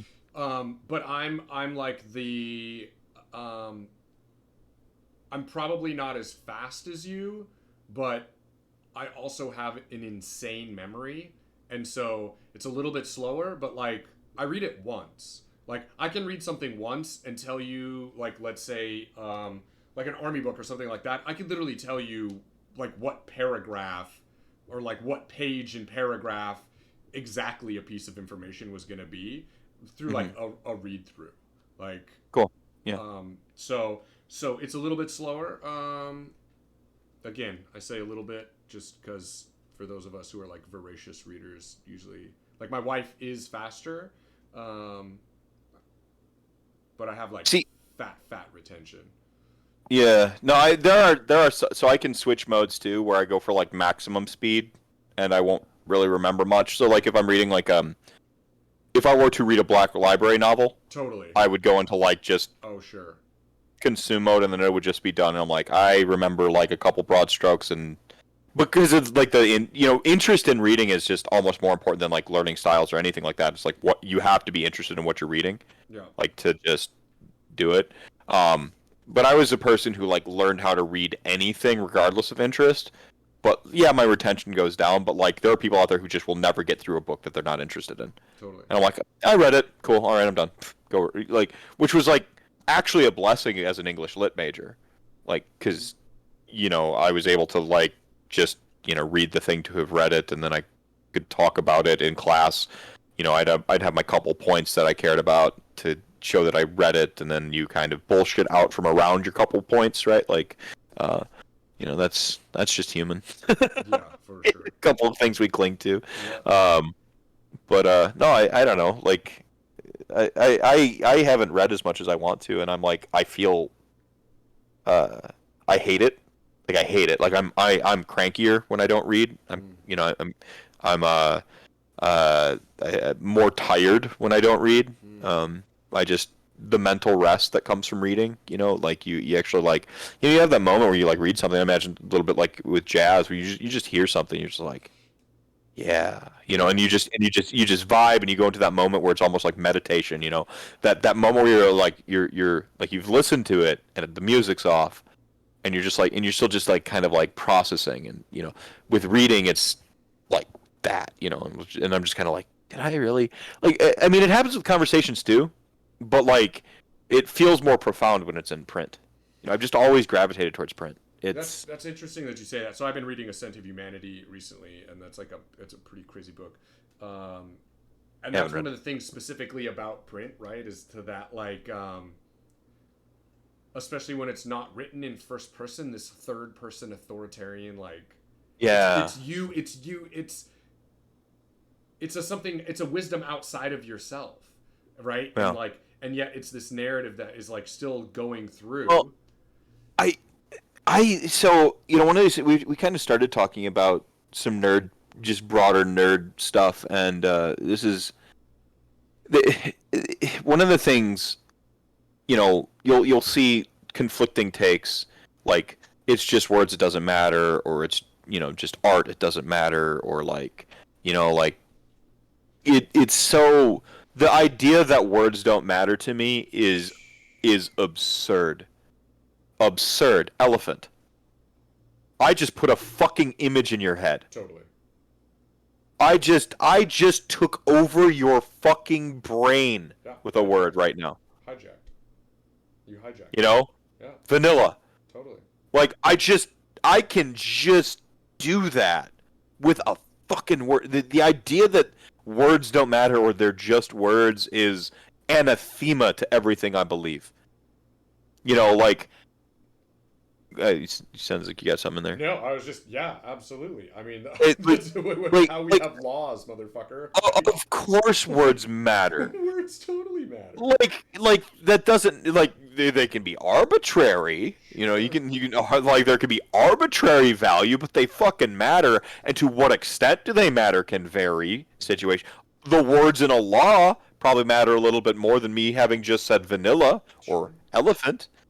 But to the thought that words don't have power or meaning or anything like that, like I'm a very cerebral individual. Like I don't pretend to know or believe anything. I think reality is mostly an interface, and none of us know fucking everything. Like we're just figuring it out as we go, um, Yeah. and I do think that we basically just live in our minds. Like that's where you exist. You don't exist anywhere else but in your head. Like yeah, I'm interacting with the world with my body, and the mind is no less a physical form than the rest of my body, my heart, my blood, any part of me. That's you know, we think that like when I say that the mind is where you live and all that stuff, people think like I'm talking about some, you know, Buddhist Yeah, big yeah, brain. matrix shit. Yeah, like not necessarily, but like yeah, there's Totally. something to like your mind being where you live. Why? You know, like you read a book and all the stuff that swirls through your head, all the images you see, the place you go is so very real in those moments. Mm-hmm. There's something that is purely just magical to me about reading. I know I sound like a fucking English teacher right now. Yeah. Well, or a librarian. There's just something. It's the nature of it, and so like I said, like reading is very intimate. Like you pick up the book and it's just you and the words, and then they're in your fucking face and in your head, and you're seeing all kinds of stuff.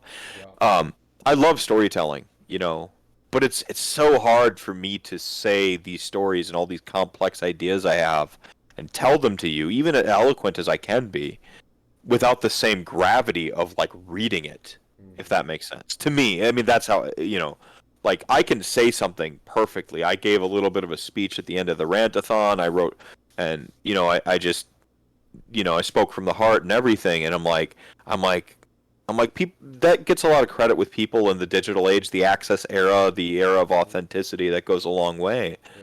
But if I could find the perfect sentence or two or three to write, Mm. you know, if I could get you to read a whole page, Mm. like you not only do you know what I think and feel and stuff like that, I have embedded something, Yeah. imprinted something in your fucking mind. Yeah. Even if you don't retain it for Totally. that window. Yeah. Um, you know, that's why I think like Games Workshop is doing something right with the way that they sort of project their world to their players. Yes. You know, it's actually like kind of wholesome and cool that they are so archaic in a couple senses, like the Sure. battle tones. And Yeah. um, Yeah. there's I a don't ever reason. want that to go away. Like, absolutely update that shit all the time online. But like, Yeah. Yep. I'll buy the paper every fucking time. I got a whole wall of these motherfuckers. Yeah. No, I mean, like yeah, for just the rules, sure. Like fine, just update my PDF all the time. You know, Great. Cubicle 7 lets me download 99 copies of my Soulbound book now. Like it's that's how arbitrary all those values are, whatever. Yeah. How but like you know, even like the RPGs scenes figured it out. Like they kind of migrated away from the digital, or they migrated away from the print because print costs money, and then they started viewing print as premium, Mm-hmm. and but like put the focus back on making good printed books. Yeah. You know, Exactly. like physically great printed books that are like remembering the art of a physical object that you open, and then like I'm bombarded with a world of information that I all see in my head, and you know, like you know, I know we don't get the animated graphics of like what actually physically happens neurologically speaking, or you know, you don't necessarily see what's in my head when I read that shit, but like that's no less real to me, man.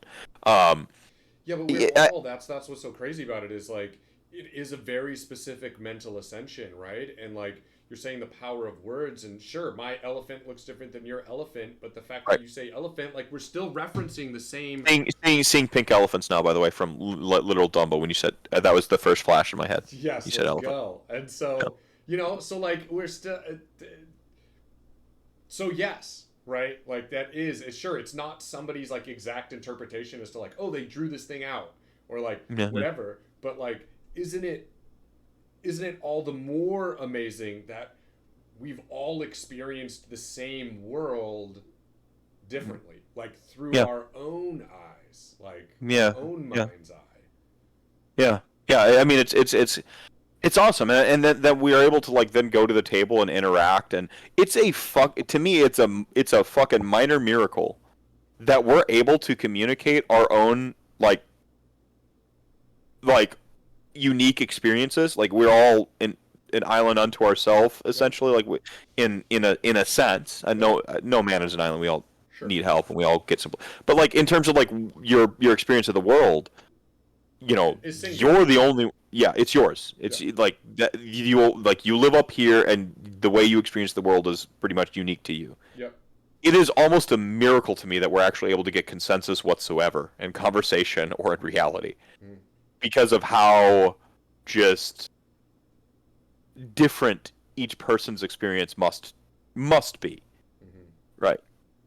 The fact that the pigmentation of my eyes is different than yours makes me perceive color different. Like the physical shapes of the cones and the rods, right? Like I literally see things different.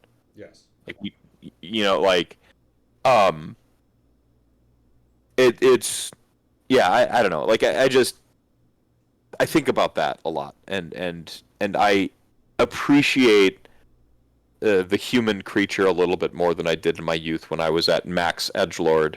And I have to remind myself of those things from time to time because you know humans are actually like pretty radical in that sense, and that we develop this language, and we're able to communicate stuff, and I don't know, it's just cool. We're able to share in these sweet games together, and uh, yeah, I take for granted that people's gore thresholds are a little bit different when I do RPGs, and I'm like, oh, when I described like the gore scene, like in my head, I saw like an anime shot, and you saw like a really traumatic, The horrible thing. I'm actual like, thing. oh, Yeah. yeah, I guess that's why, we're okay. All right. Note: when this player plays my games, take it easy on the gore. Like, yeah, Yeah. um, yeah, I don't know. Sorry, No, rambling, what? meander. No, you don't have to ever apologize. Please don't. That's like I never, never apologize, man. I mean, I shouldn't say never apologize, but you don't have to Yeah, apologize for like just being yourself and saying fair. stuff. That that's not no Yeah, problems. Um, yeah, yeah, I think I mean talking about you're saying like language. The two most powerful technologies that humans have ever fucked with are fire and language. Like that's it. Like the two most powerful things that we've ever fucked. Fire is all of the things that we have: metal, yeah, plastic, electronics. yeah. Yeah, that's all fire. And then how we've organized all of it to make it replicatable is all language. Like Well, it's well, like language is incredible. And when you were to again the full circle back, right? you talk about things long enough, it always goes for a full Yeah, circle. right. Talking about storytelling and things like that. I've actually been doing a little bit of research on my own um, because language fascinates the fuck Hmm. out of me. Um, Yeah. and there's a lot of like research right now and studies that are being done that show that actually language was kind of really started for for storytelling. It wasn't. We thought it was this very like. At first, it was like, oh, it must have been super utilitarian, right? Like, I'm going to explain to you, like, oh, go over Oh, this place and yeah. get the. No, it was literally we did the thing, and we came back, and around the fire, we talked Mhm. about it. Like, we That's had to amazing. come up with a way to like share the experience after the experience Yeah, to because tell. Yeah, that's amazing. yeah, you're telling the story. So language Yeah, came about to be able to tell the story. that's Like, amazing. I um, didn't know this. yeah, I knew it was like I knew my like sort of lofty, language and art and yada yada, but not that we actually not the causal hmm take actually. Um, that's I mean, fucking awesome. Makes me like it even more. I was already a big fan. Yeah, Like, yeah, I guess the other thing is like how you communicate, right? Like, that's that's that's the difficulty of our age right now. Is how do we use language with each other with technology? mhm. Like, how do we do this? Like, this is awesome because we're in different time zones. We're communicating. This is cool. Like, we're exchanging language. When it goes to Twitter, what does that look like? When I write a post for Warcom, what does that look like? And the learning all the nuances. If I write a book, I use some problematic language, or I mischaracterize something. What is how do we cope with that? Like, there's just it's I mean, it's complicated, right? Like, I think you know, man, for as robust a system of language and communication as we have, it sometimes feels like we're terrible at it. Mm. I think it just has to do with the noise. There's just so much of it, Mm. and hypothetically speaking, they always talk about like if I could plug my brain to your brain and just like everything I think without having to. I don't think that would be as fun. If we had like our little phones and they literally like it was like the dog collar in Rick and Morty or Oh, right. uh, Yeah. Yeah, where it's like my thoughts are just now your thoughts. yeah, boom, you just got them all. Boom. I'm like, oh, I don't need to worry about nuance and rhetoric and all those things. All perfectly communicated. Thank you. Like, I got it. Um, like even if you could do filters, I'm like, okay, I don't want you to know all my dark thoughts, but just on this subject, I'm trying really hard to explain what's going on. Totally. Bing, boom, you got it. All right, cool. Now we're on the same page. Like, would I want that personally? No, actually, I wouldn't. Yeah. No. No. And I don't Maybe being a curmudgeon again. no, no, I'm saying no. That I don't think that just like a lot of the concepts behind, right? We haven't even evolved to how we're doing society right now. Like our brains really can only really keep track of like 15 to 25 people. Yeah, Really? Like yeah, that's it? And yet, yeah, again, I live in a city of like 7 million people. Like, yeah. um, when it comes to language, it's the same sort of thing. Like, we've barely really evolved to be able to do language the way we're doing it now. You Yeah. know, like we've like launched ourselves because of technology into a space where it's Well, you out you're there. not. No, where you're going here is actually like good. Keep going. I got a thought, but Yeah, I mean, we like I said, we've launched ourselves outside of even the effective range of our verbal communication. And so to think that like plugging in a mind for like some type of pure form of communication that our our brain would even be able to like dude, then we'd be in like straight up brain wars of like no, you thought the thought wrong. Yo, like you think that because we would have pure communication that then we now have pure intention, like that mm, communication is the only mm, problem between like very, yeah. shut No. the fuck up. That just Well, means no, that no, no. Brilliant. No intent. That I mean, that's one of the great struggles with communication is how do you decipher intent? mm-hmm, Um, I mean, we only ever implicitly get intent. I mm-hmm, can tell you, I can tell you what I intend, sure, whether that is the truth of the matter or not. You have to base it on all the other factors going on, right? totally. Show You me, know, don't tell me. right? Yeah, I mean, like the someone who's a little too obsessed with ultramarines and might be a fascist, right? Mm-hmm, They tell you they're not a fascist, but then I see a bunch of weird, memes like Nazi memes being retweeted, and they tell me that they're doing it ironically, and like where does they're saying something which mm-hmm, should be explicit. They're telling me their intent, but then their actions keep showing me how do I make the judgment call? Do I block this person, unfollow them? Do I engage with them? Do I not? Like I'm getting a conflict between what's observable and what they're stating. If they can just beam their thought to me, they're in, I'm still not necessarily going to have intent, Mm-mm. right? Like, I don't know. I don't know. It's it's stuff I think about, but like you're talking about like communication evolving, emojis actually, Yeah. gifs. I mean, these are. Yeah. I mean, they're Memes. still based. Yeah, memes, meme culture. Uh, These are steps in our language, uh, sort of but like I don't know if I'd call it an evolution of language or like language bloat or yeah. Oh. communication bloat. Mm-hmm. Like is this a 3.0, or is this or is this like a 2.0, like suddenly we have points and stuff, or you know Right. or is this a 3.0? We've got a bunch of extra stuff going on, but I don't know if it's better or worse yet. Like, I think. is this I think is it's. this late? Go ahead. I think where we are right now is like a beta three. Yeah. Like it's beta. Yeah. Like Yeah. because Well, like me. Go ahead. God, we just don't have everybody. The thing too that's really interesting, right, about how like a language or something evolves is like we don't even have everybody.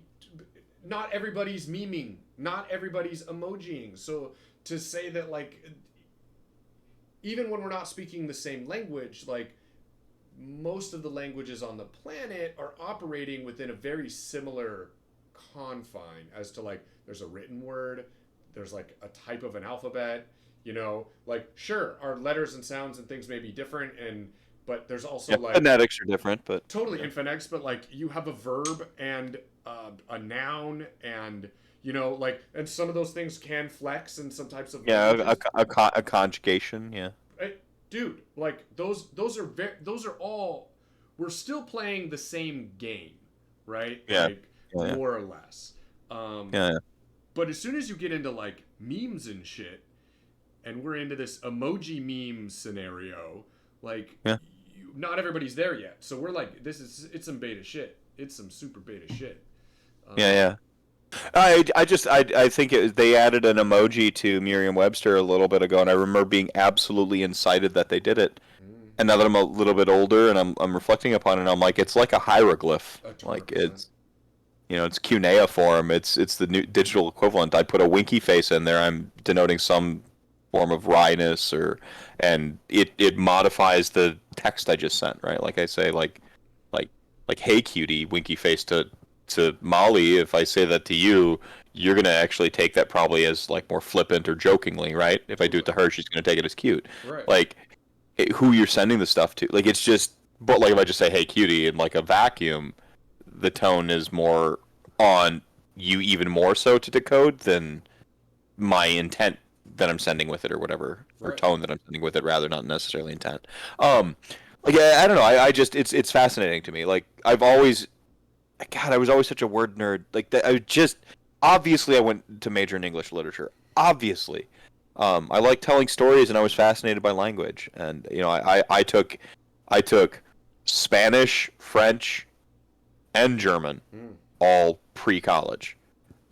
Just wanting to like understand language, and I barely remember any of it. But like at the time, I was just picking up the broad strokes of understanding of Mm-hmm. how language works in different places. And so a lot of people are like, oh, English is a mess, English is the worst language. I'm like, no, actually it's like fantastic. Totally. And I'm like, I learned all these other languages for a period. I'm like, I can tell you, this isn't like this isn't some like dogmatic jingoism talking or whatever, like, because it's actually like the British Empire, actually it's their fault that English is the way it is, not Americans. So this is, Mm-hmm. we're good here. For sure. um We're just literally the like bastard child of that. Right, yeah. I mean, you have this like imperial, like the language itself is imperialistic. 100%. Like the greatest empire of all time is, still arguably like the British Empire, right? Um, the language is imperialistic. It actually conquers other languages. Mm-hmm. It's as talking about communication and like the language itself. It's like there's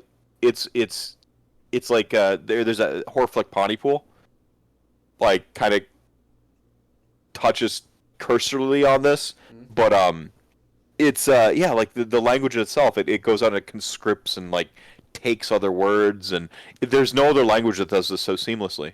Oh no, no, no, and like side tangent, kind of off of that. One of the things that got me into studying language, like why I really fell into a massive rabbit hole over the last like decade, was I had this thought, where I had a thought about my thought when I was like, so There. obviously somebody who speaks a different language has the thought in that language, right? So like you're contextualizing your thought around how you were taught to think based on the language that you learn.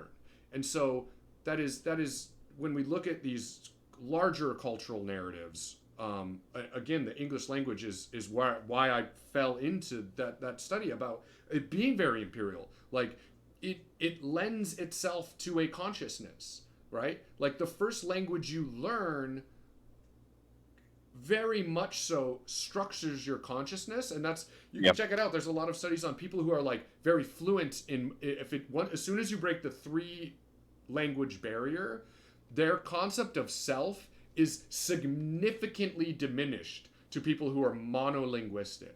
Like as soon as you Interesting. break three languages that you're fluent in, your self con your self the concept of self just drops drastically because Mm. there isn't there's not a single voice anymore. There's not this one narrative driver as to like this is thought.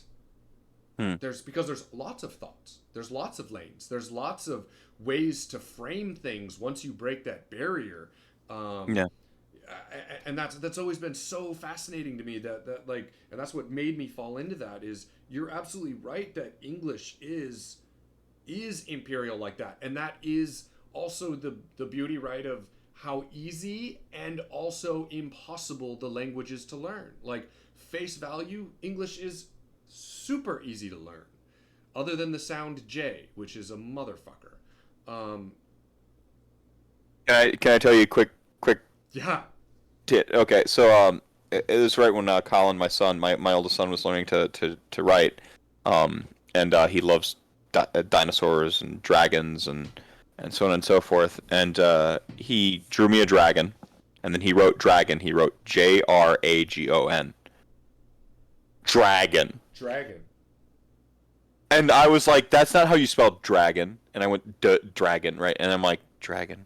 I'm like, oh my god, phonetically, you can totally spell it dragon. And I'm like, Dragon. I was actually like really proud of him for like phonetically. And like ever since then, Dude. I have this like crisis of conscience every time I say dragon. And I'm like, am I saying it the right way or am I saying dragon? I'm like, you can't hear the difference, Totally. but I do. I'm like, am I saying dragon or dragon? And I'm just like, oh no, which like it just. I mean, it's just, it's fascinating that I wonder if because English is such an imperialistic language, because my, like Mm-hmm. just simple descriptors like that, the way we modify language, uh, we tend to think in the past tense too, which Yeah. is a weird, Past which is tense a weird ownership.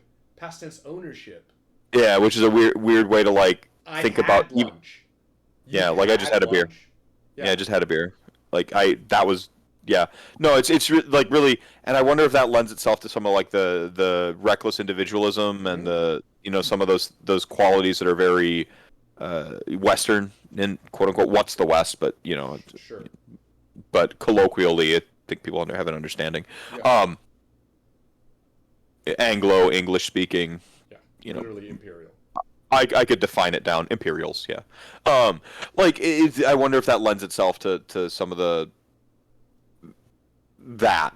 selfishness and not just selfishness. Like you can be selfless and blah blah, but like if it predisposes us just a bit, because like you said, the way we construct our thoughts is already biased Mm-hmm. from the language. Yeah. Like there's a point in time when it's all id and it's survival and I want to eat the thing, and you're very like you're very instinctual younger. Lily, my daughter, she was given this like present.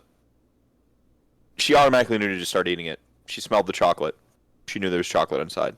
Like she didn't have a thought of this is chocolate. I want this chocolate. No. It was just smells sweet, eat, Yeah. boom, right? Like, and that's pre-language. She's learning to pick up on her sounds and so on and so forth. And like, there's that moment where the self or preservation of an ideal of the self exists as a child. Um, you watch kids once they have language, they're very fucking selfish and very id oriented. Mm-hmm. And I don't know, like I have to wonder if like kids raised in the wild that don't develop language until much, much later, they tend to be pack oriented, right? Like they usually tribal and Mm-hmm. pack, and teaching them language is really, really fucking hard after a point. Like they, Oh they yeah. will never, you have like a window, Yeah. or rather, the door is open for so long, and then the door closes, and then there's just a couple windows Yeah. as language, right? No, I mean it's just something to think about. Like I wonder if you could, how much does it matter? Like obviously it matters some, right? How much does it matter? If Andrew Mephisto, Uh-huh. spoke, Mandarin. like a more Mandarin, sure, right? If I spoke Mandarin, you know, I've always had a very strong sense of identity, which isn't necessarily the same as self, right? Like, Mm-hmm. but I've always had a very strong sense of identity and pretty thoroughly think I know who I am, even if that can be in conflict. Like, how do I think of myself then, Mm-hmm. right? Right. Like, broke, same lifestyle, broken home, some trauma and abuse, and Literally, the only factor we're changing is language. Period. yeah, yeah. How am I different, right? All we change is language. Mm-hmm. I mean, I think it would be easy assertion to believe you would be different with the current sort of premise we're working in. I think I would be. I would probably be a little bit different in noticeable ways. Oh yeah, I would. Yeah, I mean, I that's would the hypothesis, right? Like, totally. yeah, yeah. Yeah, and I think the way that we've seen it play out in again the studies and the evidence that I've like fallen into is um, when we sort of look at I understand why you watch my streams now, by the way. yeah, of course, hi- history and like cultural. Yeah, full of healthy dose of bullshit and philosophy as You well. Like, have yeah, to, man. That's yeah. exactly why. I mean, yeah. Matt, when I found that there was somebody, because I really came to you through Spotify, because I'm like, again, Okay, yeah, wow. I'm an auditory kid. Like, Yeah, no, no, I get it. No, I got it. All right, yeah, yeah. yeah, yeah. So, What do you remember the episode yeah, it was actually the Nurgle episode with the with dog. Paul? Yeah, Oh, with Doc? yeah. With the psychiatrist. Where you guys Oh, broke Alex, down yeah, yeah, yeah, yeah. We did the mapping, Nurgle, and yeah, yeah, yeah, the yeah. No, chaos it's gods. still one of the Should I best. say Yeah, yeah. chaos gods? Yeah, yeah, yeah, yeah. That's when that's like when I found Rantcast, Yeah, right on. and then Cool. I ripped all of it, like top to bottom. Yeah, Um, funny. but for just that, I I'm mean, flattered. Thank you. Yeah, there's that validation I needed. All right, yeah, we can move on. gotcha. Yeah, Thank you. Good night. yeah. No, we're good. It's No. but that's it, right? Like because these concepts as well, right, are like what we do with our toys. Like Yeah. this, it's just the zoom in and the zoom out. Oh yeah, yeah. No, I mean that's the whole conceit of Rantcast. That's the whole conceit of it is that these things that are like imperceptible, the sort of philosophy of like what it is to be human plays out in our game. Oh yeah. Like how we gravitate towards certain factions, what does that say about us? Like how we interact on the table, like what adjacencies in our lives drive us in certain directions on the table. Like I think that's all just, again, they're just it's what are they called, fractal. Hmm. I think it's fractal. You can see these conversations that they always tend to loop back on each other. I think that like life is fractal, like that there's idiosyncrasies on that go up and down in either direction out from the self. Yes. you know, many um, planes of existence of self, right? It's right, we're yeah, and planes don't need to be like literal planes of existence no, no. I or mean, like you literally, know, like y- how you yeah, eat your there's like it's breakfast or like how you paint a Planescape Torment. piece. I'm not Like, necessarily, yeah, yeah, yeah, yeah. I'm saying like yeah, our literal levels of existence from like yeah, work, family. Like if we want to yes, put any yes, of those types of uh, yes, yeah, uh, Venns, if we're making Venn diagrams of everything, yes, like each one of those is a plane of existence. I'm not saying like the number of universes that myself is experienced, like, but those are yeah, all universes, right? If we really if we're trying to yeah, go all like Alan Watts on this shit, like, yeah. No, and it's fun to do that. totally, and Take that's what that is, right? Like our well, man, base. like I think I have a very spiritual way of looking at reality, if that makes sense. Hmm. Like I think Sagan did it too, though. Yeah, You know, this for is sure, this is the we're all stardust, right? for sure. Like Yeah, like like yeah, that's what yeah we are. Like that's awesome, right? Like that's it's a very poetic way of saying of aspect of reality, right? Like it's you know yeah, we're all star stuff.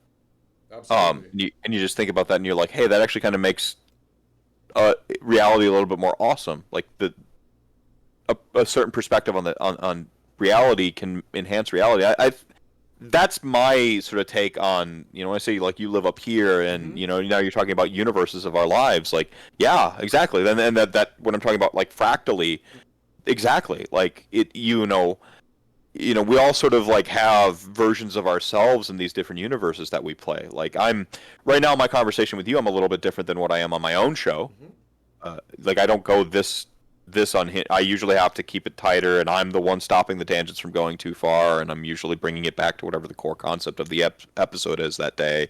Every now and then you get like a pure rant cast, but those are the fewer and far between. Like even the basketball one, the joke was we were just going to start talking about basketball at one point. Like the whole thing is I assembled that whole cast, Yep. and we were going to like the whole thing is going to be like a rope a dope, like a bait and switch, where like we start to talk, and then we just like, and now it's actually a basketball episode. Like Hmm. that was the whole conceit. So it wasn't like that the tangent just went on too long. That was the episode.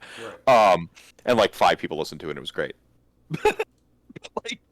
like yeah, like but you're on this like on these levels, and I don't think I mean you're different versions of yourself essentially uh throughout this, but like one bleeds into and influences the other. It rubber bands out and it comes back in. You know, on a certain level, why do I like Nagash as much as I do? He's sort of hyper authoritarian, taken like sort of authoritarian socialism, right? Like it's communism. Like he's a fucking communist. Like Oh he's yeah, he is the chief, and everybody else is yeah yeah he's equal shit. yeah equally garbage, and all of their labor are belong to me. Yes. Like even though like oh yeah like equal share of the labor and the onus and so on and so forth, and then he's got his like little SARS and stuff like that basically, and like he's just Oh yeah. and I'm like yeah because it's a perversion of like some of my ideals. Like it's a perverse version of what I think about and what I believe. Like and like it is not every about that shit.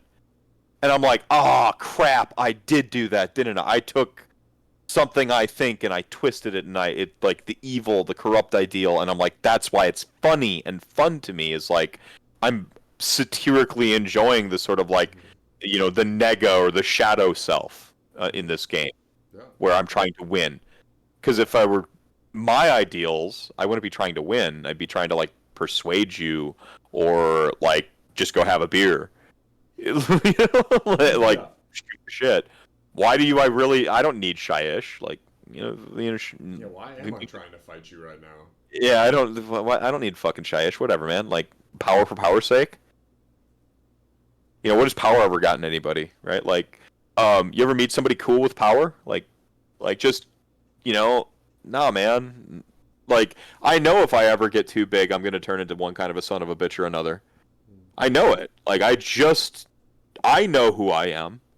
Right now I've got enough people around me to keep me humble and keep me thirsting and striving and trying, but like you get to that point where you're made, what's the incentive to keep exploring who I am and what I think and the people around me and like what's the incentive?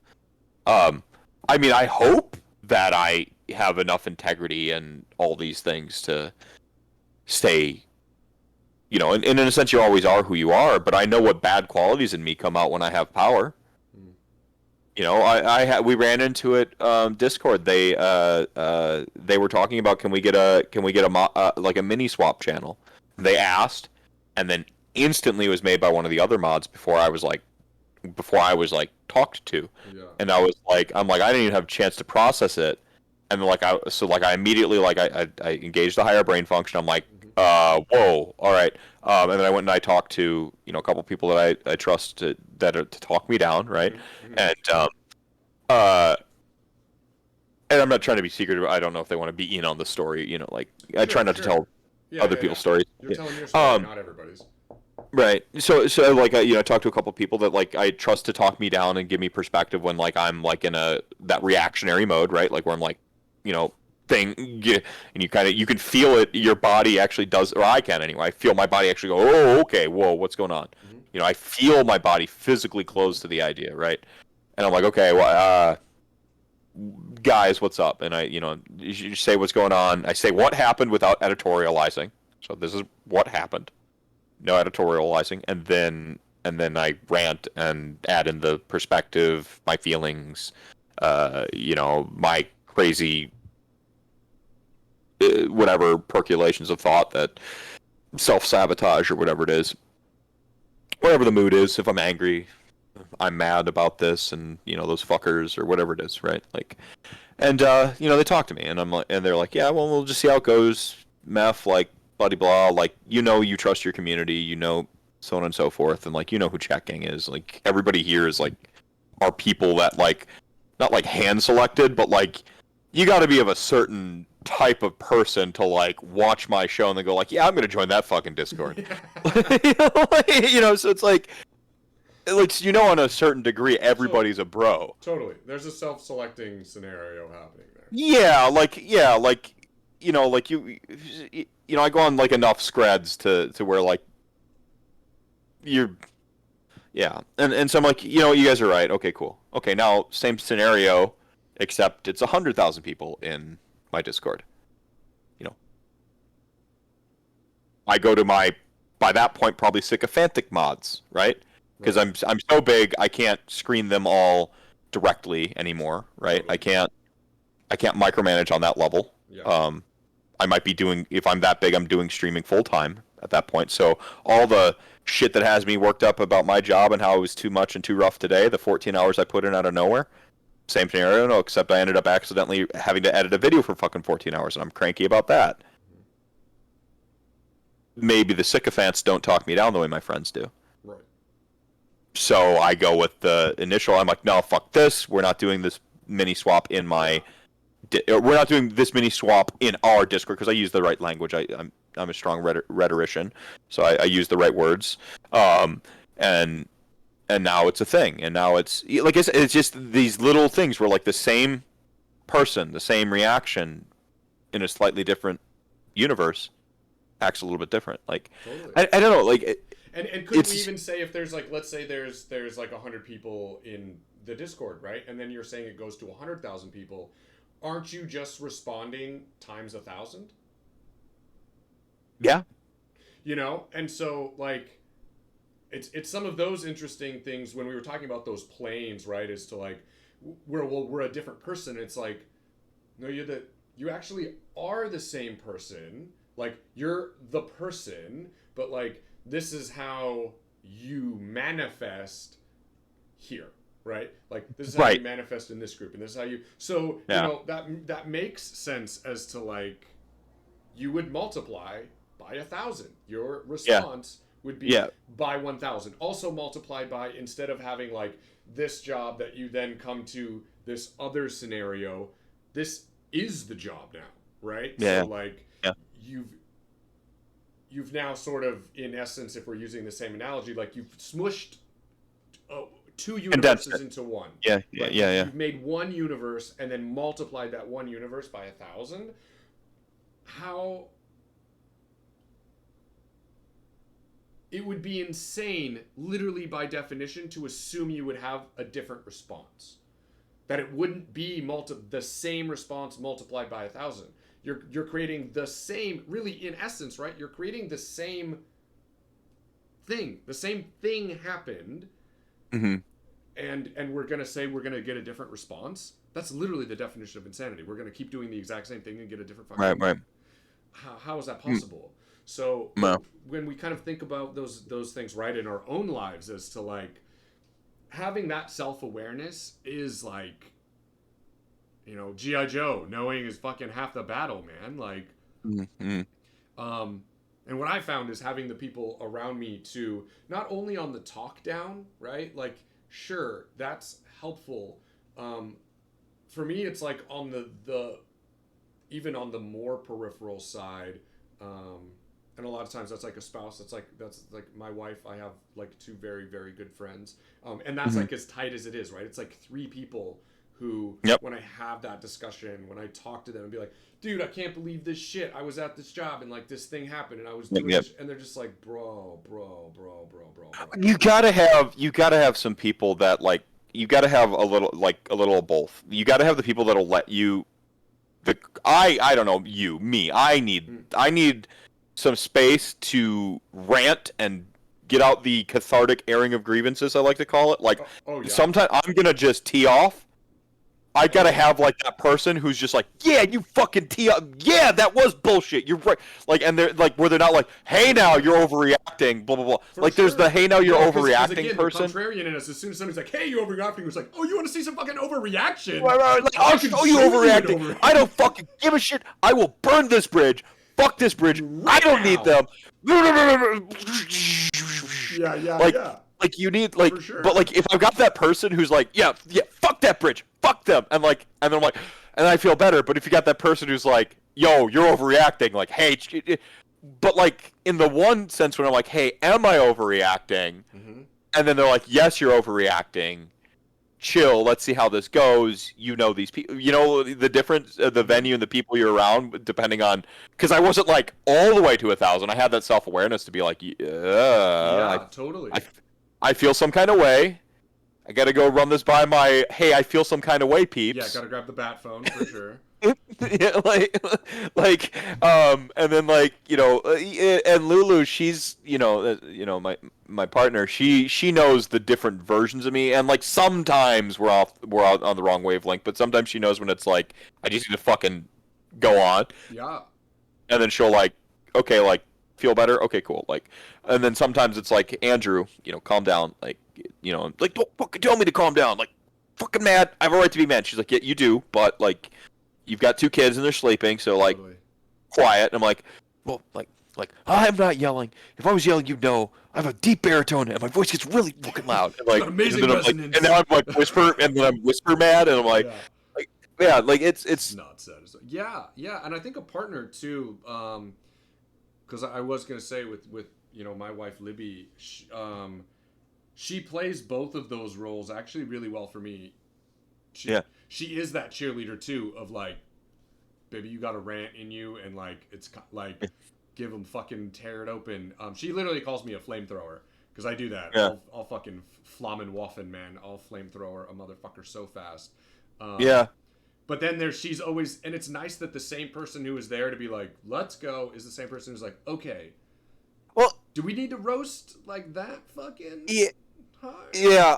Well, like I mean, that's the thing is like you feel like with the person who is able to change gears like that for you, you feel like they're somewhat of a fulcrum, like Mm-hmm. like an actual like they have some form of Yes. consistency Yes. to where they can spot when in you you're either you're going too far or the situation's not as bad or Yeah. whatever that their safety gauge where it's like no like you are right, go off, and they have some sort of like gauge where like they know like values wise, whether it's your values or whatever it is, like they know where the breaking or the tipping point is Mm-hmm.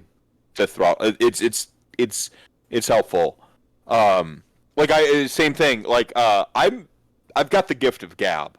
I can be really insulting. I can be a bad guy. Zing it. And you talk about your flamethrower mode is like I've got like the sort of like that a similar gear, I guess. And so like I was, I made like a joke the other day on the internet, and like a fucking burner account responded to me. I just teed off on the burner account, just Yeah. made fucking fun of them.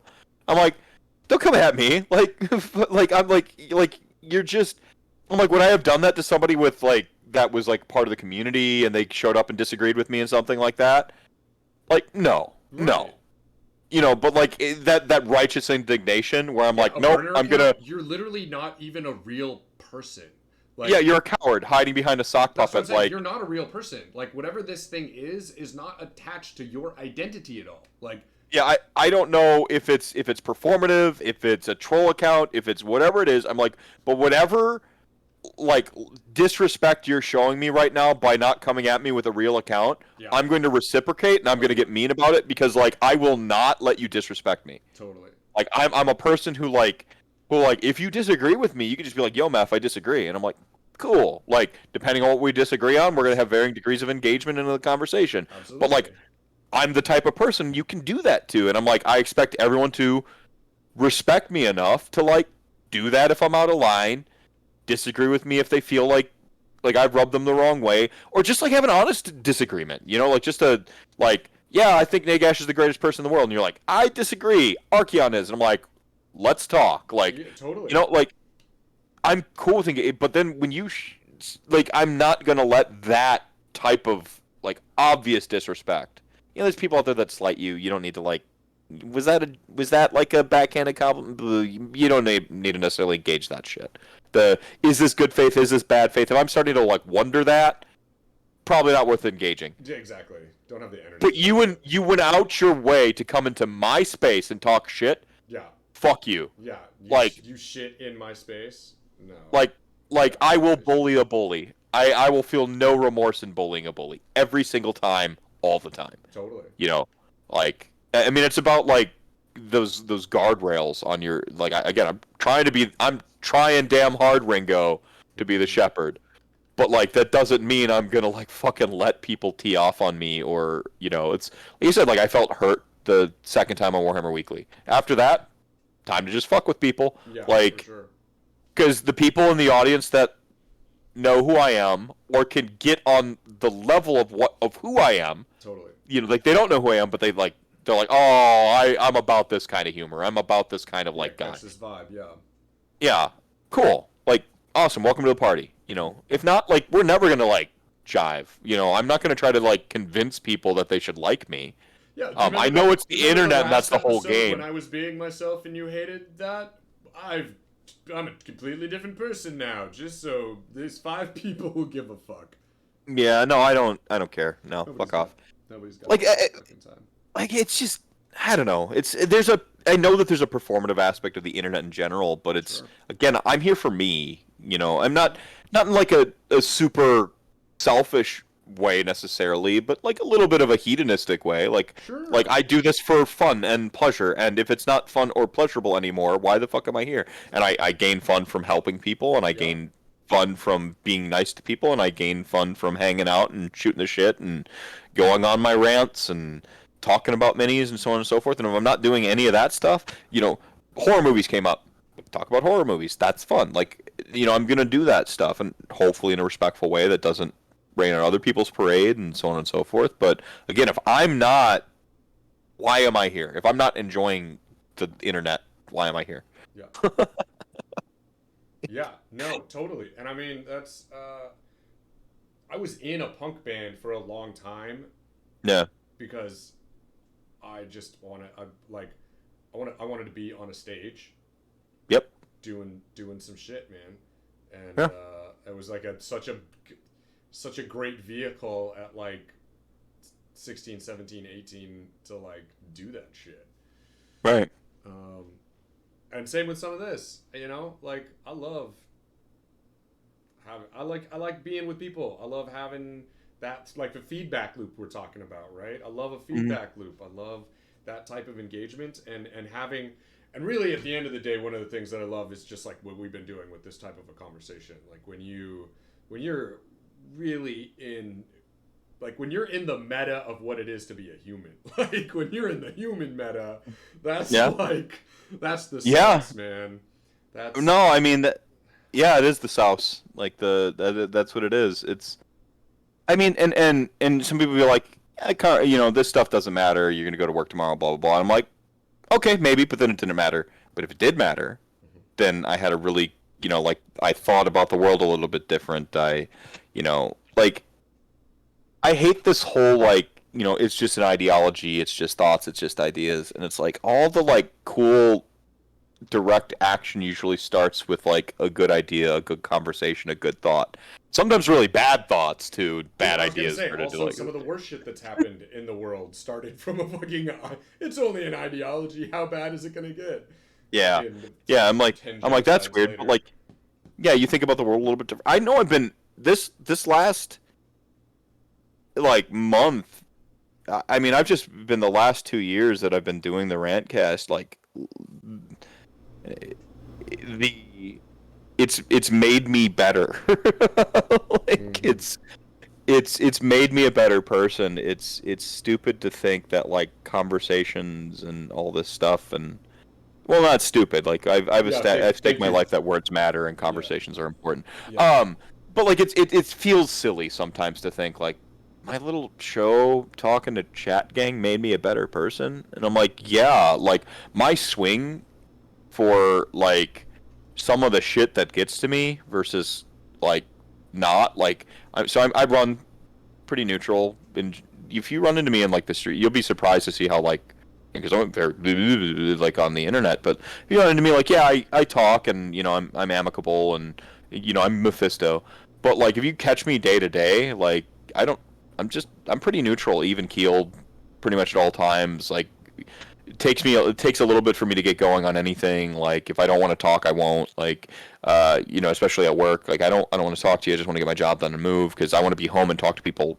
Like no offense, I care about you in like the basic sense. Your car's on fire, I'll pull you out. Like I care about you, but like your car's not on fire. You don't need me right now, So and I'm not. We're not gonna have an interesting conversation about the paint that I used to paint dirt. yeah, exactly. Like I care about you on human being level, Yeah, but yeah, you I are not respect one of you. my human beings. So Yeah, that is where that ends. yeah. But right now this is and yeah, but like once I swing out of my even keel, Mhm. like I can go like and this isn't about like my general emotional or my mental health and stuff, but just in sort of general like my day or my the things that can get that people being mean to me, in certain kinds of way. We had someone being pretty exploitative of our goodwill in our life in this last year, and you know, I would just get mad Mhm. every other day at this behavior, and I'm like, and then eventually, and the level of grudges older meth could hold on that stuff. I've got a friend I still don't talk to for a couple. Fuck, man, I've got a few friends like that. The dude stiffed me on rent one. He's fucking jettisoned from my life. Like fucking gone. Yeah, I don't. Oh, oh yeah, I got the dead to me for sure. Yeah, yeah, yeah. So yeah, stuff like that, and I'm like, and then just recently, and we're talking like relatively recently, like within the last like 3 to 4 to 5 months, the level of forgiveness I've had for people has increased dramatically because I just like I don't know, like the thought that people are going through their own shit has just been inescapable in my mind. That I can't know what's inside them is always occurring to me as I'm about to be a real shitbag to somebody. Hmm. Even if it's deserved, like you deserve for me to be an asshole to you. Like I'm like I don't know what's going on with them. Honestly, I'm kind of disgusted with myself. The last few like days on Twitter I've had, I'm just like, man, what a fucking pansy. Like, who is this guy? Gross. Um, Where's your I don't know. It's balls? just, I what was that? said, "Where's your balls?" Yeah, where's my meanness? Where's that edge? I don't know.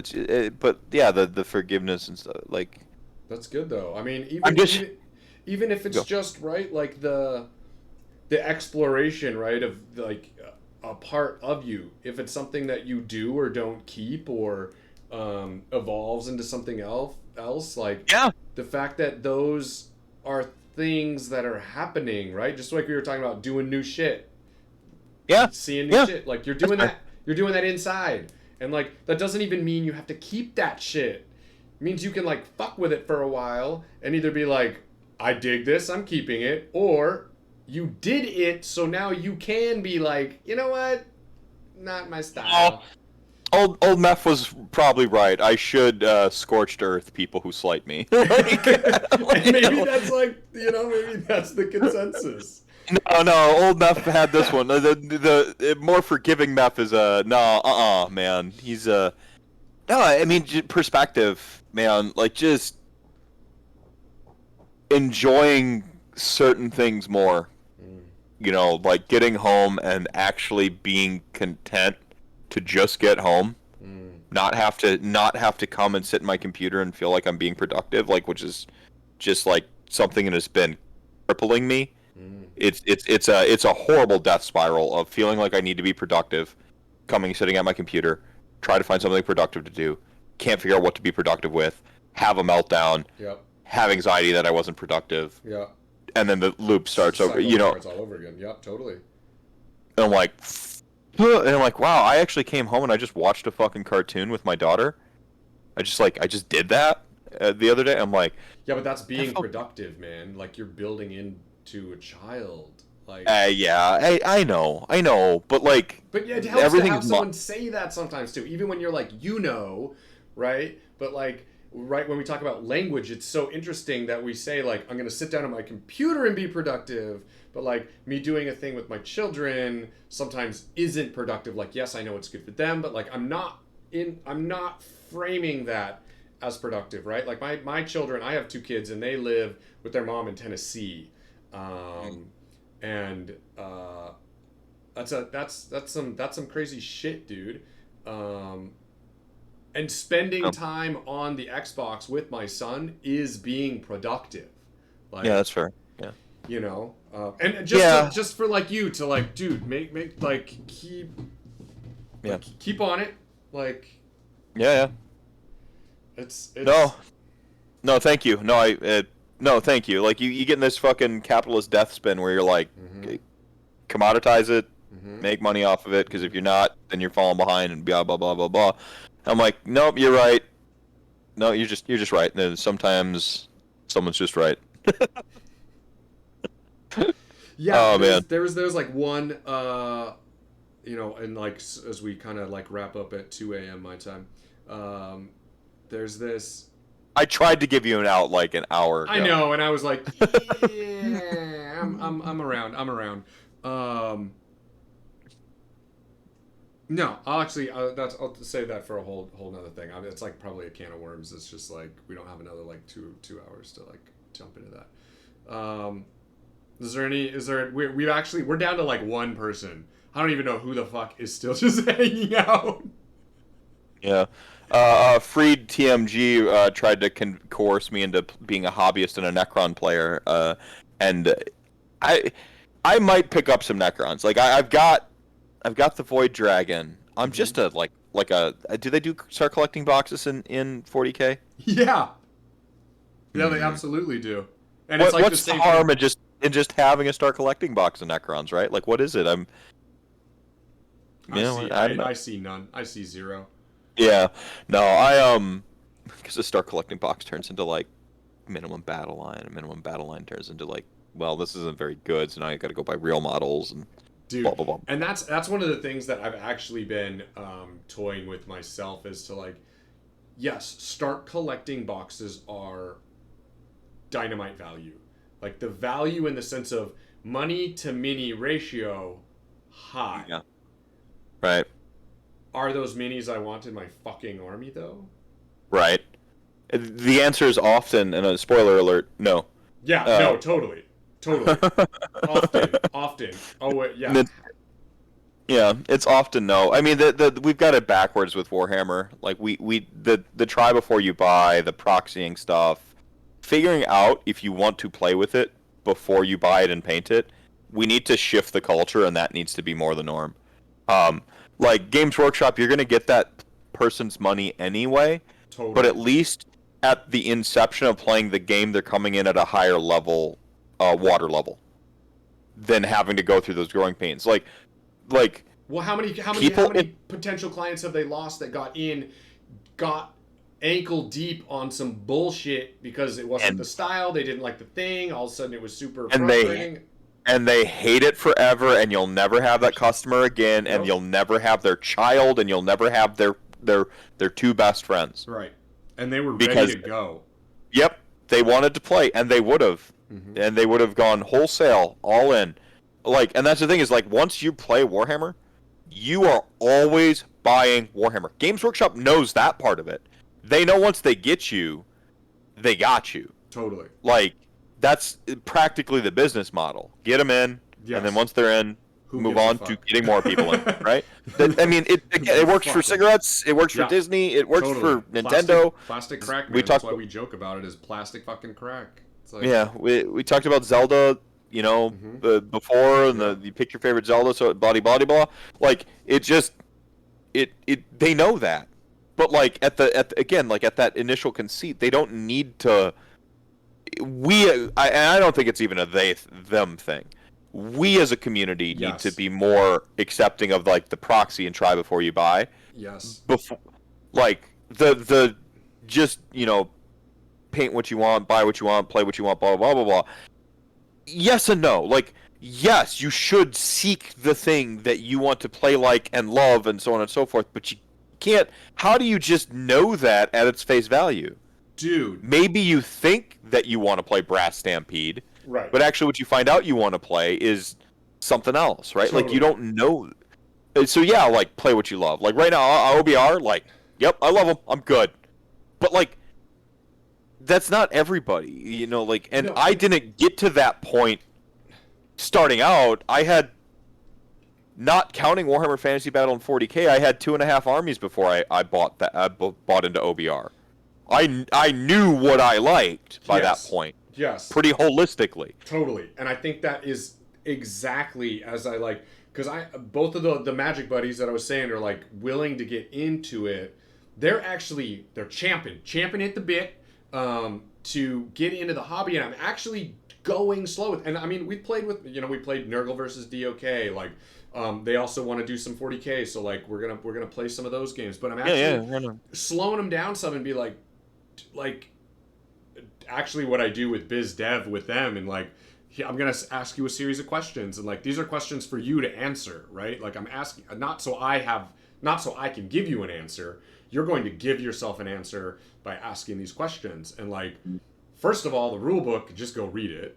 Like, there's that. Okay, we crossed that bridge. Great. Okay, now look at things aesthetically, but then especially since you come from something like Magic the Gathering, like, when you think of an army, how do you want it to be? Like, fast, hard, glass cannon. Like, are we familiar with these terms? Like, are you looking for something like control-ish? And what does that mean in Warhammer terms? Like, Right. trying to help them like navigate those landmines, because, dude, totally yeah. And then I bought, and sure, maybe it wasn't a full 2,000 point army. Yeah, which, I thought these models looked cool, so I bought the Start Collecting, and I tried to play it as an army. Is like almost always how most of these scenarios start. Or like, I went in on a box of Yep. whatever with my friend, and Yep. like, he took that side because he thought Yep. that looked cooler, and I took this side because I Yep. thought that looked cooler. Yep. And then like, and you're just like, you don't jive with either. Like, Totally. you gotta like, and then what ends up happening though is like, I don't know that there's a player that shows up to AOS and they only like one model range. Yeah. Usually they have like 6 or 7, and they can't figure out which one to play. Totally, exactly. So play the 6 or 7, and like, if 2 of them have identical play styles, then Now pick the you're one at that you think aesthetics. looks cooler. Yeah. Yeah, Yeah. but like, you narrow it down by aesthetics, but then narrow it down by play style, and then come back to aesthetics. Exactly. Right? Totally. Like, Mm-hmm. and then buy in. And once you've bought in, once you love it, once you found what you like to play, you'll find other stuff. You'll grow out from there. But you got to have that strong base. You got to have a good foundation. And I don't like the idea of like slapping on the roof before you got the foundation. That like seems to be some people's prescription for getting into AOS, and I'm like you like I get it. I get excited. I just want to buy stuff. And by the way, if you have like tons of money, if you have a lot more money than free time, and all you want to do is buy models, and go to town. Like this advice isn't for you. You know, this advice is for people who want to play the game. Yeah. Like and have like regular people budgets. Yeah, like you have regular budgets, and you don't. Yeah, like that's a different. I'm giving advice for different. You know, I'm giving advice to those, not the. You know, you've got no taste, tons of money, and like, you know, your free time is probably on other. You know, you've got the free time to paint, but don't really want to go places. Like, I've got all kinds of shit I can sell you. Yeah. Everything, all of it. Just get all of it. Yeah, get all of it. Yeah, no, buy it all. Every Start Collecting box. Anytime there's a sale, jump in. Yeah. Water's fine. Just do it. Just do it.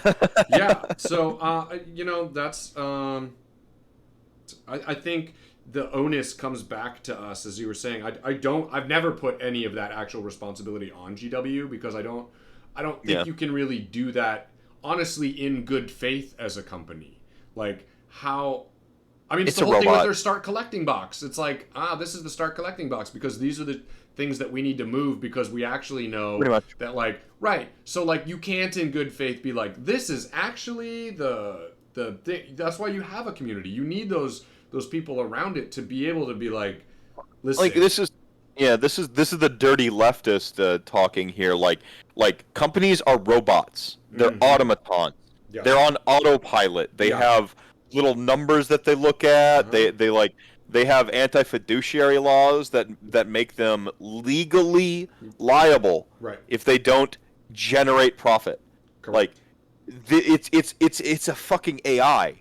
It is a robot programmed to perform function and make money. Yeah, and the function is, you know, whatever their general whatever business is. Yeah, right. They're going to perform business, make money. Yes. And like, you know, and yeah, there's like righteous dudes who work for the company, and I want to know who the sculptors are, and so on and so forth. But at the end of the day, company. The robot's gonna perform its function. Yes. So like, you need to stop, honestly, putting them on a fucking pedestal.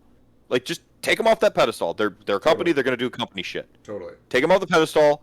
Worry about the community, the people in it, and like, if the company is a shit, stop buying their shit. Go elsewhere. Like, there's other minis, there's other models. I understand, like, I'm not saying this like as if you don't like it, get out. That's not what I'm saying.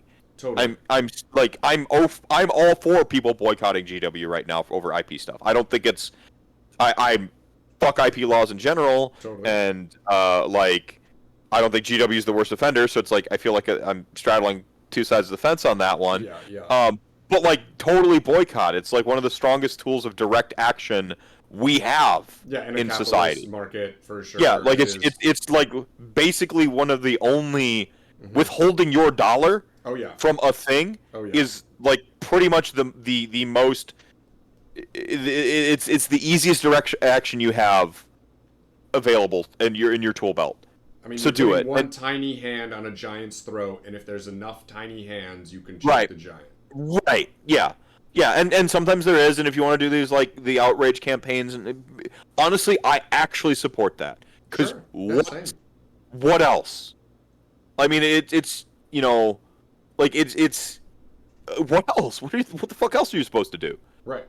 Like, it's a responsible thing. We were taught, like, that's how you're a reasonable adult. Like, you're not gonna, like, go full on eco-terrorist and like attack the facilities that are making you mad. Like, because again, what does that accomplish? You burned down GW. Cool. So now nobody gets to play with these things.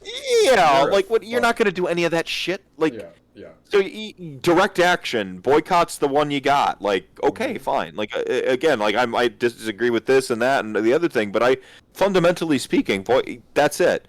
And so I'm just saying, yes, that's fine to boycott. Like, we don't need to stigmatize this aspect of it, and when I say, like, if you don't like buying their stuff, then don't buy it.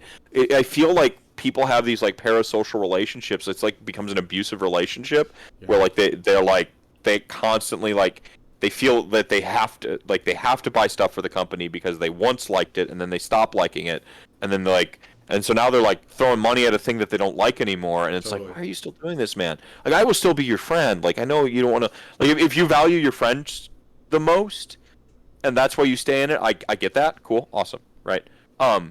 Maybe see if there's something else your friends want to do.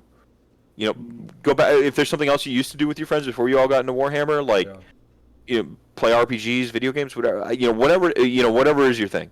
But no, I mean, so I don't want people to misinterpret like the if you don't like it, like, no, it's more of a self-care thing. Like, if you're not having a good time anymore, like, recognize that. But like most, again, like on the flip side of it is like I'm complicit in the machine. I know I'm a cog. I know where I fit. Like, man, but I'm complicit because I still like the models and I have fun playing the game. When I stop doing that, I'll go do other stuff. Yeah. Like, GW doesn't owe me shit, and they don't, and they're not entitled to my money either. Right. Like, it goes both ways. Exactly. Like, I think you have some responsibility to your consumer base because you're releasing a product, so like it shouldn't like shoot rockets at me for real that hurt me and shit. But Right. Yeah. Or not be like as advertised. If I like. yeah, Or like you say it's gonna be one thing and it's not. Yeah, exactly. Like, I don't I'm know. like trying to get PBs and I end up with like blood letters or some dumb shit. Like, Yeah, or you imply that I'm gonna have a fully supported board game called Curse City and then you don't support it. That's kind of a dick move. yeah, it's kind of a dick move. A little Dick bit. move. It's a Dick little move. It's a little fucked up. Yeah, yeah. Double release battle tomes in the same year. Kind of a dick move. Like, Dude, there's I there's can't, some like, shit. Dude, the whole there's Like, I say it, but I know if Wave 2 SBG comes out like 3 months from now, I'm gonna be angry, sure. but I'm also gonna fucking buy it Sure. because it's what I want. Sure. And I guess that's the like LRL, like the whole thing there, I think that's what is the feel bads though, right? Obviously, is the like, yeah, and then I'm gonna get it. Especially the people who were like, these aren't my elves, and then they came out with your elves. Like, Yeah, with your half that was your elf. yeah, like and the you're like, normal well, shit. what the fuck? I bought all the other ones, and it's like, yeah, motherfucker, you think again, the machine gonna machine. Yeah, My it's God. And it wasn't on them that you couldn't wait. Like, you weren't like, these aren't my elves, so I'm not buying. You still bought them. You still bought them, right? Yeah. Like, Yeah. how do you get mad in that scenario? Like, Well, I mean, I think there's part of it is again the abusive relationship or the parasocial Sure. social relationship where Sure. you're like, I mean, people do get indoctrinated. Advertising works. Like, FOMO yeah. is real. So I think there is that. You want to be part of the thing. You want to ride the sure. wave of, you add in the content creation element. If you're a content creator, you feel yeah. like you have to stay plugged in. You have to be current. You have to, like, I get it. I do. And so I don't want to dismiss people's emotions. It's just Yeah. about helping them get more aware so that they don't keep falling into these patterns. Totally. And I guess that was kind of the cycle I was trying to say was like, I get why you're mad, but also like, why are you mad? Like, when you step back, it's Yeah. like, why Yeah. are you mad? Like, Yeah, check it. check it. Are you Yeah. are you mad because you didn't get your elves and now you have them? Well, and that's the thing is, like, if the Or- SPG scenario happens, it exactly plays out like LRL did, right? Yeah. All my criticisms of LRL, I'm gonna hold all my same criticisms. Sure. Also going to buy them. For sure. So, but then you're gonna have that thing where like everybody else who was mad at LRL and aren't SPG players are going to be mad again at the whole same thing, and I'm like, you're not wrong, folks, because the slight is real. Yes. Like that through line, that part is real, and that's the thing that we need to address. But we got to do it we got to do it in a manner that puts the onus and the blame where it belongs, which in that case is the company, right? Right. Unfortunately, they sold the LRL, and I just bought the SPG, so I spent with my dollars. So then, what recourse do we have? And I asked this philosophically without an answer, because the direct action dollars thing, they got their dollars out of me. I paid it, guys. Like, the boycott failed this time. So what else is there? And I think that as a community, we need to think about that productively and proactively. Like, what else is there? Like, screaming on Twitter? I don't know. Like, it makes noise. And I've seen them nerf shit because of Facebook comments that didn't deserve it. So, like, Dude, clearly they listen a little bit. that shit has been like wild to me. Or like, you know, watching somebody go ham with the BOC and like and get nerfed for like no fucking reason other than like one guy. Yeah, some like one guy teed off. Dude, one guy teed off and like, whatcha, banhammer. Yeah, like, gone. Or like, so death threats obviously aren't fucking cool. Don't do that shit. No, and bullying never. people in the company is bullshit. It's bullshit. Bullying community members is also bullshit because now you're doing the master's work. Like, so what do we have? What do we have? Like, and I'm asking that openly. I would love for people to at me at mr_meph. Yeah. You know, click like and subscribe to the Fat Middle. Remember, follows are free on Twitch, so hit that follow button. Smash it with your fucking face because you're hardcore.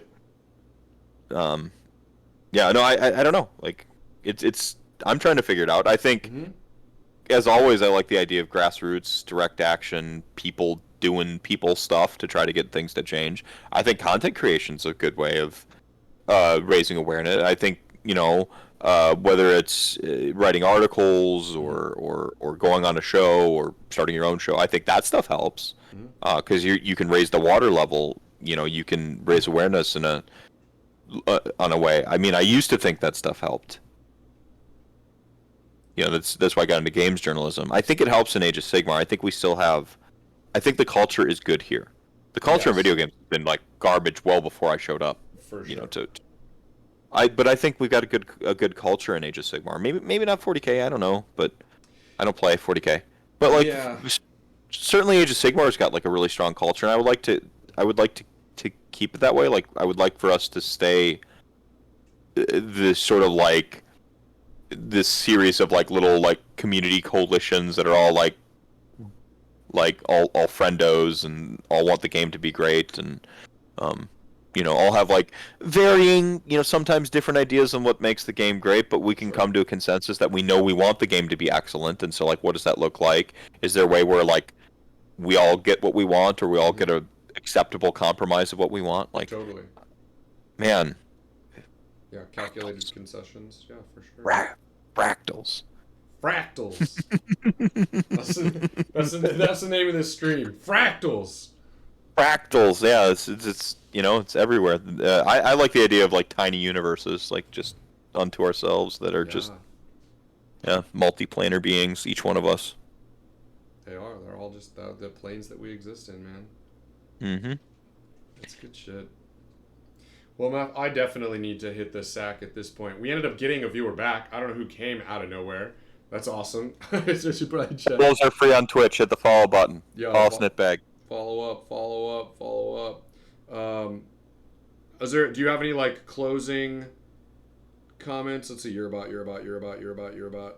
That's you. It's probably sad girl. Yeah, you know, my only comment is, you know, just, you know, drink your milk and pay your taxes, but also be excellent to yourself and each other. Like, just, you know, kindness goes a long way, even with people you disagree with. Yeah. And I disagree with a lot of people, but I still try to be at least a little bit nice sometimes. As do I disagree with a lot. My little catchphrase for closing out is always, and no matter how bad it gets, just keep rolling. Like that. Dice pun. Nice. So with that, we'll close out for the night. Thank you so much again. And I guess I'll see you tomorrow night. Yeah, Decantcast 2. What did I call it? National Rantpoons Gurish Vacation. Yes. So Gurish Vacation. It's too good. Yeah. It's too good. Yeah. All right. It's a bad pun. It's so bad. So bad it's good. Exactly. That's what makes it real. All right, good night, man. Peace.